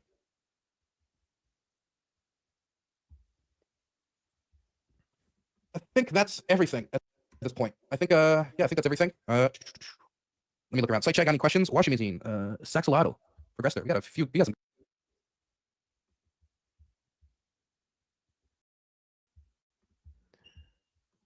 Oh no, this is a great comment by Snout. Oh no, everything is the degenerate pedophile Western elite supports a literal mafia, KGB, mass murder, rape, bandit state. Yup. No, look, I really like Dylan. I think Dylan's a very smart guy. He did help me actually come onto the stream just before it started. I will practice a bit with him before the next time I do a debate with Alex Jones. I think maybe it was a bit too harsh in saying it was a C. I think it deserves a lot better than a C. Hello, Bulu. I got my cute belly dog. She's so cute. She's so beautiful. You got a ball. You eat the baller? Yeah, she's beautiful, guys. Guys, if you're watching the stream, give a subscribe. Just subscribe to the channel. Leave a like as well. Belle, say hello to everyone. She's a beautiful creature. Look how beautiful this creature is. She's so... Hey, don't drop the baller. You have to keep it. No, true, not the dog. Chris will discuss.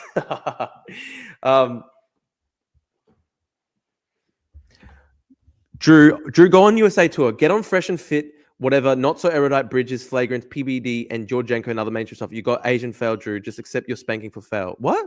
Asian fail? What does he mean? But I should go on a USA tour. I do want to go on a USA tour. For his age, Dylan is unreasonably well informed. How old is Dylan? Is he the same age as me? 25, 26? Will you have Roger Stone on the stream? Yeah, absolutely, dude. I'd love to debate Roger Stone. One of the first ever political documentaries I ever watched was Get Me Roger Stone. And Krista Stewart, I know Krista Stewart loves that documentary. It's a fucking good documentary. I would love to debate Roger Stone. I would love to debate Roger Stone. Obviously, he's got some fucked up views. I'd love to debate him though. Dodo say C grade is fail. I think I did not fail. I think I honestly beat him. Banger doco. Yeah, dude. Oh, Dylan's 24. Actually, Dylan's younger than me. Okay, impressive. What's his year? Is he 2000 or 2001? I'm 1999. Yeah, Get Me Roger Stone is such a go-to doco. You know what? We should watch it on the stream one time. We should watch it on the stream sometime. It's such a fucking good documentary.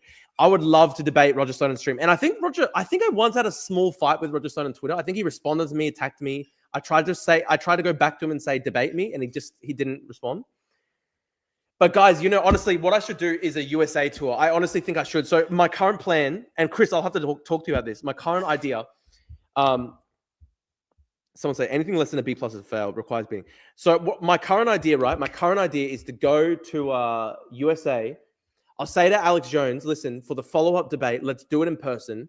Let's do 2v2. I'll have Destiny on my side. You get Tucker Carlson. Imagine that. Drew and Destiny versus Alex Jones and Tucker Carlson on the subject of Ukraine. That would be a powerful, powerful thing. I think it'd be fucking goated. And I'll go to America and I'll do a bit of a tour. I can then go and finally do the podcast with Destiny. What else? Who else should I try to see when I'm in America? I think there's this guy in Las Vegas called the Sean Kelly Show or whatever who wanted to have me on like 2 years ago. Listen, get on Joe Rogan. Dude, if I could get on Joe Rogan, that would actually be so goated. I don't know if it's possible, but I'd love to do it. If your goal was to defeat Alex Jones, you failed. If your goal was to present some new ideas to his audience, to question some of the narratives that have been fed, you won. Well, that's my thing, right? I could have been there. I could have been trying to like destroy Alex Jones, own Alex Jones, farm the fucking clips. But I wanted to try. There's 200, 300,000 people watching. I wanted to try and present these people who often have never heard the Ukrainian, defense of Ukraine. I wanted to try present new ideas to an audience, right? Fresh and fit. I'd do fresh and fit. I don't know. I've attacked Miles a lot though, so I don't know if I could do that, to be honest. He probably wouldn't have me on. So probably some of the problem is I'm not sure. I'd love to go on Joe Rogan and shit like that, but I've criticized Joe Rogan before. I've criticized fresh and fit before, so it might be hard. I don't think they would have me on. Ayala Drew meeting. No, that's demonic, Chris. That's demonic. Ben Shapiro's pro-Ukraine now. Yeah, look, I'd talk to him. Whatever podcast. George Janko Christianity. Okay. George Janko Christianity. You know what? I should try find an American gun YouTuber as well to blow up the Mao-head while I'm there. Chris, come with me to America. You can be like my chief of staff and we'll fucking go around. It'll be fun. And we can organize. We'll find an American gun YouTuber to blow up the Mao-head. It'll be fucking huge. So, George Janko. Who's the other one? The whatever podcast. What's the other one? Someone saying, get Ayala on the stream, a true autistic girl boss. Yeah, so true. Okay, this would be so goated, guys. Like, I go to America with Chris as my chief of staff. We do Destiny and Drew v Tucker and Alex Jones on the Alex Jones show. We'll debate them. I do Destiny podcast. We do Joe Rogan. We find an American gun YouTuber and blow up the Mao-head. I've said this before, right? I don't know how much it costs. I've tried to estimate it. Maybe, I don't know how much would it cost. It's probably the whole thing's probably 50 kilos. It's a meter tall, 50 kilos. How much would it cost to try and ship it to America? Because if a YouTuber can pay for that, I'll ship it to them and we can blow up the Mao-head in America. Because we can't do it in Australia. The laws in Australia to blow shit up, it's impossible. But you can go to an American gun range and we can blow it up legally. They can put it on their YouTube channel, get all these new subscribers. Nicholas Decker used goods. That's fucked up. Speak the Truth podcast. Okay, I'm looking that up.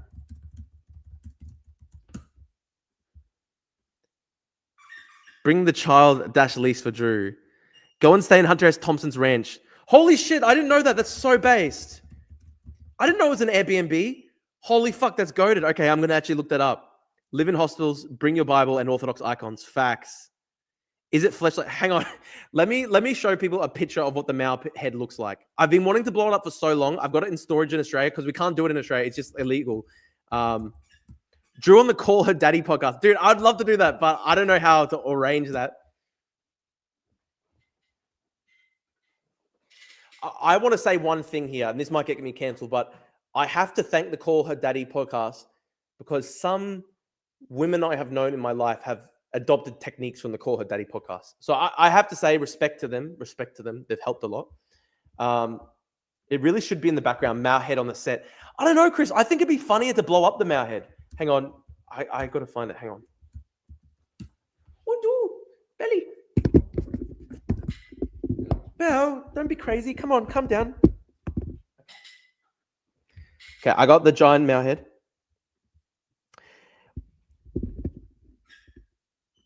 Martinez Clips is a right wing on X, consistently puts out pro-Ukraine content. Would be interesting since you're a liberal. Don't worry, we're very familiar with Martinez. We were watching his video the other day. We were watching his video when he said the dark masses, and me and Chris had to immediately disavow. Did they peg you, Drew? Is that what you're referring to? No, fuck that, man. I'm talking about the Gluck Gluck 3000. Okay, no, I'm against pegging. I'm against pegging. Don't like that shit. Come on, guys. No, that's bad. Fucked up. That's very inappropriate. Guys, okay, so this is the Mao head. I've got it in storage in Australia. It's 50 kilos. It's 1.5 meters tall, 1.5 yards tall. My thinking is I find a gun YouTuber in America that can legally blow this shit up on a gun range. They pay for the shipping, which would be like $1,000 or whatever. And I send it to them. Before we send it, maybe we can 3D print it in Australia. If we can 3D print it in Australia, that would be really good because then we could make sure we could print another, and then I could have the Mao head behind me in the studio because it would be a shame to completely lose it. But I think blowing this up would be so funny on a YouTube video. That'd get good views. So I hope we can do that. What do you guys think? Like, I think the guy that someone recommended me to reach out to was Brendan Herrera. I think Brendan Herrera was I think someone said I reached out to the guys who do slow motion explosions on YouTube, and they said reach out to Brendan Herrera.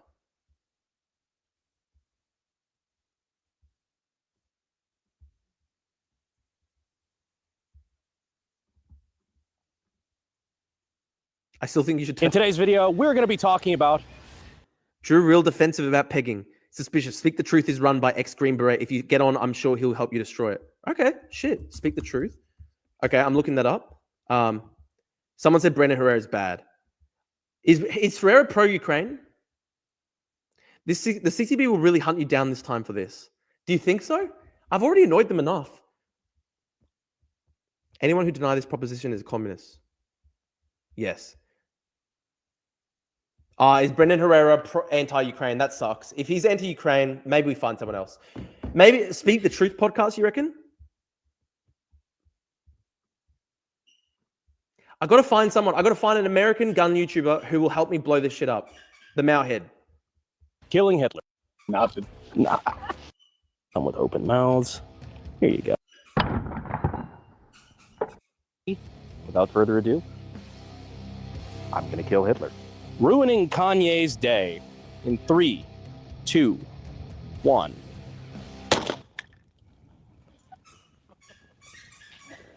Willie OAM will be able to connect you to Speak the Truth. He was on there a lot. Okay. In Range TV, someone else says. That'll do it. I'm going to look up In Range TV.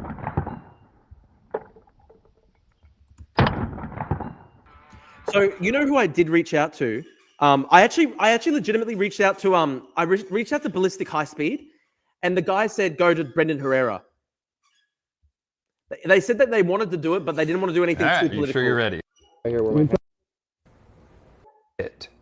Like it contacting your shoulder and wrapping around your hand. That's crazy. No, the Ballistic High Speed guys are so cool. I reached out to them on Instagram. They said it was a funny idea to blow up the head, but they didn't want to get into too much politics. So they tried to help me find another person. I think they were the ones who said go to Brendan Herrera. So we'll look around.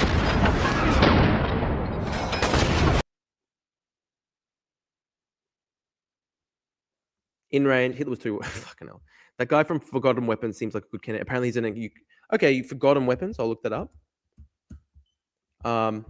Bring back FPS Russian. Okay. Listen, guys, we've done a 4-hour stream today. Very good. Drew, you like pegging? No, that's fucked up, dude. That's fucked up. Okay, guys. So we've done a 4-hour stream today. I think that someone says Garand Thumb. Who's that? Okay, Garan Thumb. All right, Garan Thumb. Hang on. I'll bring this up with him. So apparently this guy would help me blow it up. All right. Does anyone know, like, is this guy like fine on Ukraine and stuff like that? I'll have a look. That'd be fucking awesome, dude. I'd be fucking... Guys, imagine this, right? I go to America. I debate Alex Jones and Tucker Carlson with Destiny on Ukraine. Do Destiny podcast. We blow up the Mao head with like Garan Thumb. This would be fucking powerful, guys. This would be fucking powerful. I think America tour. I reckon, Chris, you should be my chief of staff on that. That squeaky noise. No, the squeaky noise is my dog playing with a ball next to the stream, which is funny. She's so cute. I love Belly. Wait, who is? Western Hegemony saying that this guy's MAGA. Christ, not Destiny.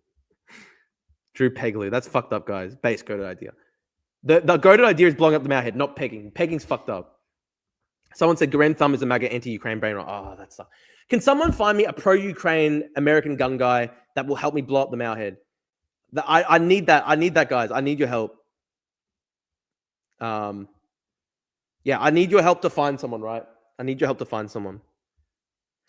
All right, guys. I think I might call the stream a day today. I might call the stream a day. I got to go walk my dog. Beautiful creature. Beautiful creature. Chris, we have to discuss. We have so much to discuss.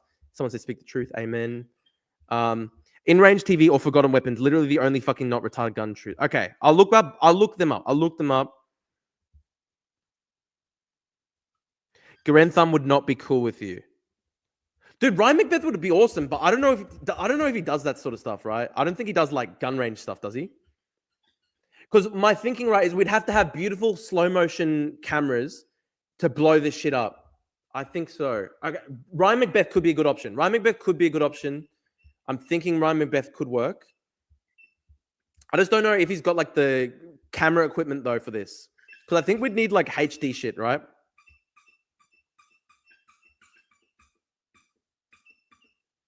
I don't know if he does like actual real life gun stuff, does he? He does skeet shooting, okay. He can get you a cigar. Can you guys hear the dog doing the ball? It's so cute. Belle, come on, you're distracting everyone on the stream. Okay, all right. No, I do like Ryan Macbeth. He's a cool guy. Ideally, Ryan is a busy guy. Yeah, I know. I once tried to talk to him. I think when Ryan Macbeth came to Queensland, I said, let's do some video together. And they said, he didn't know who I was. Fair enough. Agreed. Don't go anywhere near GunTube. Way too much drama. Lots of comments about sound like they're about murdering trans people. Someone said Garan Thumb is an anti-Ukraine. Who said that? I'll look up Garan Thumb. Ideally, we can hopefully get someone who's not anti-Ukraine. I think it'd be good if we could get someone who's pro-Ukraine. That's fucked up comment by Dodo. Hey, you dropped the ball. That's not good. Okay. All right, guys. I think I'll call the stream a day. 4 hours. That's actually pretty solid. 4 hours debating. 4 hours going through everything. All right, guys. 4 hours. It's been good today. Episode 55 of the Drew Pavler Show. 4 hours of content. I'm working hard for you guys. Remember, subscribe to the YouTube channel. It's so fucking important to subscribe to the YouTube channel. We're building up the stream. We're building up the show. We just hit 9,000 subscribers. We got like 500 subscribers the other day from Alex Jones and everything. So it's good. But yeah, look, maybe we might end up doing a US tour in like July or something like that. We'll see. I'm going to talk to Chris, my chief of staff. Anyway, guys, thank you so much. Thanks for tuning in. Thanks for subscribing. Dodo says TTS. I'll work out TTS. And Belle says goodbye. Beautiful doggy says goodbye. Well done, Belly. And thank you, everybody. Stay humble. Remember, God bless you all. And the gun guy I mentioned is called Ian McCullum. Look him up. I will. Ian McCullum. Thank you. Some actually really good recommendations. Guys, I appreciate it. The community we're building is very good. Honestly, you guys are really helpful to me. So thank you for tuning in and watching the shows all the time. I appreciate it, guys. And thank you so much. And God bless you all. And stay humble. The fortress of righteousness is rising. Thank you, guys. See you later. Thank you so much. See you very shortly.